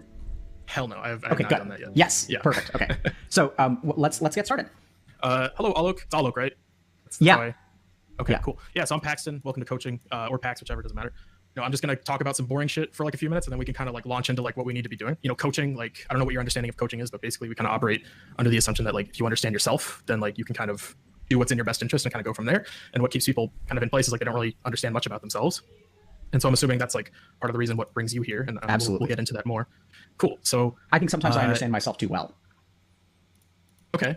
Yeah, I want to get into that in a second. I've been coaching for since last summer. This is like what I do full time. It's like what's on my mind all the time. This is my jam. Just some expectations about how this is going to work. So we're going to show up at the same time every week for 50 minutes. Sometimes we go a little bit over that. That's usually fine. I try to avoid it because I have other clients kind of lined up after. Basically, what we're going to be doing in session is like I'm going to ask you questions and you're just going to like answer me, and we're kind of just having a conversation. Sometimes I give assignments. I don't usually do that. It's not really my thing. Some coaches do more. Some coaches do less. I'm one of the ones who do less. I'm not really great at assignments anyway. Yeah, that makes sense to me. There's going to be surveys after every session, so like I encourage you to get those done as you get them. If you have trouble with assignments, and that sort of is one of them, then we could talk about that. We might have to do them in session, but I don't get any of that data. None of that goes to me, so you can be as honest as you need to. I don't see what you write. As for like confidentiality, like you already signed off on that. I'm not going to like tell people your business. Like me and the other coaches, we kind of talk about cases anonymously to kind of like get input on sort of like how to help people, like just like what's my clients in this situation, like what should I focus on, right? Okay. And then, medical disclaimer. This isn't therapy. I know this isn't therapy. It's not treatment of any kind. We're just two people. But I've never really been in therapy. I thought this was like, what's different about this in therapy? Isn't it just talking about your feelings? Liability. I'm just kidding. Sorry. It can be, but it not always is. Like, it's not always the case. So like we talk about feelings here. That tends to be the natural progression. But some clients, we talk more about feelings than others. Therapy is very specialized. It's very specific. Whereas coaching is, I don't want to just say I'm just a dude, but like I'm kind of just a dude. And I just want to like help you figure your shit out. Whereas a therapist is like, they're not. I can't really speak for them, so maybe I won't. But I hope that makes sense. Yeah, cool. That's an interesting way that he phrases that. I'm bullshitting a little here, so don't take everything I say with 100% seriously. But I thought that the major difference is that like a therapist is offering you like specific feedback and specific prescriptions, not like a medical prescription or like a prescription drug, but they're telling you like specific things based on things that you talk to them about. Whereas like the coaching shit that you see on YouTube and stuff is like more general. It's not like tailored personally to you. I don't know if you got like a life coach or something, if that would be considered a therapist. Like, what is it to say like a life coach and a therapist? I actually have no idea. And I don't know if life coaches could ever get held responsible for doing things that like therapists are supposed to do. Or like, for instance, let's say that you're a life coach to somebody and they say they're going to kill themselves and you don't tell anybody and then they do it. I think if you're a therapist, you can get in trouble for that. But if you're a life coach, I don't know if you do get in trouble for that. People keep saying medical degree. You don't need a medical degree to do therapy. To just do therapy? Absolutely not. There might be some degree you need, but it's absolutely not like a medical degree. You do not have to go through med school to become a therapist. Absolutely fucking not. Now, I don't know if to call yourself a therapist, you might need like a master's or something in some equivalent field, but not a medical degree. Medical degree is usually for like things like a psychiatrist might get a medical degree. They go to med school, but they can also prescribe drugs. But let's just look this up actually instead of guessing. Do therapists need degrees? Do you have to have a degree to call yourself a therapist? So this says most therapists need a bachelor's degree and then a master's degree or a doctoral degree. Okay, so I think if you call yourself a therapist, you might need to legally do it. You might need some like level of education.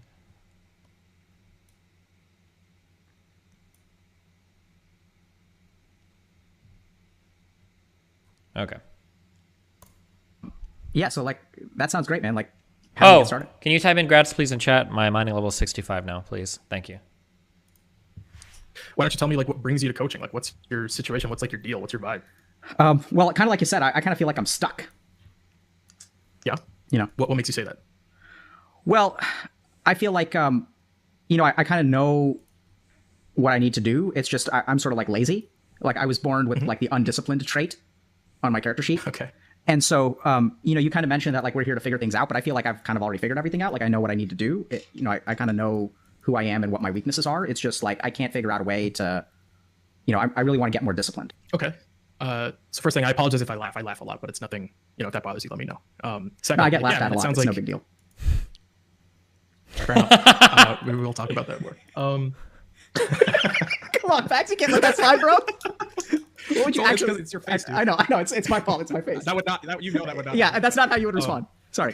Sounds like you know yourself pretty well, and so it's like if that's the case, it's like what can be done. Absolutely. Where do you go from here? Yeah. Right. That's why I've been watching Dr. K streams for a while, and I was thinking that like, by the way, when do I get to see him? On stream this week, later, I think. That's not like kind of how like you're not gonna like have a session with him. I mean, you can like apply for like his individual, like he has like a psychiatry website where like you can kind of sign up for that. I think they're at capacity right now because Healthy Gamer kind of blew up out of nowhere. But was that an expectation you had? Did you think? No, I wasn't sure. It's just sometimes I think that like I feel like he would really understand me, and he seems to like help a lot of people like get unstuck. So that's why I signed up for coaching. Right. Okay. Let me think about that. Yeah, so you're saying because he understands people, he could be helpful. Yeah, I mean, I've tried help from a lot of people, and it hasn't really worked. So I sometimes feel like this is my like last chance. Okay, what does that mean? Well, I don't know, man. Like I've tried everything. I've tried like reading books, and like I've tried like I've watched a lot of Jordan Peterson's stuff, and like no matter how important it is to clean my room, like I just can't clean my room. Like it's still a mess.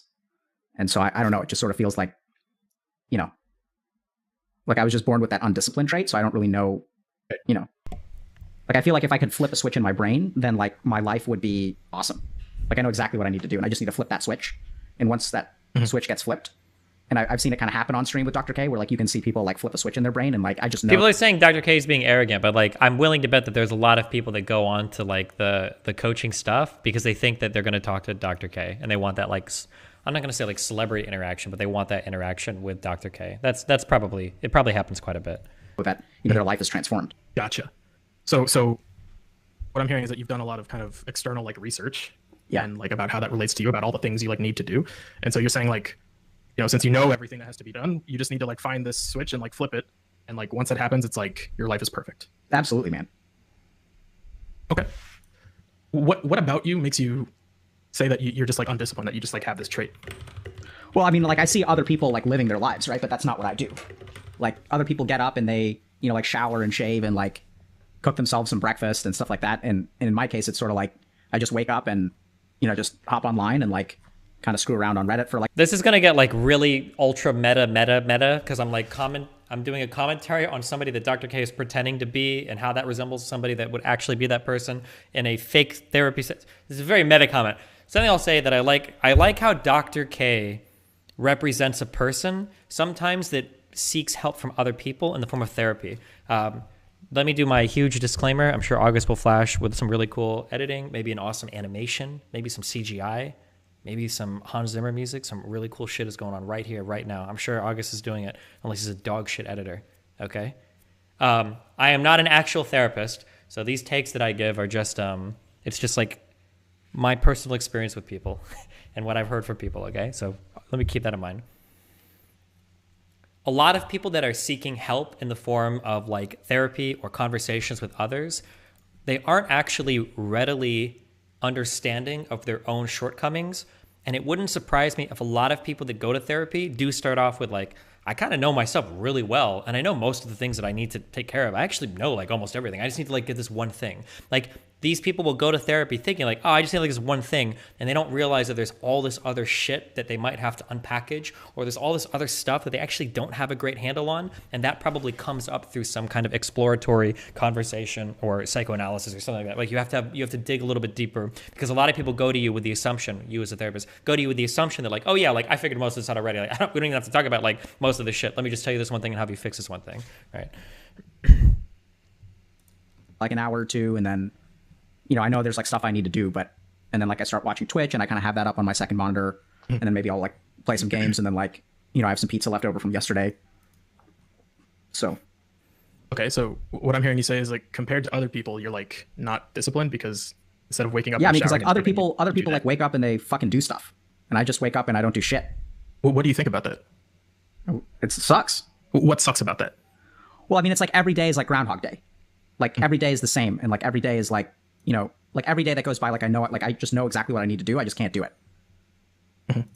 Sounds frustrating. Yeah. I just think of like a dog on a leash that's just like barking at everything because it wants to like run at stuff, but it's like on this leash and doesn't really understand it. Yeah, I mean, I guess that's a good way of putting it. Like I do feel like, you know, definitely there's something holding me back. So that's like, you know, like the switch. Like I want to get off the leash. You know. Mm-hmm. Yep. What's it like to be on that leash? Like you say it sucks and like it's frustrating, but like is there more to it? I mean, I think it's sort of like, you know, the difference is that with a leash you can take it off, but like in my situation it feels like it's like a leash made out of concrete. Like it's just the way it is. Mm-hmm. And you know, I've tried a lot of stuff, and like people have tried to help me too, and it's been a waste of time. Mm-hmm. And you know, sometimes like it's also kind of like fucking annoying because like they tell me like they know what it's like to like be in my shoes, and they'll just like tell me stuff, right? They'll be like, oh, you should just do this, bro. You just gotta like just go and do that, bro. And I mean, I would if I could. Yeah, it sounds like they don't really get it, and like there's kind of a disconnect. It's like you know that stuff already. Yeah. It's like you don't need Captain Hindsight telling you what you should have done or what you should be doing. Well, I mean, it's like their brain is different from my brain, right? Like they were born with the discipline trait, so they can do that kind of thing. Mm-hmm. Yeah. Oh, look, you've kind of said a lot of times now, like you kind of made this allusion to like, you know, I'm just this way and that's just how it is, and like other people aren't. Yeah. I guess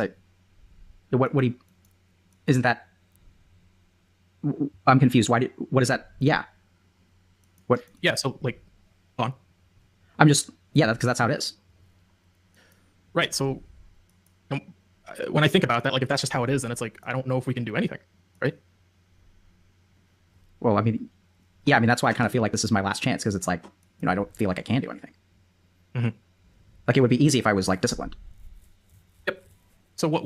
I mean, you say like it's just how it is, but like what's underneath it? Like how do you know that? How do you know that that's just how it is for you?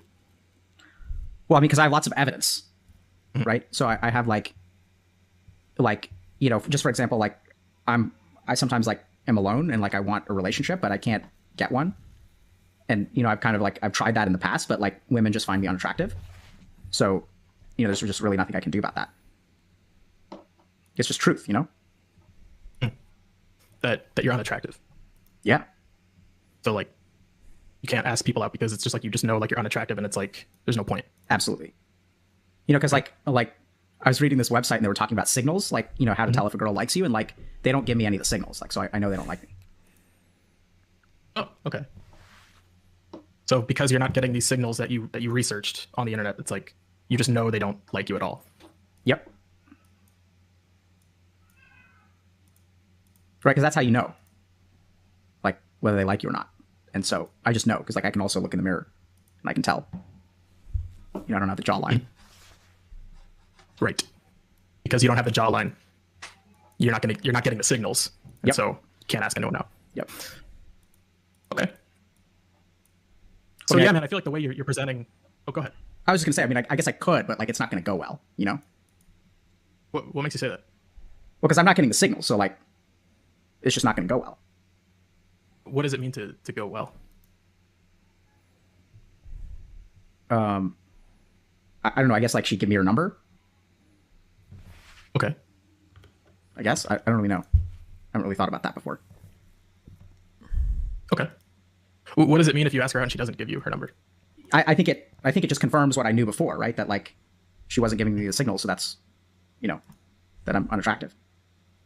Like I kind of know that already. It's just like, you know, it's just testing a hypothesis, like finding proof for your hypothesis. So if you know it to be true, what's the harm in asking then? What's the harm in just trying and seeing what happens? Well, I mean, I already know what's going to happen, so like, what's the point in doing it? Yeah, you sound like you know what's going to happen a lot of the time. You sound very convinced, like you know how things are going to pan out. Yeah, smart dude, super high IQ. Always. Right. Have you ever been wrong about that? Just curious. Have you ever thought you knew what was going to happen and then you were pleasantly or unpleasantly surprised? I mean, very few times, right? Like, sure, like theoretically I can be wrong. Like sometimes I make posts on Reddit that get downvoted and people tell me I'm wrong. That's just because they're a bunch of noobs. How does that feel when like a post gets downvoted a bunch? That's a really good question. I never really thought about that. I mean, I think it sort of like feels like I'm, you know, like the world is all like telling me one thing and like I think something else, you know, and it just makes me feel a lot like, you know, they're like all the regular people out there who are sort of like living their lives and like that's the perspective of like regular people. You know, it kind of feels a lot like when people say, you know, just go do this. It's like they all think that and like everyone tells me this stuff like all the time. Like people tell me that like I'm actually like pretty good looking, you know, like, you know, and stuff like that. Like people tell me all this stuff all the time, but you know, that sounds like kind of very conflicting. Yeah, I guess so. I mean, it's just, you know, it's like people like my mom though, you know, so it's like, it's her job to tell you that. Woo, yeah. Also, some of my sister's friends and things like that. So it's just like, got you. It's your mom's job and your sister's friend's job to say that you're attractive. Well, I mean, it's not really their job, but you know, they're like making fun of me, you know? What makes you say that? Well, I mean, come on, dude. Like, do you think I'm attractive? What would it mean to you either way? What do you mean by that? So, I mean, you're pretty certain that you're unattractive. That's what you're telling me. Yeah. And so whether I did or not, it sounds like it doesn't matter. It sounds like it means nothing. Well, I mean, if you were like genuine about it, you know, that's kind of interesting because like, I feel like if you were to say, yeah, I do think you were attractive, first of all, that'd be fucking weird. And then secondly, like, you know, I feel like it'd be your job to say that. Yeah, but then I'm kind of realizing that I'm putting myself into like a logical fallacy, which is like awesome. You know, no matter what, it's like I kind of ask a question, but like I'm just noticing that, you know, no matter what you say, I'm going to think the same thing. Yeah, that's kind of what it sounds like to me. Is like no matter which answer I give you, I'm either doing my job and like patronizing you, or I'm weird, or you were right the whole time. At the end of the day, you're correct. What does that mean? I'm going to give that one back to you. Like, what do you think about that? Well, I know what you're going to say. What am I going to say? Well, you're going to say it's like all in my head and like this is all self-fulfilling prophecy, or like, and like, you know, that no matter what I like I see what you're saying. Like you're kind of like maneuvering me into this corner of like, you know, it doesn't matter, you know, it doesn't, I don't know, man. It feels like, you know, it feels like you're going to say that it's like all in my head. What makes you think I would say that to you? Well, because it is like, it's like, you know, like kind of like what you said, like you were like, you know, what would it mean to you? And I don't know. I mean, I'm kind of seeing that, you know, I can see like, it doesn't matter how you would respond to that. And so like what you would tell me is that, you know, maybe I'm doing that in other parts of my life. Like I've watched Dr. K's videos. Like I know how this shit works, you know? Oh, and then, okay. And then, you know, I don't know, man. This is not what I was expecting. Isn't it? Yeah. How do you feel right now? It's like different from what I was expecting. Like I thought that, you know, you would be like teaching me how to meditate and, you know, I thought like maybe you would ask me like bunches of questions about like my feelings, like what feeling is that and what feeling is that and what feeling is that. But I don't know. I just didn't think it would be so, I don't know, man. It's just different from what I was expecting. You know, your expectation was not met. This is not what you were expecting at all. And so you're feeling a type of way. It's interesting because I've asked you twice now kind of like about feeling, like how do you feel? And you've kind of never really given me a straight answer. So if you don't mind, I'm going to ask you again, like, how do you feel right now? Honestly, like, you know, like kind of confused, but also like a little bit intrigued. Like, I think you may be a pretty smart dude. I don't know. But okay. So you feel confused and intrigued. What's intriguing? I mean, it's just not what I expected. You know, I think that like I've watched so much stuff about this kind of thing, and like usually people are, you know, just like giving, like, you know, people will say like, these are the 10 things you need to do to get your life in order. Like JVP's book about, you know, the 12 rules. And it's like, you know, and so it's different because we're not, I mean, you're not really like giving me rules, which is like what most people kind of do, right? So it's kind of weird. Yeah, I mean, it sounds like you've sought out a lot of those rules and nothing has really come of it. Well, yeah, because I'm undisciplined. You know, so it's like how do I get undisciplined is the question. And I don't really know if we're working on that or not. I thought you would like give me like a, you know, like do this and then do this and then do this kind of thing. Right. Let me think for a second. Remember when we were talking about attractiveness like 2 seconds ago? Yeah. Right. And like it really seems like for a moment there you kind of like started to think a little differently about your assumption. Am I wrong there? No, I mean I think it's you know, I don't know that I was thinking differently, but like I was definitely thinking about it. You know, I'm still pretty sure. Like I've gotten mountains of evidence about how unattractive I am. So I'm, you know, that past is still real, but like, you know, I think it's definitely sort of a little bit different. I don't know. What do you mean by that? How is it different? I don't know, man. I just feel kind of, you know, confused. What's confusing? I thought you knew that you like weren't attractive. You got like all this evidence, right? Yeah, but then there's this whole other angle of like maybe it's all in my head, right? What makes you think that? I guess you. I mean, don't you think I'm stupid? Like for... I mean, like, it's dumb, dude. Like, I'm, like, confused. Like, you must think I'm an idiot. Because, like, you're asking all these simple questions, and, like, I don't have good answers for them. You say you don't have good answers. Like, what makes you say that? Well, because, like, I can hear the words coming out of my mouth, and they're not, like, you're asking me, like, why I'm confused, and I can't even answer that. You know, it's sort of like... Yeah, you seem pretty taken aback right now. Yeah, absolutely, man. Like I said, this isn't what I was expecting. How do you feel, like, physically right now? Kind of uncomfortable, like just, I got, like, a little bit of tightness in my chest. Like, I'm not, you know, I feel like I need to take a deep breath and sort of sit up. Do you want to try that? Do you want to like take a deep breath and like sit up? Yeah, maybe. I guess. I'll do it with you. I mean, I'm standing, but is that okay? See, I should get a standing. Yeah, that's cool. I should get a standing desk too. I'm not laughing at the client. I'm laughing at Dr. K. Sure. So let's take a deep breath. Yeah. All right, Pax, let's pause. Just like. Uh-oh. Yeah, please. So Pax, how was that for you?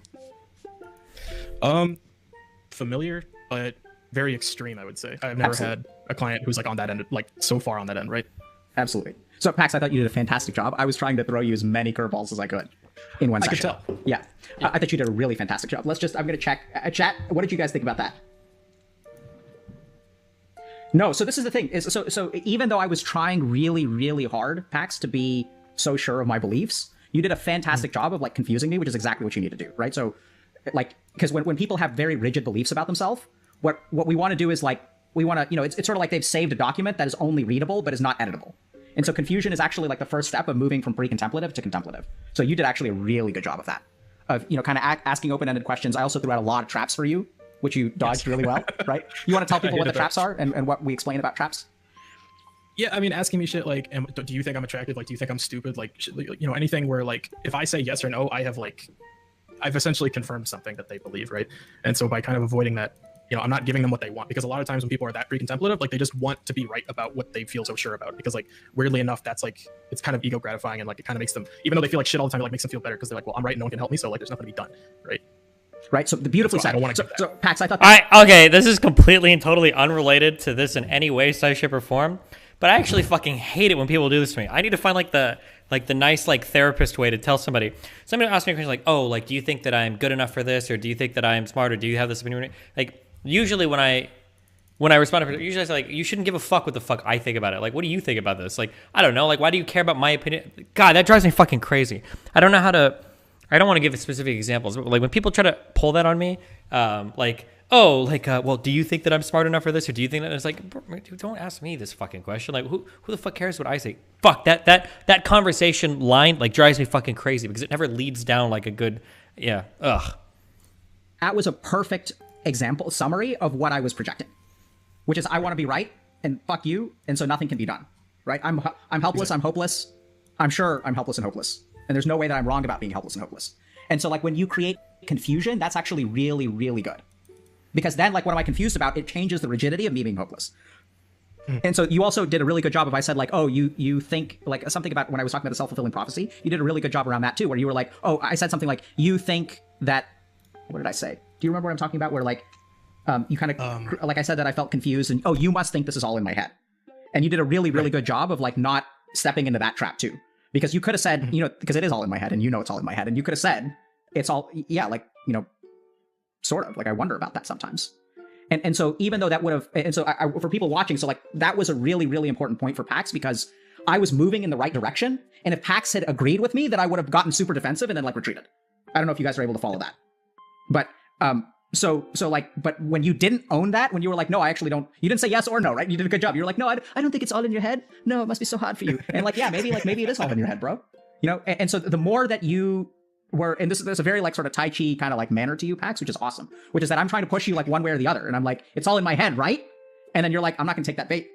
And the less bait you take, like the further I move in my own exploration. Because like I have all these patterns in my mind that are gonna snap to judgments and close off kind of like free thinking. And so when you don't like let me do that, I'm trying to snap either way. Do you think I'm attractive? Oh, if he says yes, oh, it's his fucking job to say that. Like, oh, he's just lying to me, right? It's just like my mom. And if you say no, oh, see, I knew all right all along. In either case, I'm moving into completely explored territory that doesn't help me at all. And so when you avoid that trap, it like forces me to like think about stuff.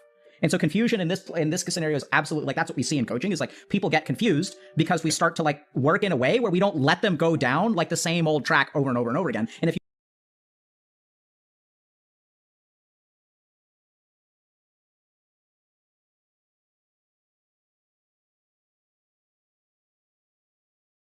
let me go down that same old track over and over again, it's going to be the self.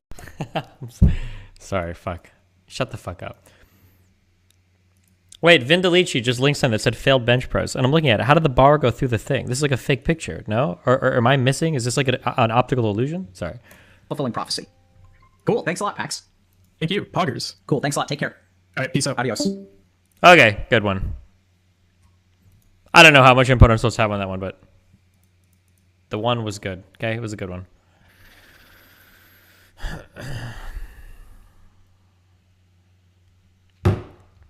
Okay. Technically, that was all I had lined up for today. I think plus a little more. So we could try to jump into Stellaris now. There's also one more video, though.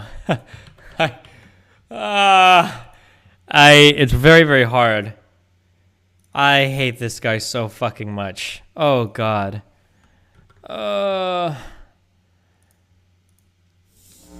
This channel is like, this channel gives consistently the most dog shit fucking takes I've ever seen on YouTube.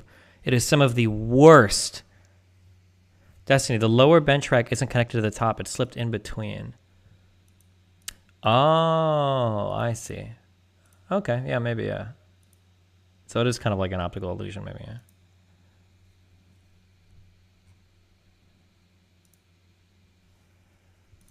This channel is actually so dog shit.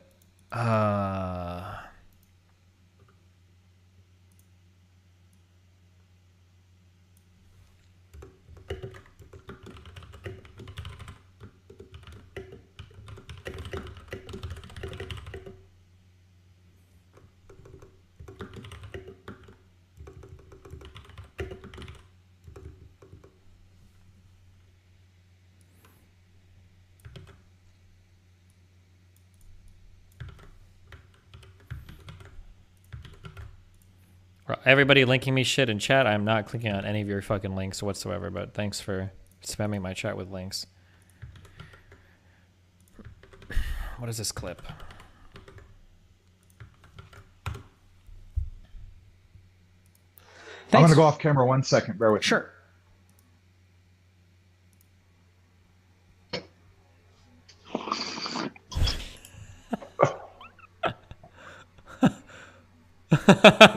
Okay, all good. Had to deal with the dogs here. Okay, we're ready to go. Thanks so much for making time to see. Awesome.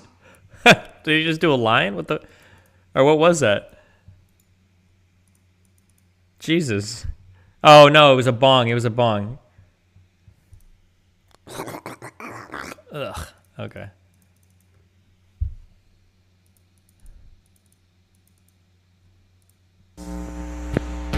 This episode and others like it are made possible by the generous support of my patrons on... Don't forget to review that Reddit effort post. I might turn in a video. It's good. That way we can encourage more effort posting server and also get DGers to come up with content for you as well. Wow. Thanks, August. Patreon. If you'd like to help support this channel and get early access to every video, consider becoming a patron at patreon.com/secondthought. Believe it or not, the Republicans are not the only major right-wing political party in America. Of course... Oh shit, hold on. The Hanz hates women bullshit is starting. You're developing a body count. It's Cherry and now Demon Mama Real. This is looking incredibly anti-fem. You better fucking check yourself. Take a couple days off to self-reflect. Wait, this is a meme, right? The Joe Lewis guy must be memeing right now. What?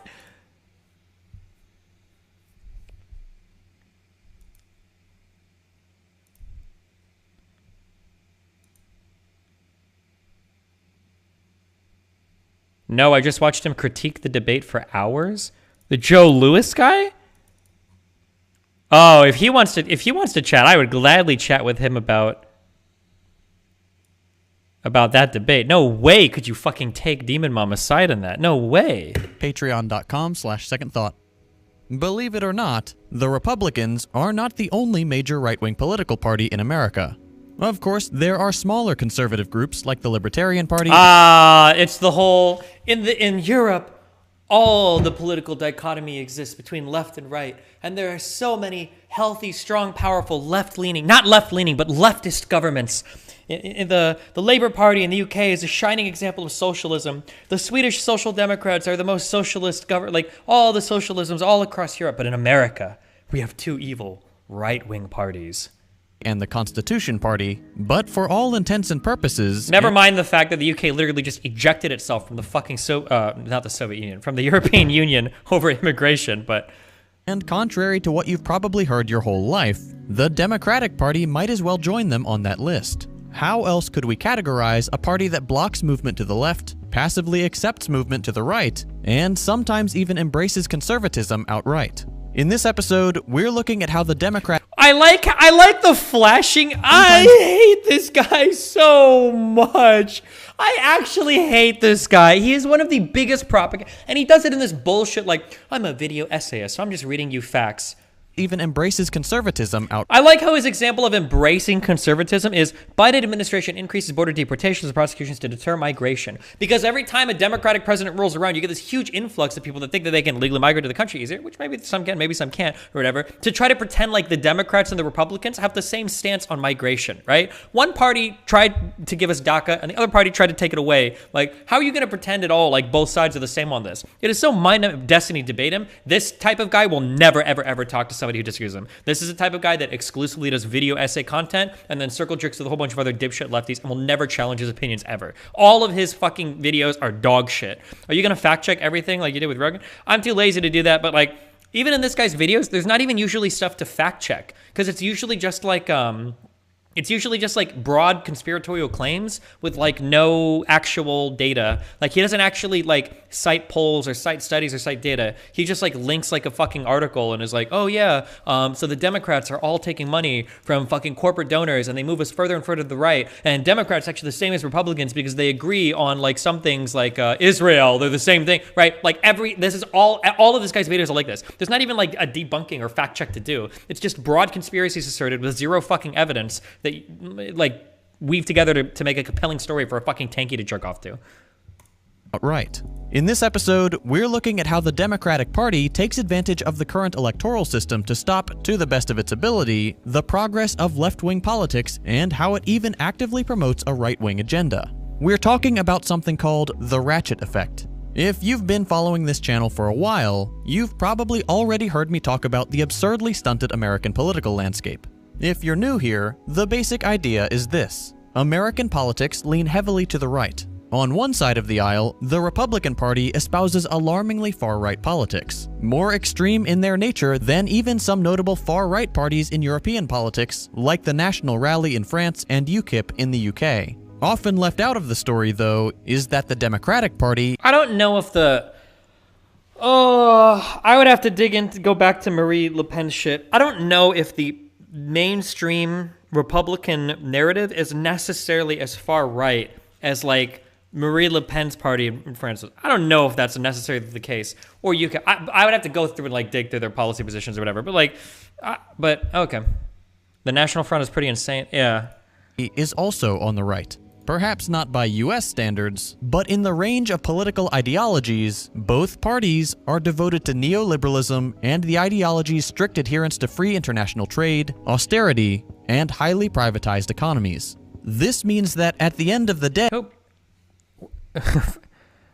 Well, hold on.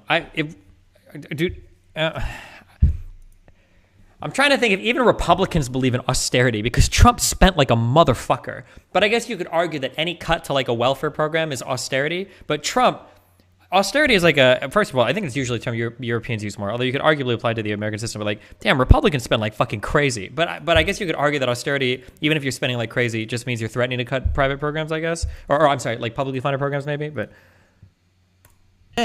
Democrats and Republicans disagree on relatively few things, and most of those things are minor aesthetic differences or the usual hot-button culture war topics. Oh, I love that, like, this is what I like about being a white guy, is that for all the shit that, like, they do disagree on, like, who the fuck cares? Like, who cares about trans people, or who cares about, like, DACA? Like, bro, I'm white. I'm, like, nationally, like, a citizen. Like, I don't have to worry about shit like that. It doesn't affect me. These are, like, minor, like play issues. I care about really important things, like, how do people, like, look at the term socialism in U.S. politics, or, like that's like, ugh. I don't think austerity is used much at all today. Really? I feel like when I hear austerity, I feel like it's usually used in European context. We never use the word austerity in the US. I would be surprised if like more than 2% of Americans knew what is austerity. I think austerity generally refers to tightening government budgets by cutting like social spending. I think generally, but we never use this word in the US. Difficult economic conditions created by government measures to reduce public expenditure. Yeah. So like in the US, when we say like fiscal responsibility, maybe that's like an austerity like utterance kind of. Yeah. But stopping our analysis there ignores the special role Democrats play in the American political system. Democrats actively enable the Republican agenda. In politics, this is called the ratchet effect. The idea goes something like this. When Republicans hold power, the gears of the ratchet engage and the machine begins to move to the right, happily clicking along as policies pass, judges are replaced, and budgets are approved. Come the time when Democrats return to power, the ratchet is meant to move left, but the party acts as the pawl, immobilizing the gears, meaning the ratchet remains completely stuck until Republicans return to power and things go back to moving right again. In the real world, this ratchet effect can be seen when Democrats do any, or frequently all, of three things. Passively accept movement towards the right, move to the right themselves, and block movement to the left. Let's... $15 an hour minimum wage set. I feel like... this... What about him not showing any examples? Yeah, it's because he'll have like one article about one policy that even like... I feel like a lot of people, when they criticize the American political system, I've said this over and over and over again, and I feel like I'm proven right over and over and over again, and I feel like I'm just 100% correct on this. Progressives have this huge problem where they think that 75% of Americans are progressive. It's just the process that's fucking everything up. It's just corporate donations that are fucking everything up. You saw this when Nina Turner, I think, lost her election, right? Even though she outspent her opponent, they still blamed like the secret Jewish money coming in and destroying the election. Or like even when like progressives are losing across the United States so they can't make headway into these other elections, it's because of corporate donors. It's because of media bias. It's because of this. It's because of that. It's because of Twitter wars. It's because the Republicans are lying. It's because blah, blah, blah. It's because they aborted all the vote, right? Like when all of this shit happens, Destiny, when did that happen?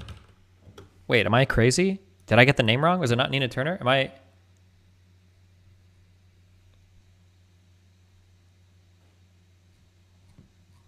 No, you're right. Yeah, Nina Turner lost her election, and people said that the reason why was because in the last like stretch, there was a big advertising campaign by her political opponent who won, but people ignore the fact that she still outspent her political opponent and lost the election. I'm sorry. They might not have said Jewish money, but it was like the pro-Israel conspiracy where the people came from Israel and donated, and because it was like some big pro-lobbyist group that I think had like pro-Israel stances. I'm sorry. They didn't actually say like, she said dark money. She didn't say Jewish money. I'm sorry. I was being a little bit hyperbolic there. My bad. Or she said evil money, and it was a Jewish group, not Jewish money. My bad. Oh, no, that wasn't my bad. Fuck you. That wasn't important to what I was saying. But I'm just saying, like, progressives always have excuses for why they lose. There's always an excuse. And it's never, ever, ever, ever, ever. It's never the case. It's never, ever the case. Maybe their policies just aren't as popular as they think they are. Wrong. That can never be the case. It's because it's the ratchet effect. It's the Overton window is shifted too far to the right. It's manufactured consent. It's corporate lobbying. It's the Republicans playing dirty. It's the process. It's the filibuster. It's the Supreme Court. It's Mitch McConnell. There's always an excuse. There's always an excuse. But it can never be the case that maybe progressive policies just aren't 100% as popular as you think they are. And that's your big problem. Your big problem isn't overcoming the process.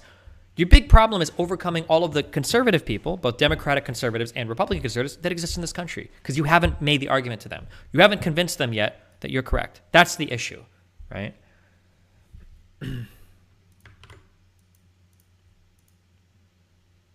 Start with that last one. It's becoming obvious that properly leftist ideas are gaining traction in the US. As I've mentioned in previous videos, more and more people are losing faith in capitalism and are looking elsewhere for options. Popularity in socialism is on the rise, and several policies Americans have typically considered left-wing, like universal health care, increased minimum wages, tuition-free college, and the federal legalization of marijuana are more popular than ever. Wait. Does the legalization of marijuana, is that a left-wing thing? Can we call, what are we considering left-wing here? Is marijuana socialist? Did I miss that chapter in Capital? Is it just going to be everything that's good is left-wing and everything that's bad is right-wing? I'm super confused by that assertion, but I guess it's one way to... I don't know. It's funny because in some ways people be like leftists. Like, a leftist is not a Democrat, you dumb fuck. Progressives aren't leftists. Leftist means socialism. And then it's like, well, left means legal marijuana. Like, the fuck? Like, I don't think that's leftist. That might be a progressive idea or left-leaning idea, but I wouldn't call that leftist. I wouldn't call that socialist. And then in terms of things like, Medicare for all and national health care, like, these have always been things we've argued about. This is why fucking Barack Obama passed the Affordable Care Act, okay? Why are you acting like this is like some brand new fucking phenomenon? Like, these are things that have been gradually building steam over time. It's not a new fucking thing. With around 2/3 of Americans and the overwhelming majority of Democratic voters supporting them. But these policies... I like how he just hand waves over that, most Americans support these things. Okay, if they do, then throw them up on a referendum, and then we'll see where they vote, right? Because in some states, the referendums pass. In other states, the referendums fail, right? Like, vote on it. Like, stop doing this. Hello. Stop doing national level polling and then pretending like that's how you solve issues in the United States. That's not how it works, okay? You cannot poll nationally on an issue and go, why isn't this legal? The entire fucking country doesn't vote via direct democracy on federal referendums to figure shit out. That's not how this country works. That's never how our political systems work. Stop doing that. Stop saying, here's a poll. This thing, 62% popular. That's great, 62% popular. How many fucking people live in the fucking state of California? Okay? California has a population of 40 million people. It's not proportionally represented in the House of Representatives, and there's 2 Senate seats allotted to California. All right? Stop doing a national level poll. It's like, well, why isn't this passed yet? It probably hasn't passed yet because the process doesn't enable things like this to pass. One state or just a majority of people, 55% of people, can't just universally pass policies in the United States. That's not how it works. And many, many others never become law. Why? Because Democrats aren't responding to the growth in popularity of leftism. In fact, they're actively resisting it. They do this in several ways. They resist leftism because leftism isn't popular even in the Democratic Party. Oh God, he conflates so much shit. Just because you're in favor of higher minimum wage or universal healthcare or the fucking legalization of marijuana doesn't make you a leftist or a socialist. My brain has been fried.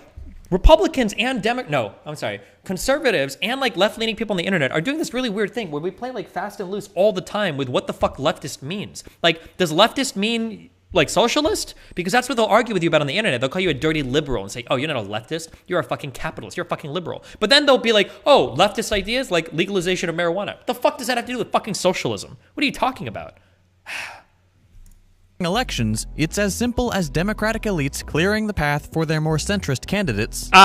Also, this is a conspiracy theory that is on par with the big lie. I put it exactly equal. Fuck you. Anybody that says it like the DNC rigged everything against Sanders, blah, blah, blah, you are the exact same as like the Trump people that say that the election was rigged against Trump. Fuck you. Sanders was always behind in the polls. Sanders was behind the whole time. Other mainstream candidates were ahead the entire time. Sanders lost every time. The other mainstream candidates won every time. There is no mystery here. You're literally you're fabricating a conspiracy where you need not fabricate one. Like, the story behind Sanders in both primaries was candidate with the highest polling fucking favorability ends up winning the primary. That happened both times, okay? Like, stop trying to invent conspiracy. Stop trying to find conspiracy where there is none. We can explain it with the polling data. It was going to happen the entire time, every way. Like Clinton and Biden, by handing them endorsements and the keys to their more powerful... Handing them endorsements? You're going to act like the process of actually securing endorsements isn't something that politicians do? You don't just get handed an endorsement. That's usually something you have to work for. That's usually that. And funny enough, this is one, like, especially people like Clyburn, this is one of the reasons why Bernie Sanders failed so much as a campaigner. God bless him, find what he does. But Bernie Sanders' inability to go and talk to people in the Democratic Party and secure these endorsements was a big reason why people would argue places like South Carolina or other parts of his campaign failed. You don't just get handed endorsements. Usually these are like relationships formed over a lifetime of political work or like a deliberate effort that you make as somebody running a campaign.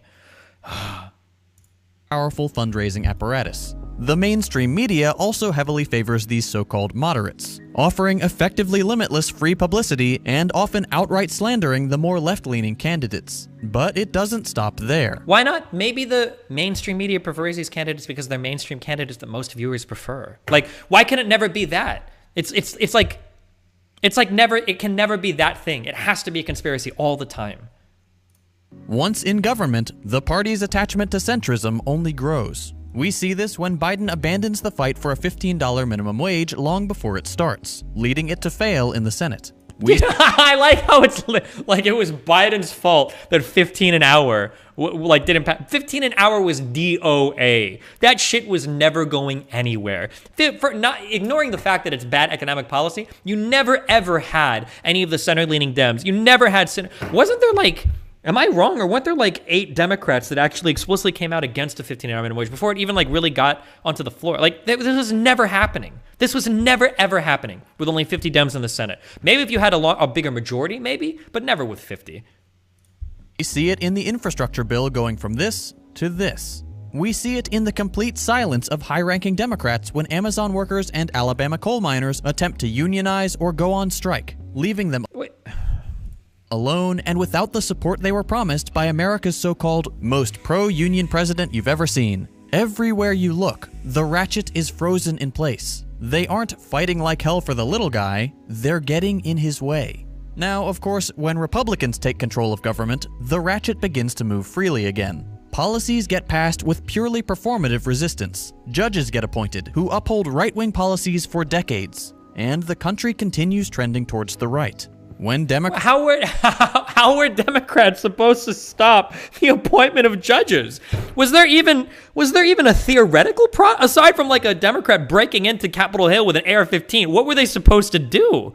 Like the Republicans had the votes to get these nominations through without they didn't need any Democrats at all. I don't understand what he's talking about. What did they expect to happen in a video game? Return to office. Concentration camps along the southern border become immigrant. Oh my God, dude. We're only 5 minutes through this 14-minute video. Holy shit. Overflow facilities and remain open. Immigrants are told, do not come. The U.S. Embassy remains in Jerusalem despite an ongoing genocide. And military budgets continue to rise. Nothing quite illustrates the ratchet effect better than the U.S. corporate tax rate over time. These are the taxes that corporations have to pay, the same way you and I do when we... Wait, when is even...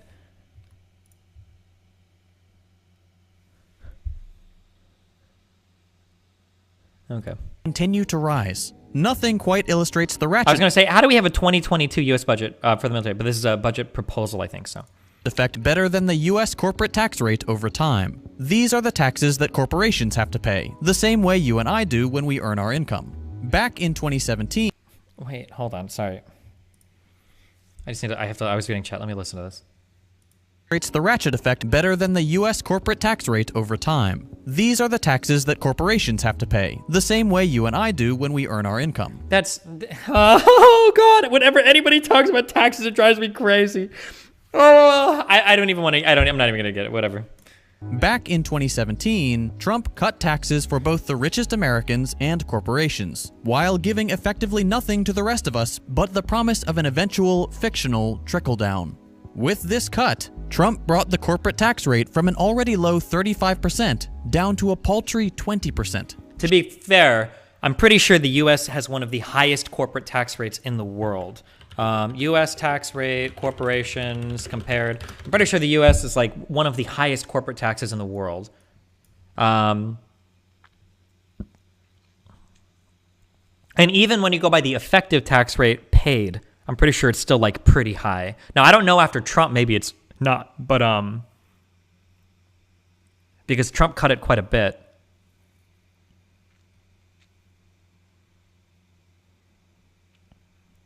What was it prior to the Trump cut? Was it 30? It was 35%. It looks like the highest one. I think we had the highest posted corporate tax rate in the world. The effective was still over because France, I think, right now is the highest at 32%, was our highest, I think, the highest marginal bracket, but it should be higher. No, I don't like corporate taxes. I think corporate taxes are garbage. Just raise, like, if you want to do something, raise capital gains and raise personal income taxes. Fuck corporate taxes. Explain your position on corporate tax. Just who cares? I mean, like, I guess you can have like a little corporate tax rate if you want to incentivize reinvestment or whatever. But like, why tax corporate revenue? Like, just tax it when people get paid. That's how I view it. But whatever. Shifting the tax burden even further onto the shoulders of average Americans and away from his party's corporate donors and himself. Thankfully, Biden is bringing it back up to 25%. 28% if we're lucky, 7 to 10 points lower than where it started. Here the trend becomes clear. Year after year, Republicans push further and further for imperialist foreign policy, for xenophobic immigration restrictions, for rich Americans to hoard more and more wealth. Democrats come to appease the masses, promising they'll be different from the previous administrations, returning power to the people, but always less than they had before and never getting in the way of this greater rightward trend. This isn't to say Democrats never pass progressive legislation. They sometimes do, but it remains an dude, this is like watching, this guy's like the Lawrence Southern of the left, when he's like, sometimes Democrats do pass progressive legislation. Shows Bernie Sanders and fucking AOC, two people that are like not responsible for passing any fucking major legislation in the Senate or in the House whatsoever. Why the fuck are you showing videos of this? Oh my God. Exceptionally rare event, especially in comparison to the number of conservative policies that pass. And it's always less than what they promised, less than what they could theoretically achieve, and nowhere close to what would be considered progressive in other developed countries. Now, these are all situations where Democrats appear ineffective, where they try but fail to deliver on the demands of their constituents. But they can be far more harmful. Every time they gain power, Democrats adopt some new right-wing policy, pushing the left further outside the realm of acceptable politics, and allowing the right to claim even more outrageous amounts of ideological territory as it adopts, according to some, the trappings of a fascist state. We've seen this for decades. In the late 60s and 70s, it was law and order. A seemingly innocuous phrase coined by Nixon became realized in full force by Reagan's disastrous war on drugs. Law and order became one of the rallying cries of a political program that threw the black community, black men in particular, in jail with long sentences for so-called broken window crimes. I wish that, like, and this is only something I know now because we've read so much about this, like, nobody talks about the 93 crime bill correctly. Everybody acts like the 93 crime bill was this extreme right-wing fucking policy that got passed that was like, it wasn't, dude. Everybody in the country supported the crime bill. Violent crime was at an all-time high in the 90s. Like, people were losing their minds over how fucked this country was. Black leaders, white people, like, everybody supported the 93 crime. Well, maybe not everybody, but, like, there was a lot of support to crack down and do something to stop crime. Now, obviously, we can go back and look at it and be like, okay, well, there are provisions of this that were bad, but I hate how people present this like so simplistic, like, oh, crime bill bad because we hate black people and criminals. Minor crimes. Like, Bernie fucking voted for the crime bill, you know, like. heavily punished so that not to mention that there were provisions window of the crime bill that were really, really good. Like, I always forget the name of this, but it was the one that Biden, I think, authored this section. The protection for like domestic victims, for domestic abuse victims, which had like a measurable impact on decreasing domestic violence on women, like a measurable, like direct thing that, and like they reinstated that provision over and over again. The Violence Against Women's Act. Yeah. crimes. Minor crimes. Destiny, that's not true. What did I just... Oh, I've seen you type a lot of stupid shit in chat. Hold on, am I banning you? What did I just say that's not true?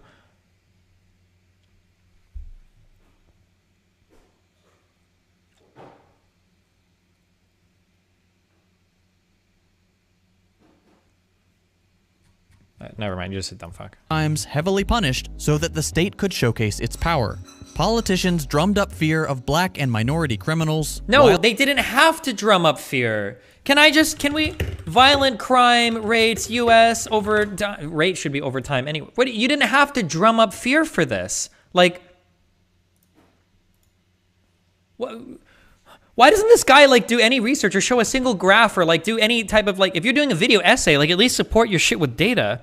Like we can look at like violent crime. Dude, it spiked like insanely in the fucking 90s. There's a reason why the crime bill got passed in 93. And it wasn't because politicians just drum up like fake fucking fear or they manufacture consensus. Like there was a reason why people were so freaked the fuck out about violent crime in the US.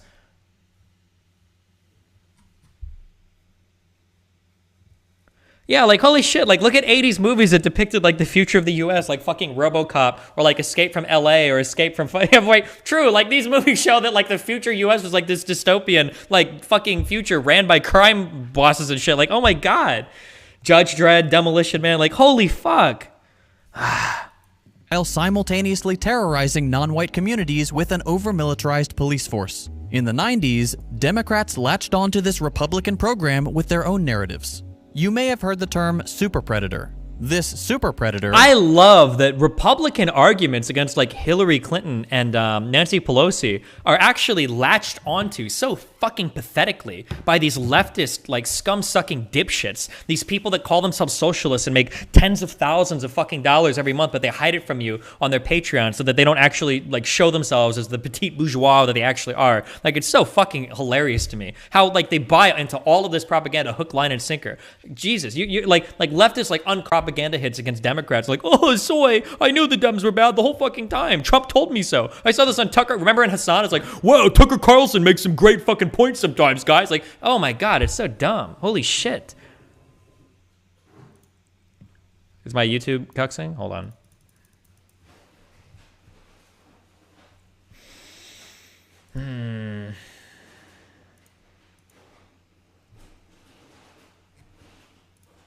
A young criminal with no remorse became the myth that glued the Democratic tough-on-crime program together. The Clinton administration in particular led its own wave of over-policing with the infamous crime bill, which included what was called 3 strikes lifetime sentencing, put more police on the streets, increased the scope of the death penalty, and, of course, put more people in jail than ever before. These are not the policies of a left... Wait, did Hassan really do that with Tucker? Didn't he have an exchange with Nicki Minaj over him? Yeah, because Hassan will move his positions to whatever the most aesthetically popular thing at the time. But there used to be a case like a year and a half ago. I don't know if Vosh fell into this trap too, but a whole bunch of lefties, because they've never talked to a conservative in their life, didn't realize that, wait, there's actually a lot of anti-corporate Republicans now. Like Charlie Kirk and like the Turning Point USA, like there's a lot of new age Republican, especially Trump Republicans that are anti-corporate. So whenever Tucker Carlson would come out on Fox News and be like, these large corporations are ruining America, people like Hassan, he tweeted this, you can go find the tweets if you want, are tweeting shit like, wow, dude, I can't believe that even Tucker Carlson is making these based points that CNN doesn't understand because they had no idea that like some conservatives were also like anti-corporate. Like it's fucking stupid as fuck. Left-wing government.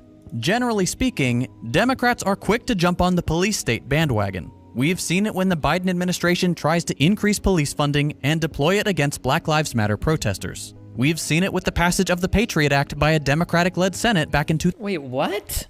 What? We've seen it when the Biden administration tries to increase police funding and deploy it against Black Lives Matter protesters. Most relevant police funding is done at the state or not even, is at the city level. I don't understand what this even means. Or can you tell me, what is he referring to specifically in terms of Biden employing police or deploying police against Black Lives Matter? What? protesters. We've seen it with the passage of the Patriot Act by a Democratic-led Senate back in 2001. Why are we talking about the Patriot Act still? What the fuck? Over time, Democrats tack more and more right-wing politics. I feel like this is like, I feel like this guy is like somebody decided to test. We're going to make an AI and we're going to have it troll through every fucking left-wing Twitter ever. And then we're going to just shit out videos with random pictures and buzzwords based on like what the left is tweeting at any point in time. Onto their agenda, until the Democrats of today begin looking a lot like yesterday's Republicans. There are two main reasons the Democrats act this way. First, they rely heavily on large corporate interests. Weapons manufacturers, the pharmaceutical industry, and fossil fuel companies are some of the most influential sources of funding for both political parties, and so will necessarily drag the Democrats further to the right than their constituents and the American people in general want them to go.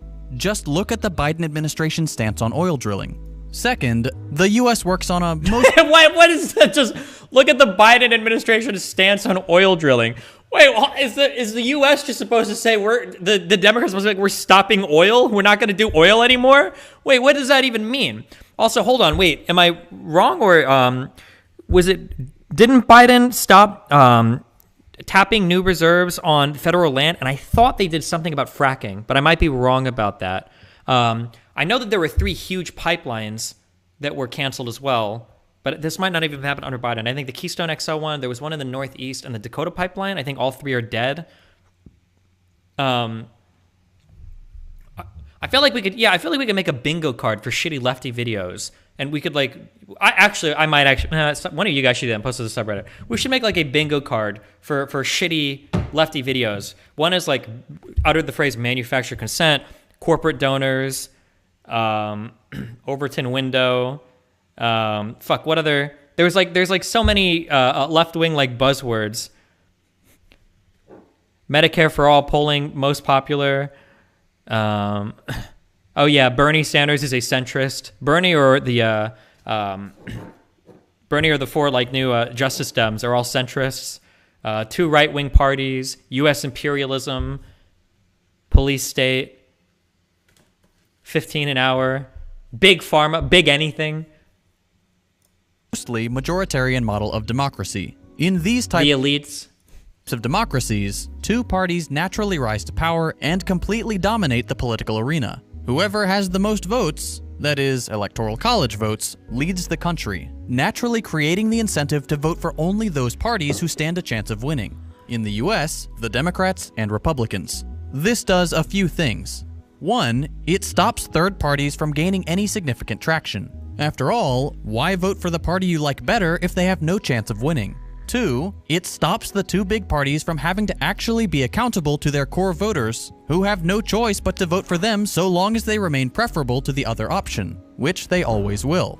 There will always be a, quote, lesser evil. And 3, the 2 parties... It's like, some things that he's saying are not even necessarily wrong. Like, you'll always vote for one as long as they're better than the other. But that's where the differences in policies come from, isn't it? These must now compete over the same centrist voters to have any chance of winning, forcing them closer ideologically. But isn't that how most successful political systems work? Like, most people, I know that it doesn't seem this way when we're online, and even I'm guilty of this sometimes, most people do not exist at the radical extremes. That's not where the vast majority of voters are, probably in any country ever. The vast majority of voters are not on either extreme. The vast majority of people group up somewhere in the center. Both parties are already dragged towards the right by their wealthy donors fearful of the unruly masses. The center, oh my God, creeps ever so steadily towards the right, and with it goes the entirety of American politics. Every election year, the Democrats elected to the highest levels of power get there by feeding us the same lines. They say, we alone provide an alternative to the past X years of disaster and the objectionable Republican figurehead. We alone are the barrier that prevents the free reign of regressive, conservative politics. Surely you wouldn't vote for the fascist. And yet, in the very same breath, they assure us that they need to work across the aisle, that our democracy hinges on their need to move towards the center and capture the mythical swing voters who decide the election. People say that, but people always make fun of the mythical swing vote. It's not the mythical, it's the centrist voters. But like, it worked. Like, Hillary was able to capture a lot of centrist voters. Like, that was borne out in the data. People that don't appeal to the center end up getting fucking crushed, right? Believe it or not, I'm pretty sure that Trump was like, it's really hard to draw these political axes because of like the different policies. But I would argue that Trump was probably more centrist than like Rubio or Ted Cruz. I think you could make that argument. I really do. Because Trump did not have a history of being a neocon, like a traditional kind of like conservative person. Early on in the cycle, he was relatively chill about things like Planned Parenthood, which most Republicans fucking hate. This was before he was elected. Now, once he was elected, shit got really fucking weird, right? Like, to compare the Planned Parenthood thing, he was saying shit like women that have abortions should be fucking executed, or not executed, but should be charged with crime. But like in the actual primaries, I think Trump came off quite a bit more center-leaning, and even also made tons of appeals to negotiating with both sides. Like Trump I remember watching Trump doing interviews where he was like, what about these things like inverted, like corporate inversion? Dems say they don't like it, Republicans say they don't like it. Like, why haven't we solved this? Right? I'll bring people together and work it. Like Trump talked all the time about negotiating between the left and right. Like, I would have to go back because obviously the landscape changed a lot once he was elected. But I'm pretty sure that through the primary process, Trump did a lot of non-traditional things. When it came to Republicans. Yeah, he made nice comments about Caitlyn Jenner. He held like a fucking pride flag. He wasn't as big of a war hawk as traditionally Republicans were. He attacked like military vets, like McCain sometimes, although McCain wasn't that popular in the Republican Party. But yeah, Trump did not run as an extreme right-wing figure in the Republican Party. Absolutely not. But according to them, this is the only reasonable approach. This is what it means to be electable.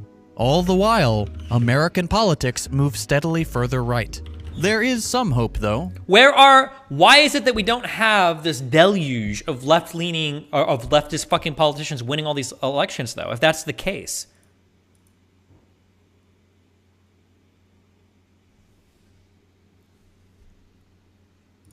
Within the Democratic Party, progressive figures... Destiny, he did have an evangelical VP. He did, but my take on that, and I could be wrong, but my take on that was that Pence was brought in as the evangelical vice president to shore up Trump's weakness with the evangelical crowd. Because Trump was not a standard, like, and Trump has a history of being, like, affiliated with Democrats, right? Like, Trump was at fucking, like, the Clinton wedding and shit, and he's been seen publicly, like, supporting, like, other Democratic politicians,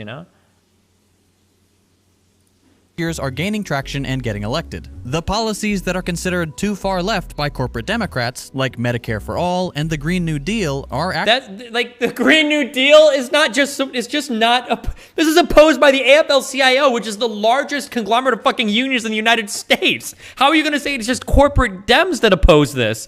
Dude, this is such a shitty fucking, I hate this guy so much. Actually the policies that are kicking them out of office and earning their more progressive counterparts a spot at the table.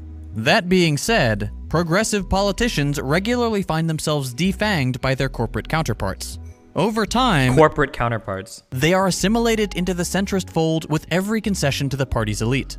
So, while electoral politics do provide some short-term gains, most notably starting the radicalization process of many apathetic Americans, actual change will only come from popular grassroots movements. If you're looking for ways to get involved, see if any groups near you are looking for help. Joining your local chapter of a national group like the DSA, or any of the several left-wing political parties, or your city's mutual aid collective can have a bigger impact than you think. The main takeaway is this. The United States is run by a two-party corporate duopoly. Both the Republicans and the Democrats are beholden to the same corporate interests. And both parties are dedicated to the maintenance of the untenable and increasingly dystopian neoliberal status quo. Both our major parties are right-wing. This trend will only continue to get worse until the left, the real left, can mount an effective opposition to this deeply flawed and inhumane political project. If we want to make real, positive, lasting change, if we want to safeguard future generations against climate fallout, if we want to stop the inevitable transformation of neoliberalism into outright fascism, we have our work cut out for us. so let's get to work. Just like the corpos in Cyberpunk. At the Cyberpunk. beginning of this, I can't believe this channel has over 1 million subs. Like, this is like the most shallow level. Like, there is no real analysis here, right? If this is an essay, which it's arguably presented as an essay, we don't even get like good arguments. It's just like, here's a bunch of shit you already agree with. I'm not gonna like actually put forth any controversial or strong statement or defend it with any fact. Like, here's just a collection of things that has happened. Here's like the argument I'm putting forward. Like, soy guys, soy, yeah, soy, yeah, yeah, soy, yeah. Like, this is actually, this is in its purest form. This is in its purest form. I think just political propaganda. Like, it has absolutely no substance.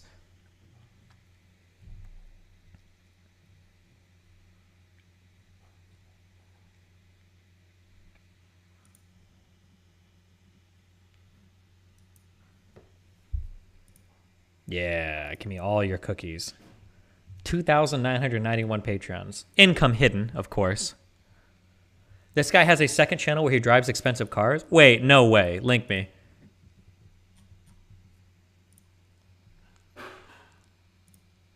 I don't believe you. Wait, does he actually? No shot. Link or ban?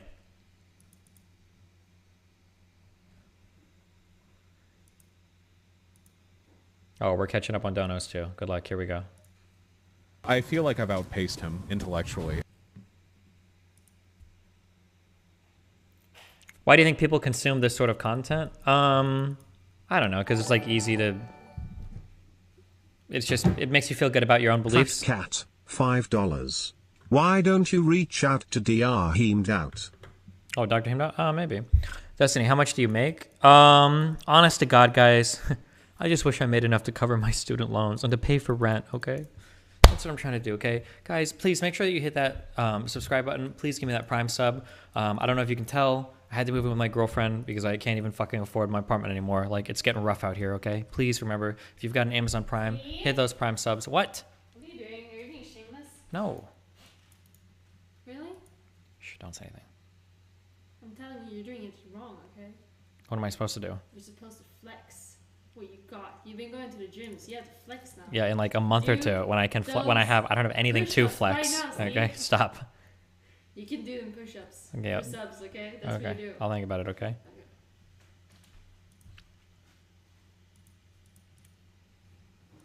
Okay.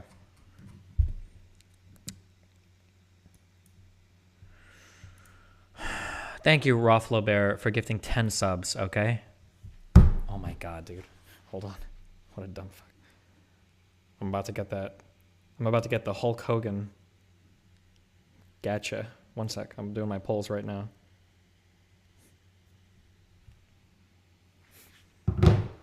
Okay, sorry.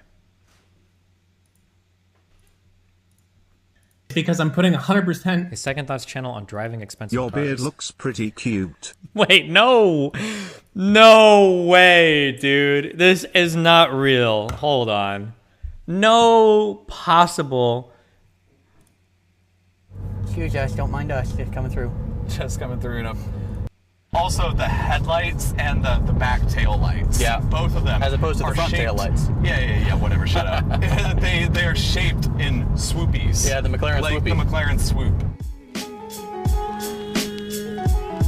The engine compartment back behind us is completely open. It's totally see-through. It just has like a mesh.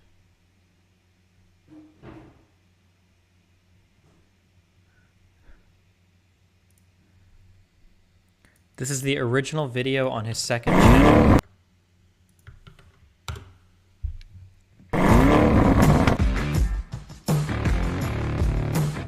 If you've been on the channel for a while, you've probably heard me mention the secret project You've probably heard. Oh, he says that. I know that. Working on with Joseph from Real Life Lore. Well, after almost a year of planning and shooting, we're finally ready to launch. As of I feel like I'm living in a simulation. Wait, are we actually serious? Dude, I'm just waiting for like this guy to pull up. Like, so here I am driving my Lamborghini that I made on my socialist channel. I'm driving to actually WeHo today. I'm gonna go visit my other socialist friend who just bought a $2.7 million mansion, Hassan Piker. Like, this shit like writes itself. What the fuck? Now, and then the response to the tweets when I make fun of it is, oh, so socialism is when you don't own a car? Socialism equals no car. I see, Destiny. Right now, you can catch our new car show, Grand Test Auto, right here on YouTube. We review everything from muscle cars to electrics to autocycles, supercars, and of course, the Toyota Corolla. Grand Test Auto will always be free and supported by sponsors here on YouTube. But if you'd like to watch the show ad-free and see new episodes months before everybody else, you can sign up for an account on Nebula and watch Grand Test Auto along with tons of other original content from your favorite educational YouTubers. Either way, we've had a lot of fun making this new show, and we hope you guys will love it too. So, if you like cars, or you just want to see Second Thought and Real Life Lore joke about how bad the Corolla is for 20 minutes, come check out Grand Test Auto by following the link below.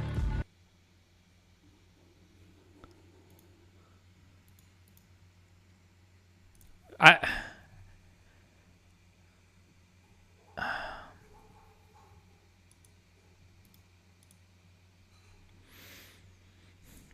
mean, it is what it is.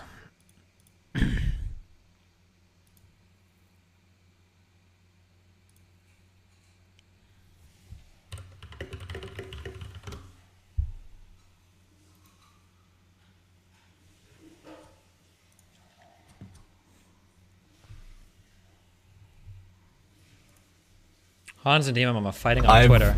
Lusted after many cars before that we've driven, particularly the i8, and the Model S P100D, were two cars I lusted after so much. But I do lust after this even more than either of those two. Nothing like this. The Lamborghini Urus.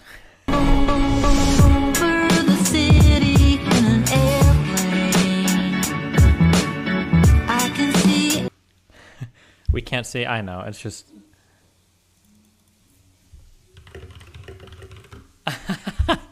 I don't know, man. Okay. Why do I have a Hobbit t-shirt? Oh, because I needed a shirt to wear.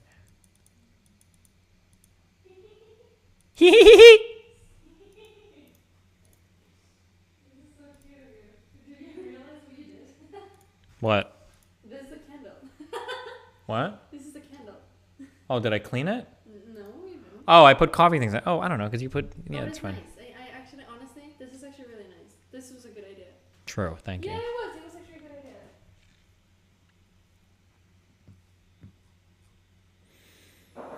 good idea.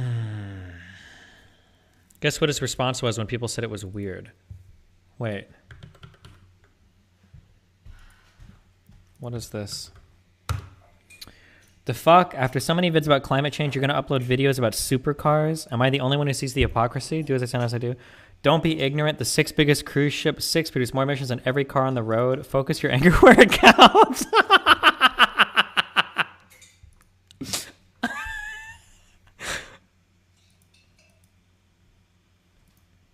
I mean, technically that's true, but it's just...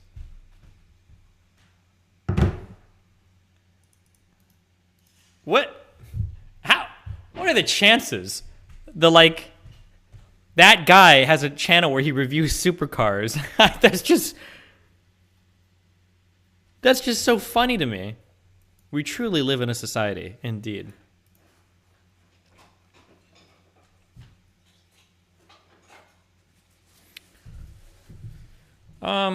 Whatever. Twitter time? No, I don't care that much. Fuck it. Wow, we received a level 2 hype train. Oh, and I still don't get it. Sorry, hold on. Do you ever feel like an NPC? What? Like someone else's life? We're always shameless, Mel. I feel like I've outpaced him intellectually. Ivermectin video. Meet Grammarly Business. Oh, why do I need to watch? Behemoth, $5. With you busy schedule, when do you go to the gym? But keep it up. I feel like I've outpaced him intellectually. I usually go in the morning. It actually works out really well because I can be really lazy and not go to the gym until like 12 or 1. Now, it fucks Melina up, but technically my audience is US, so if I start really late in Europe, like if I don't start streaming till like 5 or 6 o'clock, that's still like 10 a.m. California time, so technically it still hits like my main audience pretty well.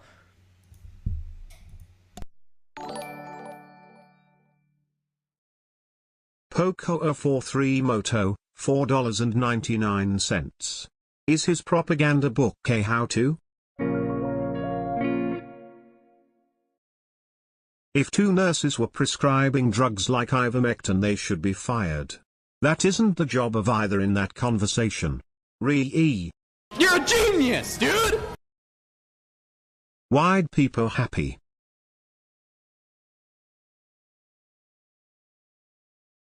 Fucking dubstep.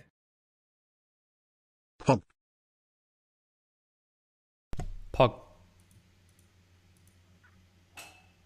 I feel like I've outpaced him intellectually.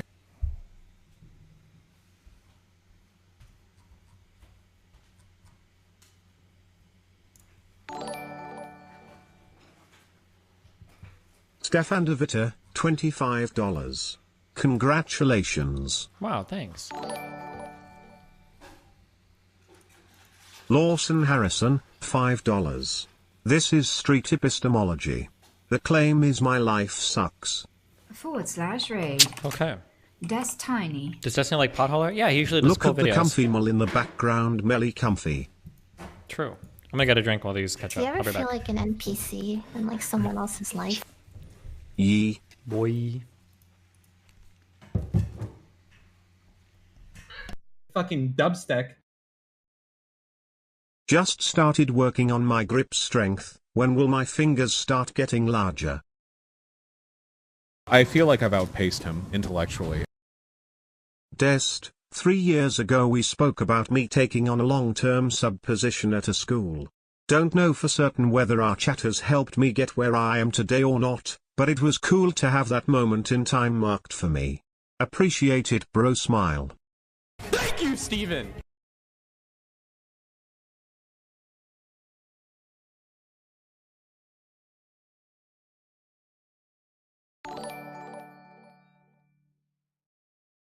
Nathan Explosion, $4.99. Which disillusionment do I think is worse and more widespread? Leftist on why they think they lose, or right-wing people with stolen elections? This is hard to watch. Too many are dumb enough to fall for this sophist crap, and it's hard to see any value in disproving. Stop stuffing your fat fucking mouth. Minus $10.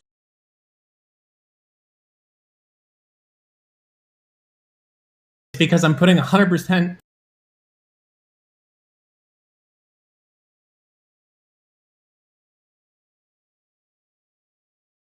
Fucking dubstep. Hey Steven, nice shirt. I feel like I've outpaced him intellectually. Hope all is well. Ty for the great content recently.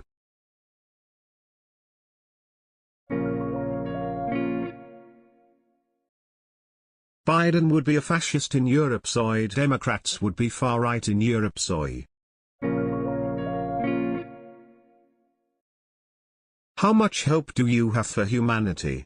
I believe we're too stuck in our own ways and it's our destiny to go extinct. Opinion? Fucking dubstep.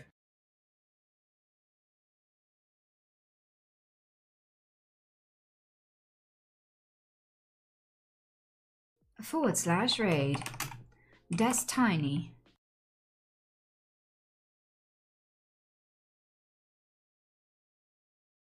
Thank you, Steven!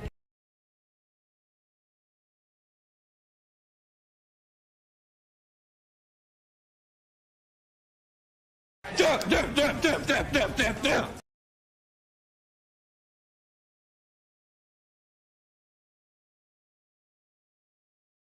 Fucking dubstep.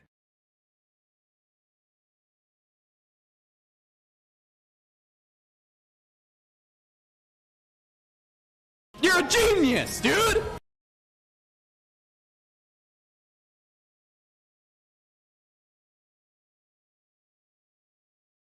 You're a genius, dude!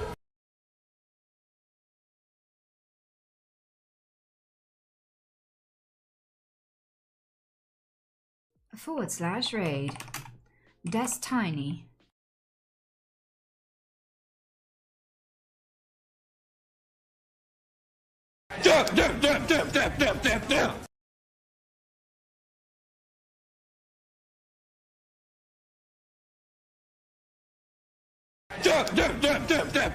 Down!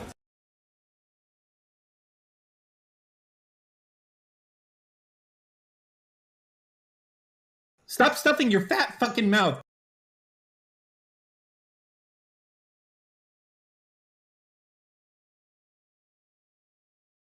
You're a genius, dude! 27 months, poggers.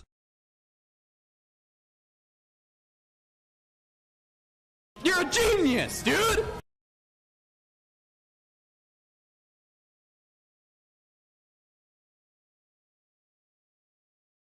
Damn.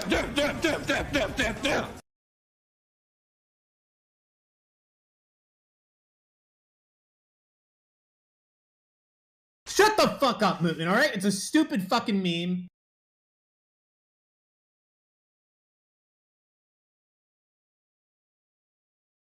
Do you ever feel like an NPC in like someone else's life?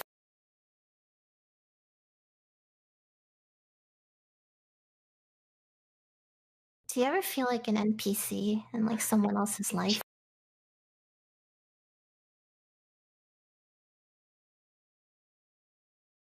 You're a genius, dude!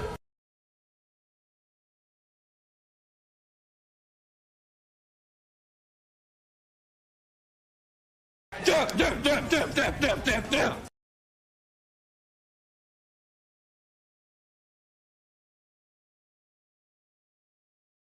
/raid. Des Tiny.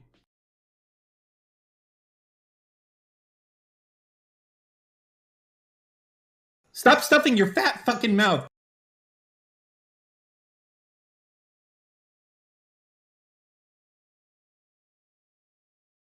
You're a fucking statistician!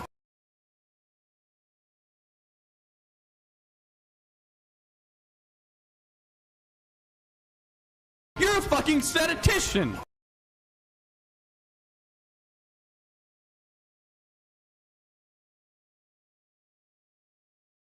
You're a fucking statistician!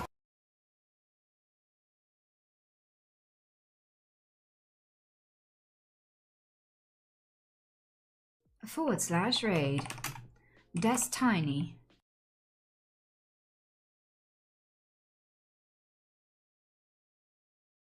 Thank you, Steven!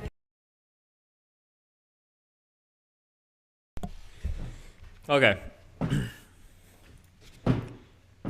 Thank you, Steven! We're going to read this subreddit post, okay? You're a genius, dude!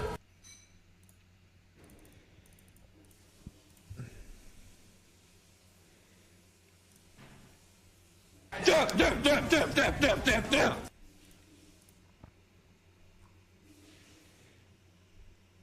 Trump was perceived to be more moderate than Hillary. Nice. Thank you, Steven!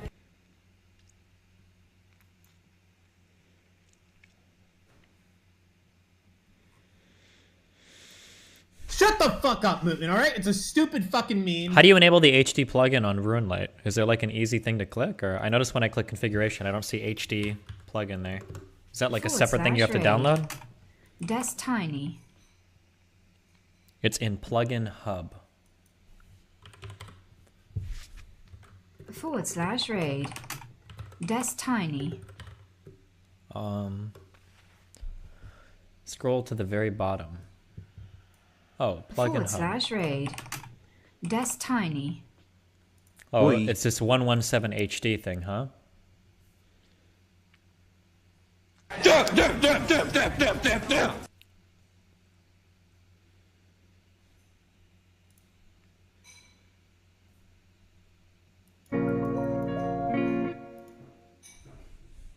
Destiny, this could just be them test driving cars or some shit as a hobby.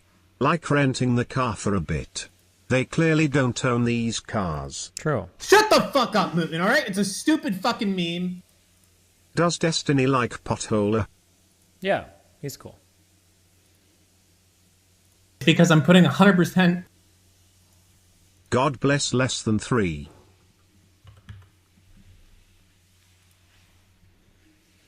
Thank you, Steven! You're welcome.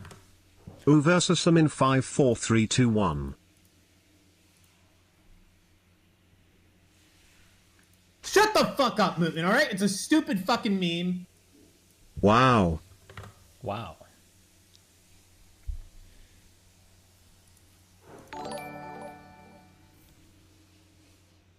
Pocoa43 Moto, $4.99.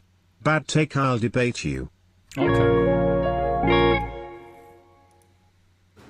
Are you a slut or a slut maker? Good Either way, question. amazing.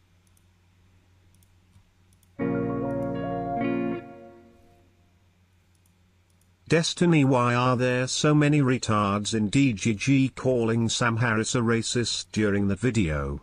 Opposing Muslim mass immigration is not racist because Islam is not a race. I think you need another lefty purge cause these people are so bad faith. Well, I feel like I have one ardent Sam Harris supporter in my community that just... Not defending them, but how is criticizing Nicki Minaj and Hassan for agreeing with Tucker Carlson on the basis that he's racist or far-right or WE different from those who criticize you for agreeing with LS or Sargon on the same/similar basis? Because the problem was that people didn't understand the reason why I think people like Tucker Carlson were anti like corporate, and they didn't really provide. It's like I have never said that like, oh my God, like Lauren Southern has a base take on this particular thing. There might be some things like on a surface level that we agree on, but it's pretty. I don't think I've ever come out like, oh yeah, like I totally agree with Lauren Southern like this thing about immigration or whatever. So it's kind of weird when you retweet somebody like Tucker Carlson, like, oh wow, he's got like a really base take here, and it's better than like CNN's take. I think that's just kind of weird, but.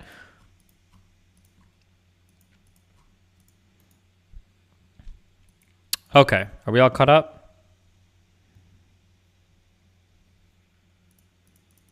The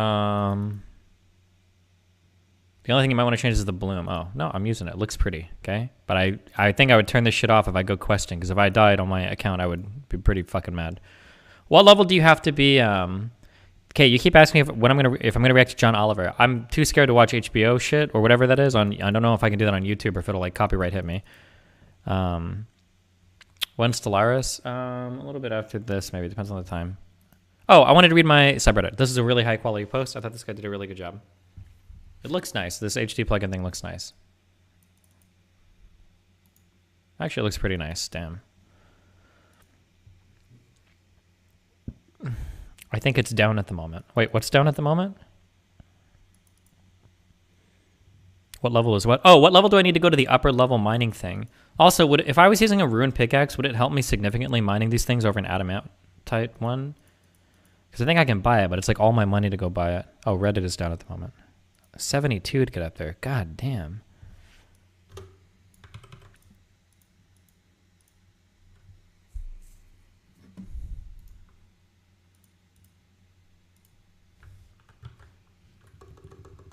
Did you sell your AMD? Yeah, quite a while ago.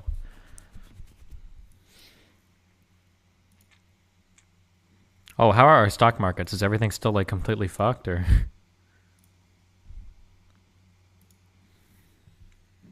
It costs 100 nuggets to save up. Oh my God. I think I just got the third piece of nugget gear at least, but. Or I'm really close to it.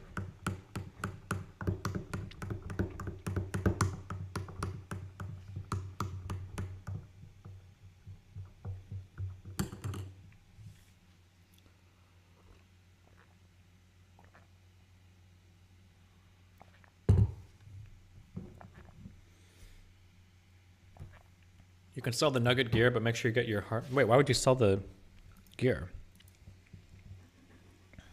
What are you drinking? My protein shake. What do you mean? Every night. Okay, here we go. Oh, once you hit 99. The upper level is more important than finishing the outfit. Okay, gotcha.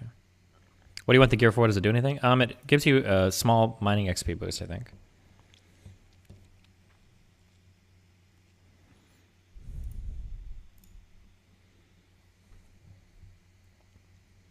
Fans on the upper level work differently. Yeah, I've read, I think. They like last for a certain amount of time once you hit them once or something, yeah. All right.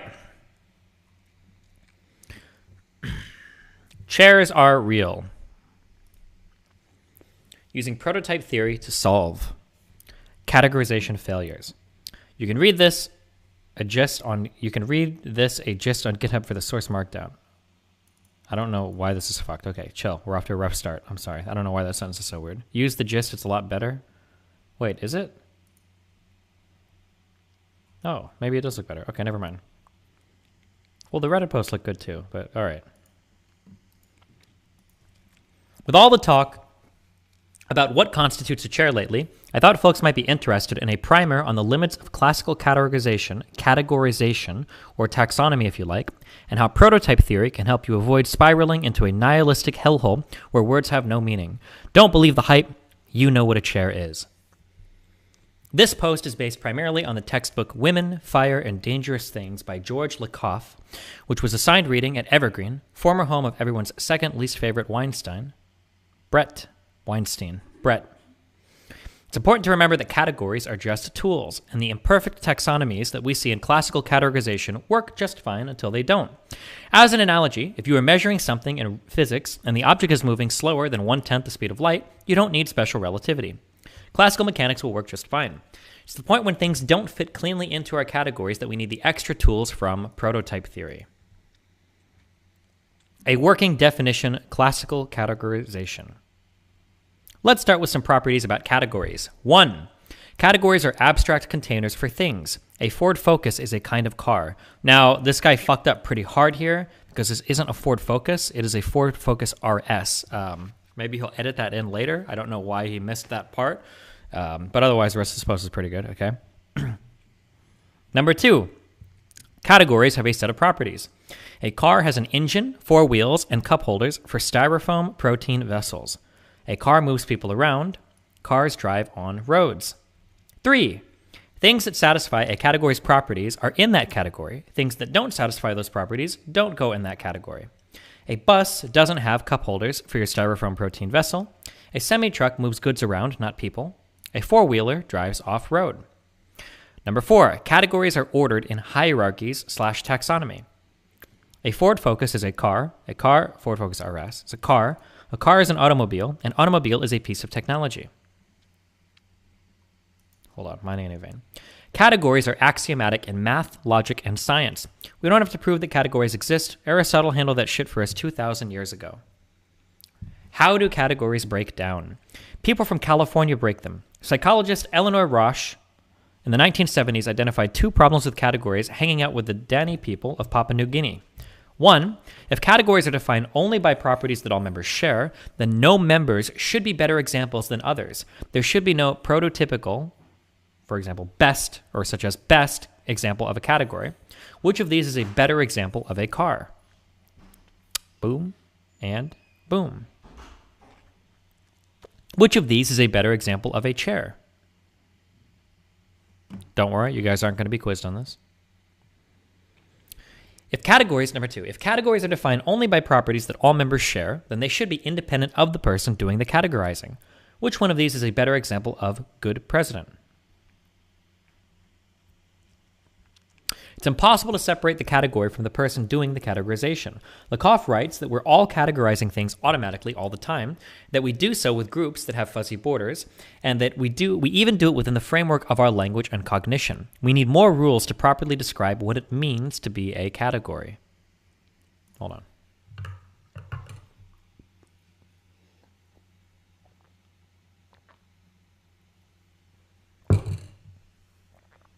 on.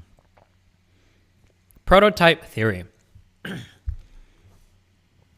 Unfortunately, once philosopher dorks figured out shortfalls in systems, they used their new system to self-referentially describe itself. Here's a classical definition of what a prototype theory might be. A theory of categorization in which there is a graded degree of belonging to a conceptual category, and some members are more central than others. We start with the best example of a category, the prototype. We then come up with a set of rules for adding things to the group, the generator, which describes the similarity between our prototype and other types. Then, as we go about our normal offline lives, we add or remove things from both our category and our generator to build our collection. With that in mind, let's bootstrap our definition of prototype theory. The meta-prototype. Prototype theory is a categorization system that addresses the shortfall in classical categorization. The generator, some properties of PT. Family resemblances. Members of a category can be related without satisfying every property of that category. These are all games. They seem to all at least have rules, but those rules can differ. We have Minecraft. We have tag, we have chess, and we have archery.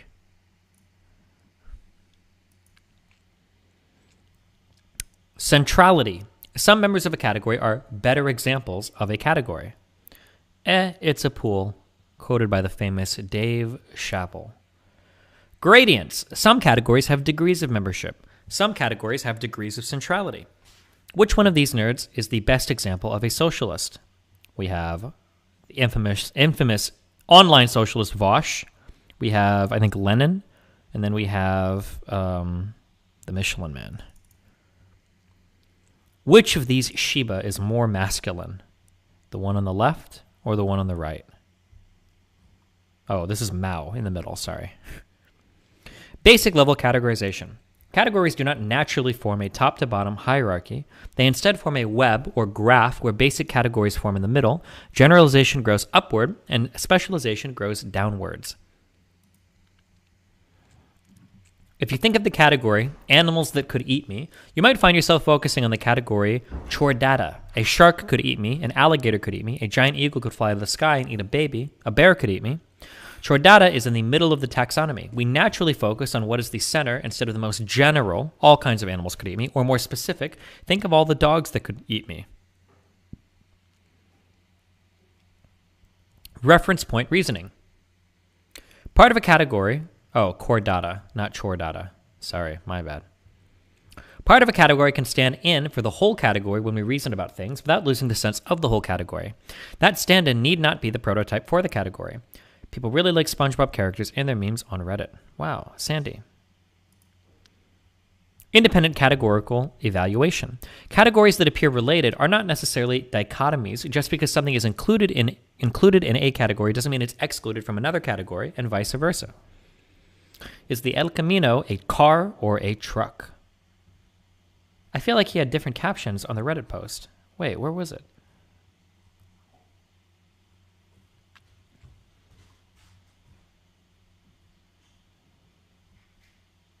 Is this SpongeBob? All kinds of fucking snakes. Is the El Camino a car or a truck or way to scam the EPA? I feel like we're missing out in this, but okay. Reasoning with prototype theory. To maximize the chance of this post causing a shitstorm, let's construct a definition of gender using prototype theory. Gut reaction, without trying to out-liberal arts me, which of these things is masculine and which of these things is feminine? Haha. If you're a paleo-conservative, you're done. Have a nice day. If you're thinking, I'm a man, but I'm not he-man, let's fuzz this category a bit. Generative phase, applying centrality. Oh, look, it's He-Man and his secret identity prince, Adam. Adam is less central to the prototype of masculinity than He-Man, but he's obviously still He-Man. Our category expands. Applying gradients. Uh-oh, it's BTS. They're cis men, but their style fits closer to your prototype of femininity. However, since you're not a homophobe, it didn't shatter your category of the idea of a man. You didn't go make boomer real men do X memes on Facebook. You go about your day. Applying reference point reasoning. It's Steven. He'd like an expanded definition of what it means to be masculine or a man. He has traits that are masculine and feminine and others that have no gender component. You watch the stream and don't have to consciously move your definition of masculinity while you're watching. Nice. Conclusion.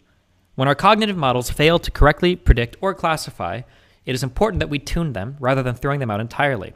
Our natural tendency when a system fails is to throw the baby out with the bathwater. Expanding our categories consciously to have softer boundaries has the tangible benefits in decreasing cognitive dissonance. This can be done without falling into the everything is a construct trap. Stay chillin' based. P.S. Conclude these nuts on your chin. Wow. Look at how cute that was. What an amazing post.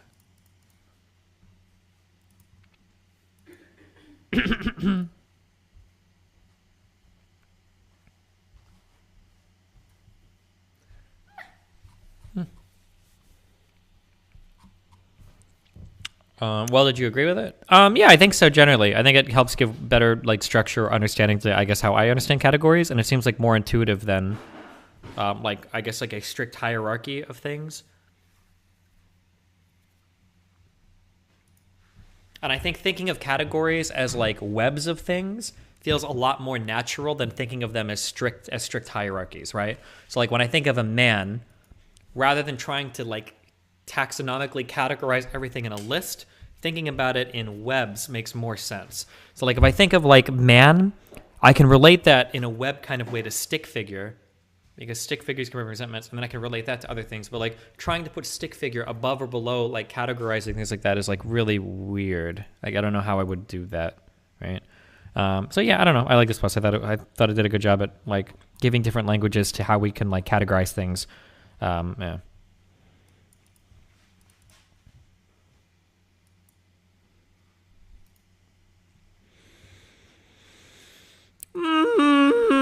Melt. Nothing milch. You tell me everything you just said. What are you talking about? Mel. What are you talking about with your friends? We're talking about categories, Mel. What kind of categories? So typically when people think of categories, they think of like very strict ways to like put things in groups. Yeah. Like very top down. So you might think You're like categorizing. Yeah, so you might think like animal, mammals, humans, Melina, right? Yeah. But when we do really strict categories like that, then when you start to get things that are fuzzy at the edges, it's really hard to figure out how your categories work. So for instance, we argue about gender, and we say like man, and then we put categories like of like, well, what fits like that category of man, and then woman, and then we try to do that. There's a lot of like crossover. So how can you say you have two distinct categories, right? Mm-hmm. So some people will argue that like, well, none of these words mean anything and it's all arbitrary and it's all garbage. And then it's kind of confusing because it's like, well, it doesn't feel that way because most people seem to have an understanding of what man and woman means.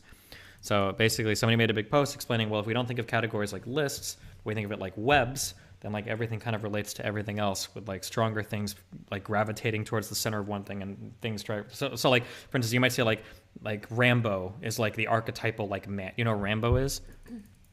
Is that a person? Okay, it's like an American actor. Oh, It's okay. Sylvester Stallone, but it's like an 80s action. If you see this, it's like every 80s American action looking hero, right? Is Rambo, right? Yes. So you might think like, oh, like that's a man. Is this? I think I've seen this. Probably everybody's Long seen. time ago. Yeah. But like you can say that like, oh, like, well, if you have like this guy, we can also say other things are related, but it doesn't have to be the exact same as him, but they're like related in different ways. Mhm. And just like expanding your understanding of like how things are related makes it easier to describe categories rather than pretending it's like a strict, like everything has to have all of these properties or some of these properties, and then it gets more confusing, right? Yeah. Who is against you? Well, so there's people online when they argue about gender stuff, they say like male and female doesn't mean anything at all, and nobody has any gender, and nobody experiences any gender, and all of those words are meaningless, and they don't mean anything, and they change all the time. Uh-huh. Mm-hmm. Nice. Wow. Why do always people say that it looks like I'm not listening? I'm always listening. I think What am I because like supposed to do? 95% of people don't give a fuck about these topics, so it's... Oh, but why do they always say that it looks like I'm just like existing? I'm just my face. It just looks like this. I'm sorry, but I am listening. Are you sorry for your face? Huh? Are you sorry I for don't your know. face? They always say like it looks like she's not listening. What? I'm just like, what am I supposed to do? Like, is this what I'm supposed to do? Love it. What am I? We supposed love to it, do? Barry. I don't get it. Just do what I do. What is that? Your mom. Do you want me to do my mom? That's kind of weird, Steve. Okay. That's a little weird. Have fun. Fun what? What do you do to look like you're interested in something and listening? Oh, I mean, if I'm truly interested, it's usually something that You always look like this. yeah, I do sometimes. People make fun of me for it, or they're like, "Oh, is he paying attention?" So yeah, people make fun of me for the same thing. You are obviously paying attention. Not all the time. Some people think I'm not listening sometimes, or some people think I'm not paying attention. Did you just misspoke? I'm gonna misbeat the fuck out of you in a video game.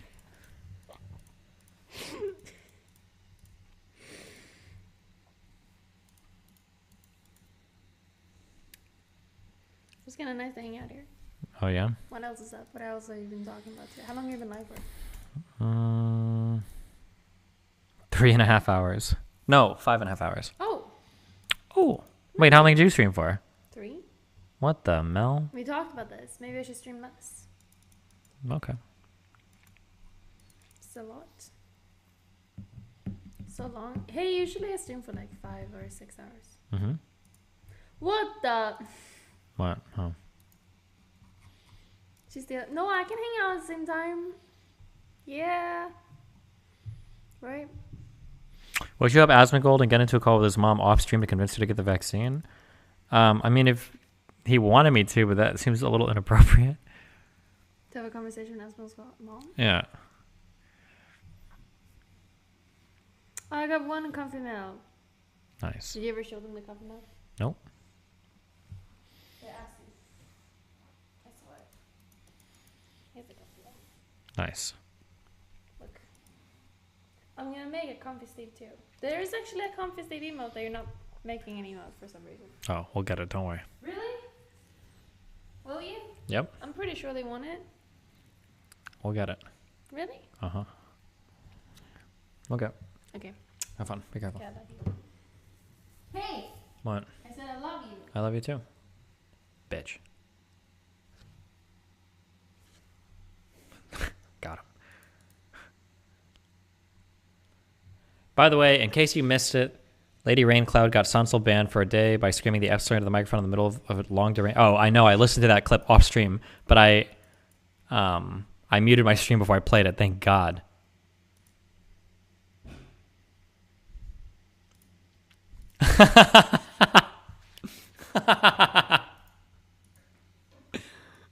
Why are you doing this?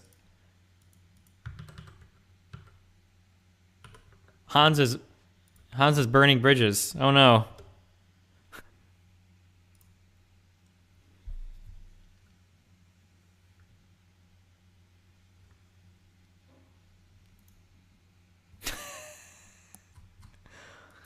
Oh boy.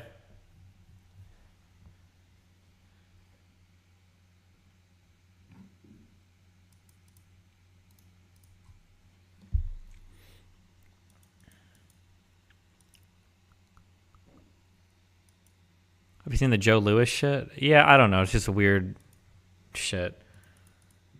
Are you going to debate Joe Lewis tonight? No, he doesn't want to talk to me. I don't blame him. I wouldn't want to talk to me. It's just on some cringe shit. How do these categorization concepts play with something like the ship of Theseus? I don't think it's meant to address a question like that.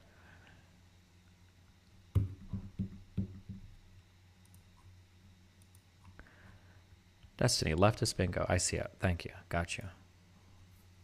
Link this to me next time we play a lefty YouTube video.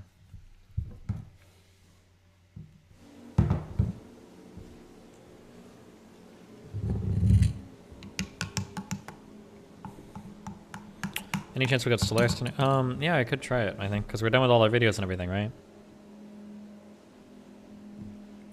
Thoughts on Peterson versus Russell Brand? Russell Brand is like a lunatic. I don't think even Peterson is that crazy.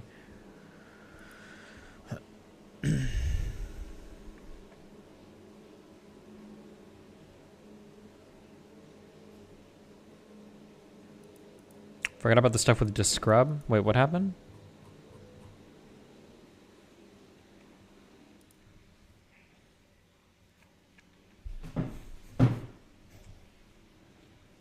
Why do you think Peterson is crazy? I don't want to get into this right now. I love Peterson, okay? 13 rules for memes, okay? Hasn't Russell Brand been saying crazy shit for over a decade? Yeah, I don't know what happened to him. He was like a kind of like a C-list actor. What would you call him? He was in like a couple like mainstream movies, but always his side roles, I think. And then he like turned into a crazy conspiracy theorist.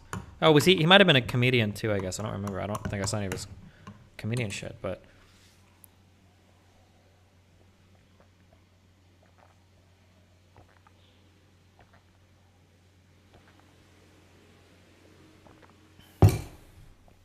He was super famous in the UK. Oh.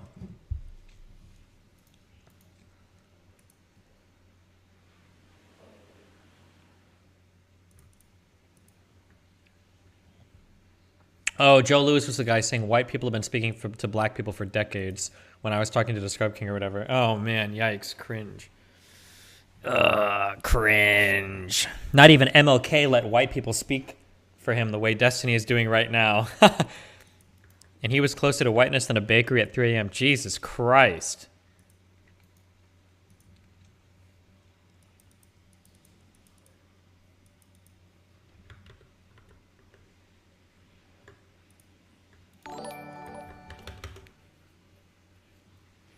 Jimmy Jimelson, $4.99.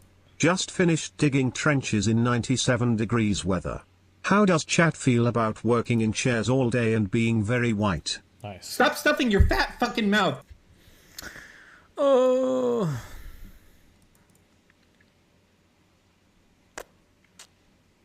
Shut the fuck up, Mutin, alright? It's a stupid fucking meme. Okay, I think we'll do Stellaris Steven, tomorrow. Because I have feel like... you listened to the new Mono album yet? Some of it, yeah. It's pretty good.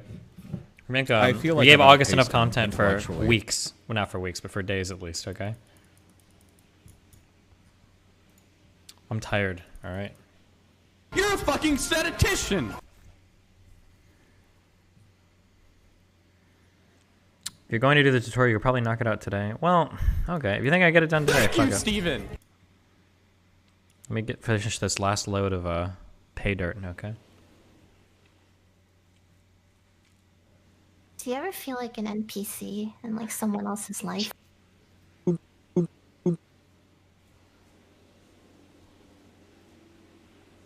fucking dubstep. I'm a Sigma Man Squad. Clean ivermectin 5-minute react video. Actual science with links. Why do I don't care. Why I don't want to do like ivermectin shit. It's gonna take me a long time. That's not like a 5-minute video. Why do you want me to watch this right now? Why? I love you, Barrett.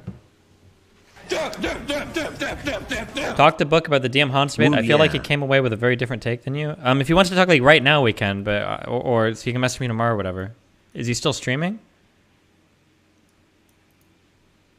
That video is anti-ivermectin. I don't care if it's anti or pro-ivermectin. I just don't feel like doing like a...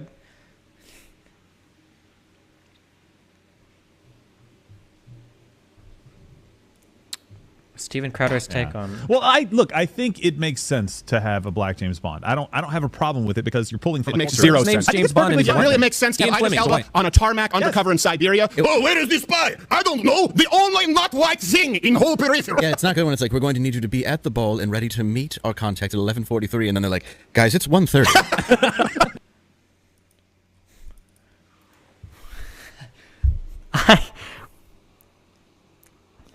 I don't even understand, like that comment is so stupid in so many different ways.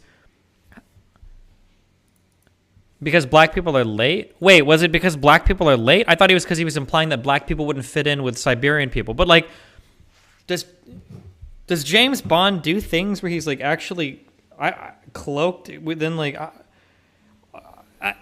What if he has a mission in like Africa? At the start of Casino Royale, wasn't he at like an African embassy? Like, wouldn't he be better to be black there? Like, this comment is like so dumb on so many different levels. Like, I don't understand why you would even fucking say this. James Bond goes all over the world. That's kind of the point of James Bond.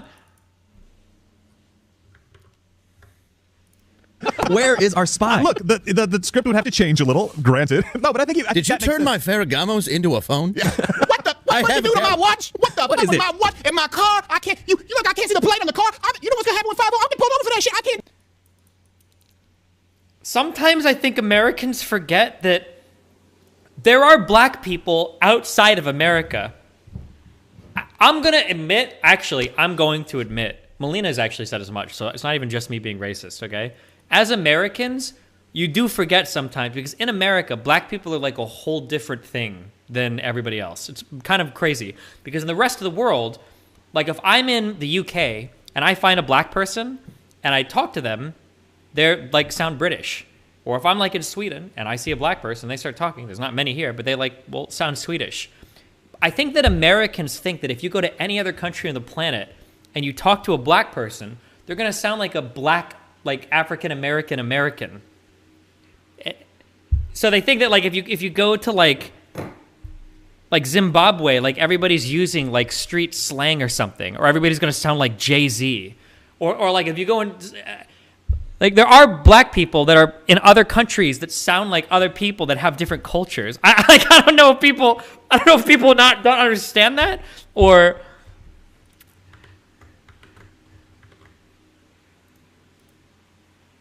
do that shit, dropping spikes and shit. I don't Roger Moore moonrake motherfucker. And the problem is then he's gonna take out like if you wanted to make this joke, couldn't we just say like how the fuck can James Bond be fucking British? Have you not heard how chavs speak? Like, can you imagine a gross score James Bond? Like, you could technically do this with any stereotype of people, you know? And it's especially sad and especially really fucked up when you have amazingly talented actors that have been floated for this idea, like Idris Elba, who, like, what is your thought process when you're making such a shitty joke? Like, it's actually such a shit joke to make. Like, it actually feels like, Idris Elba, whatever the fuck his name is, okay? Listen, okay? Stringer Bell, that's who he is to me. Sorry. Did I say I didn't say Elvis, I said Elvis, but it's Elba, my bad. Stringer, okay? Why I don't understand why this would be like your go-to. Ugh. The anti-aircraft guns to put in subwoofers. Hit the button. Look, I didn't say put Chris Rock. Turbo. That's what plays Drake. I don't know. Yeah, you just sit in a bar, you hear a building explode, and he's like, "Is it Wednesday?" Look, we didn't say put Chris Rock in the role, okay? Like, he's not going to be that guy. Chris Tucker. Idris Elba, Rock, Tucker, either way. Idris Elba, I'm going to go with you. I think would be Idris awesome. Elba's great I think it would be a good. My point is here. It's they But it make doesn't it have to be. It doesn't have to be. And my issue is they say, well, we need better representation. This is an issue where it's pretty equal. Yeah. It's I think pretty so. equal. I mean, look, James Bond was right. You're talking about Fleming. You go back to Broccoli. You go back to the history. It's a white guy spying on white people. I know. I mean, but there's other countries he can go to. There's a whole part of the world. Yes, you know? Yeah. There's something that can happen. If I was a woman, though, I would be offended by this. I'm like, There are black British people. Like, that is a thing. If you go to the United Kingdom, if you go to England, there are black British people. They do exist. oh, so you can't create anything for us that makes sense for us, that fits. Like, you just have to shoehorn us into a... Like, why aren't they pissed off about that they're being shoehorned into a male role and it doesn't work? If James Bond were a woman, it would just be... She'd just be a whore. That's true. You'd be like... well, James Bond is a male whore, Like, so I guess that works. Yes, exactly. But you know what? That's impressive. Right. Do you know what's called notches on your bedpost? Because usually the response from women... And by the way, this is someone who has talked about not having sex with... Okay, I'm good on this one. Jesus Christ.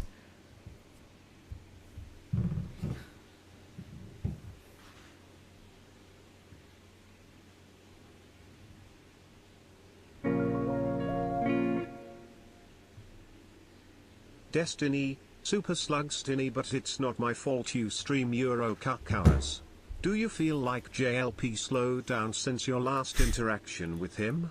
He sounded off in the Molina convo, more resso than usual. Too many, he's making too many sluts.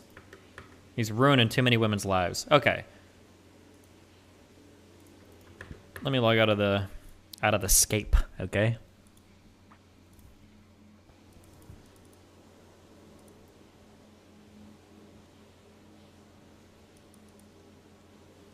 Idris Elba is British, by the way. Yeah? Isn't that why I used him as an example? Am I getting meta-trolled right now?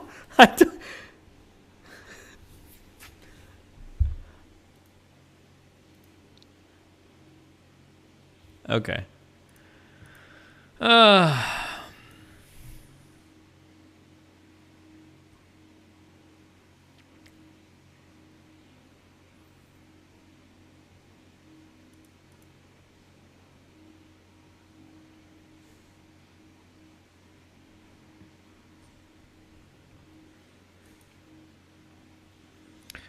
Vital mod. Oh, this is where everybody links me every single fucking mod that they want me to use. Real space. Wow. Why? What does it do? This mod does not fundamentally change the game mechanics, creating the scenery for Stellaris more diverse and atmospheric. So here's what the mod performs. New stellar classes.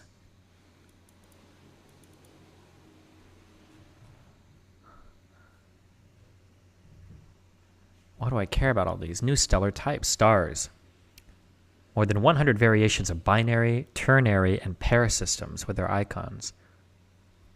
Adding 3 new starting systems, which you can choose when creating a race.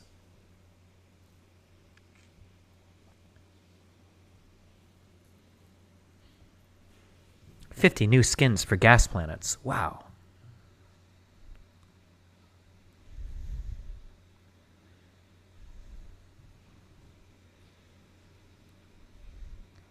Now that's what I call a cool story, bro.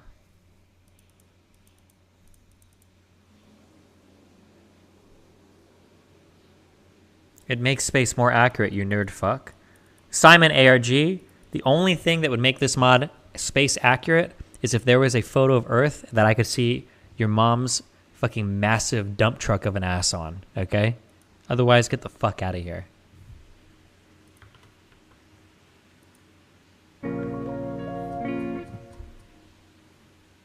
When's the next philosophy stream? I don't know. Lawson Harrison, $10. So you're about to do what you did to Lefty Twitch and become the Crises, eh?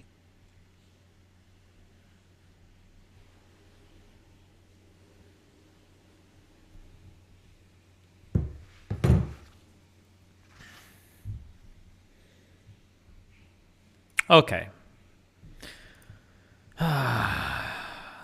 Darkest dungeon scene, delete. Oh wait, actually we can just rename this, hold on.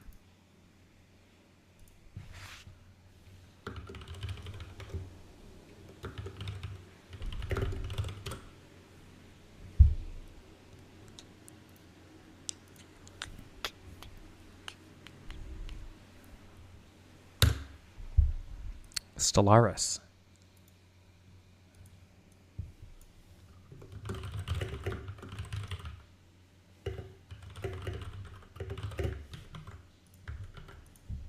Okay, hey. Whoa, whoa, whoa, whoa, whoa, whoa, whoa. Hey, guys. If you're here right now and you enjoy the show, make sure to subscribe to me on YouTube. Boom. Okay? You're a fucking statistician. Yo Dest. Your league account got decayed to plat. It's time. Cool. The rift is calling. That's exactly Ooh. what your mom said. Okay, that one guy, Vermicelli, is working on my TikTok again, okay? So, I'm posting all my links, okay? Follow my YouTube, follow the Twitter, follow the TikTok. Okay, there you go. If you don't follow it, I'm banning. Because I'm putting 100%. Banning all of you, okay? Suck my dick.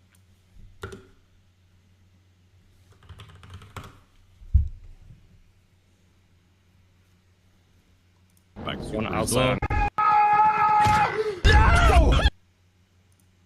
Sorry, I don't know why I watched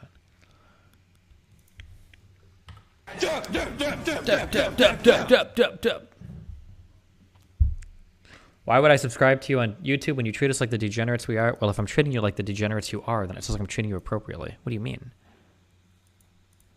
Okay, stream chat. Boom, boom, boom, boom, boom, boom, boom. Yes, yes, yes. Okay.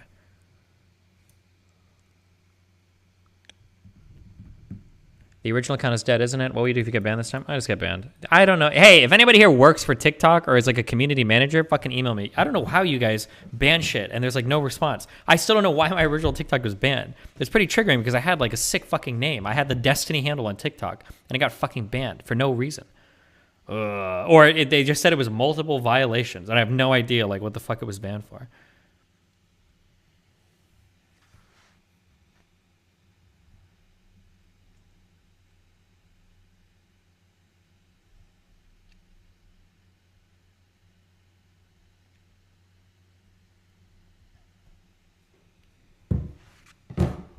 And you got followed by Billie Eilish's brother. Well, he follows my Destiny Debates TikTok too. I don't know why, but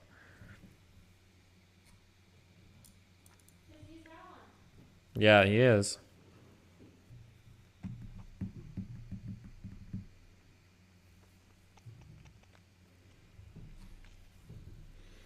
Okay.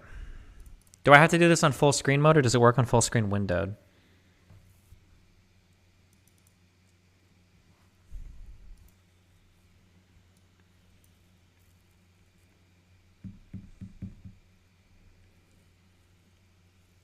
Did you look into the Evergrande thing? Absolutely not. I have no idea. Other than all my accounts are losing thousands and thousands of dollars every single day. That's all I know about whatever the fuck is going on with that. Have the markets bounced back yet or no? Oh, we had a 1 point gain today. Still down for the week, down for the month.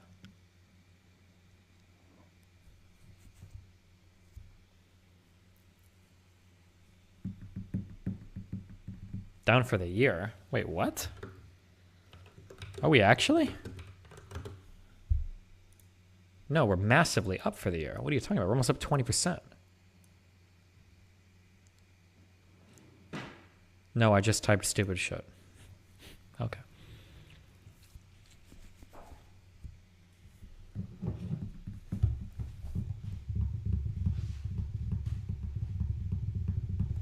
I don't use my verified account because I have a really bad name for branding. Stephen Bonnell II is like a really like Bonnell. How do you spell that? Stephen with a PH or V. Bonnell, 2 N's, 2 L's. The second is that II or LL. Like it's a really, really, really bad. It's just a really horrible name for branding. So I don't use my. I have a verified account, but I just don't use it.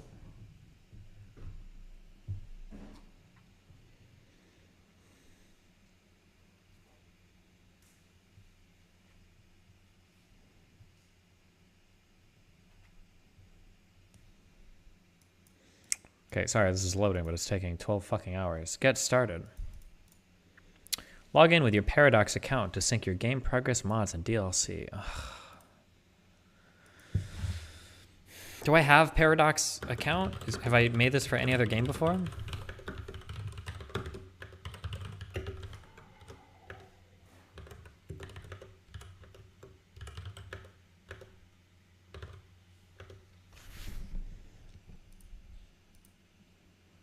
This account already exists. Oh. What would I have this for?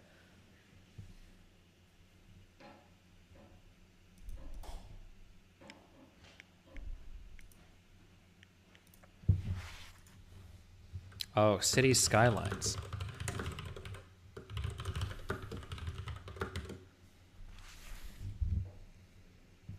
Oh, cool. Continue. All DLC enabled. Everything. The expansions, the content, the species pack. Ooh, woo yeah, and the story pack. Wow.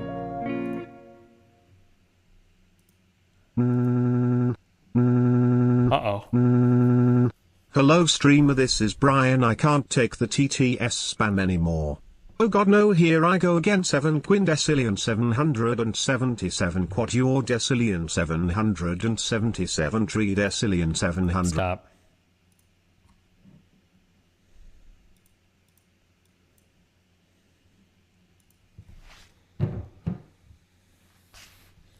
Also, simply epic, dude.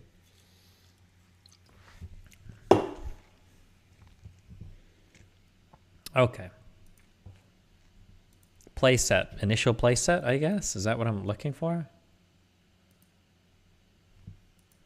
Okay. Click play.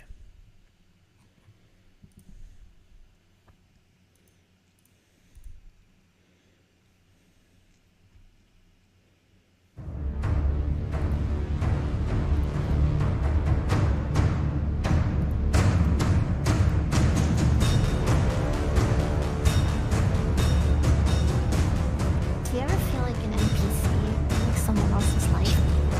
I miss League.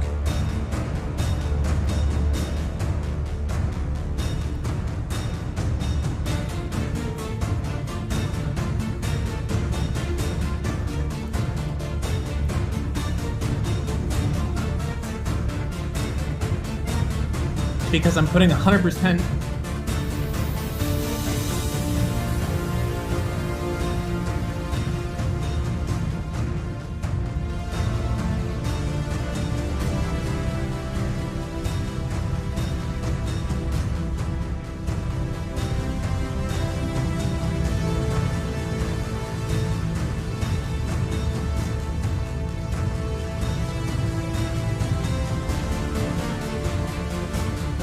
Wait, is this the Dark Knight? Is this...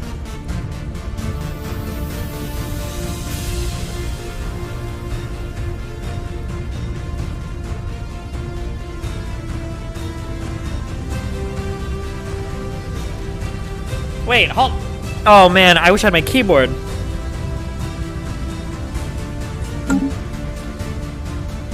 Not exactly? It's really close.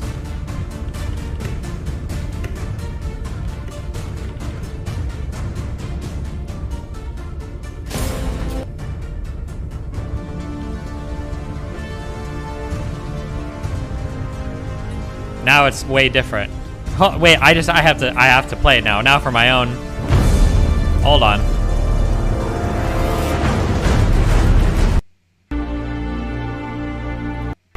Like these parts are. It might even be in the same key, maybe.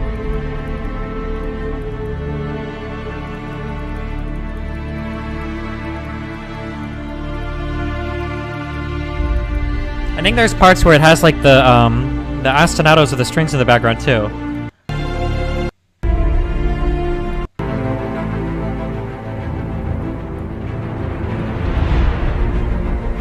I would have to find that more specific part. Fuck. This sounds like the Dark Knight. This Stellaris song absolutely does, okay? The person who just donated I miss Leak is the same person who reminds the teacher the class at homework.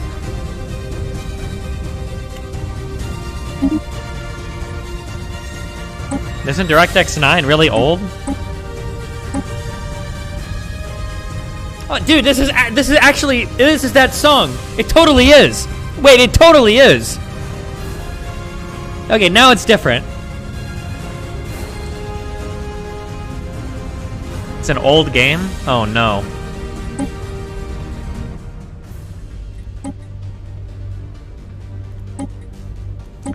Autosave semi-annually. How do you have annual years? When you're in outer space.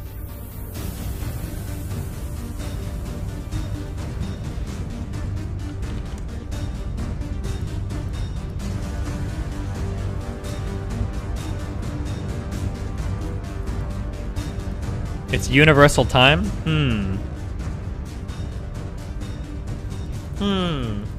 Okay, buddy.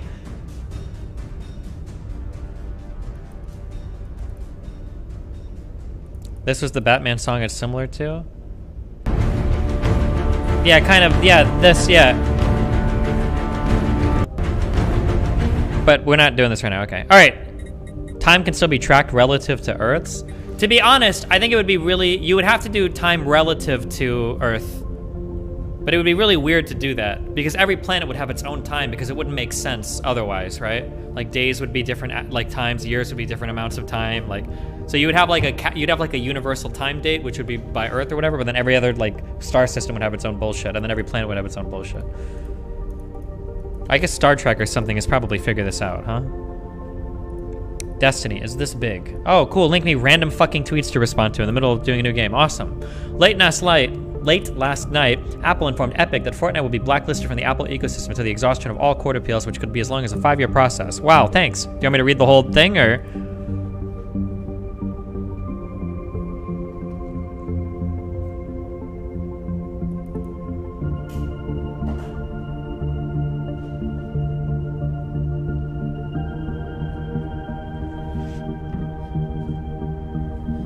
Okay.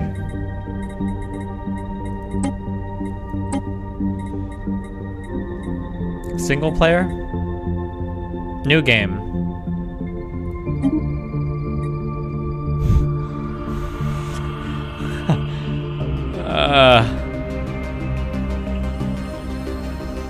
Okay, United Nations of Earth. Why is the menu so laggy?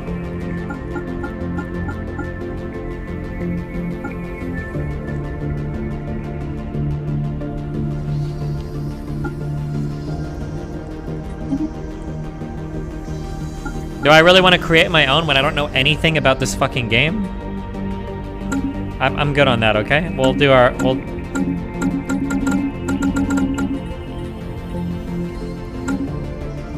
We'll start off as Earth people, okay?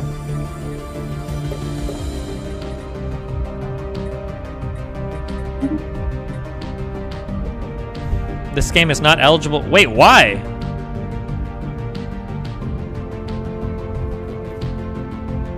Well, how do I turn on Iron Man mode? Checksum is modified. Because of my mod? My one mod? Ugh. I thought some mods were compatible with achievements. I feel like I've outpaced him intellectually. Just download a mod to activate achievements? Okay, whatever. Maybe later.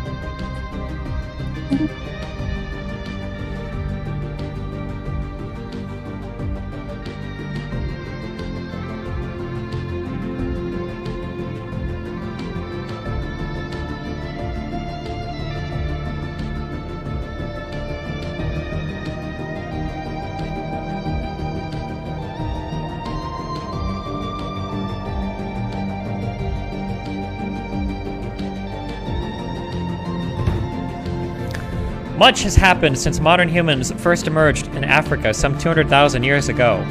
Our kind spread rapidly across most of the globe. I'm not reading all this out loud.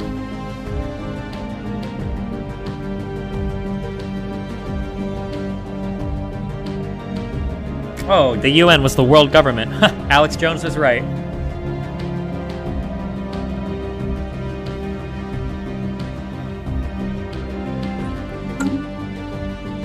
President, I am Veer, a prototype synthetic intelligence. My job is to offer advice and assistance as we seek our destiny among the stars. Oh, name drop.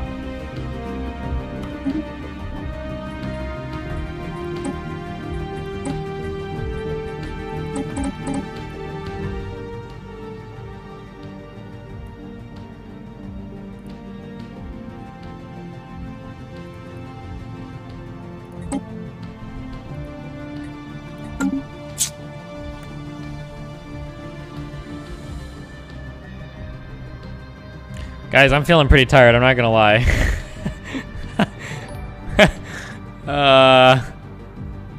Ian Roll, $4.99. This game is dope, take your time with it. It's a slow burn.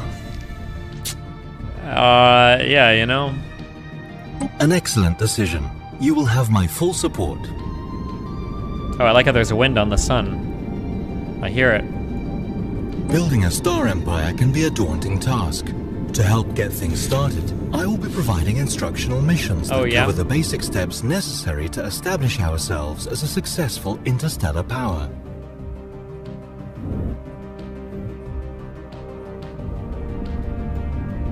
Okay. Fuck, was I supposed to read that? Oh shit, my game just crashed. My game just crashed. I can't believe that happened. Okay. I don't know what's going on right now with my laptop. I have a blue screen, but it's only on one monitor. I don't know why. Hold on, I'm trying to figure out what's going on here. Let me troubleshoot. I opened up my terminal. Let me check real quick. /raid. Des Tiny. What is happening? Am I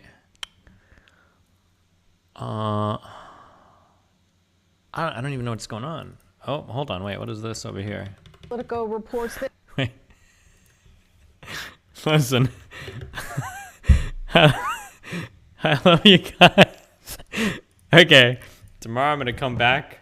I'm gonna have my 100% brain is gonna be ready to dedicate to this. Okay, I promise. My full brain is gonna be ready. But in the meantime, man, you guys are gonna hang out with I'm Really Important. It's gonna be awesome. Okay, it's gonna be so cool. All right, Reprino, Cappuccino, Pappuccino, Moppuccino, Cappuccino, my donors. I will catch you guys next stream, Marino. Okay, go hang out with I. What a cool guy.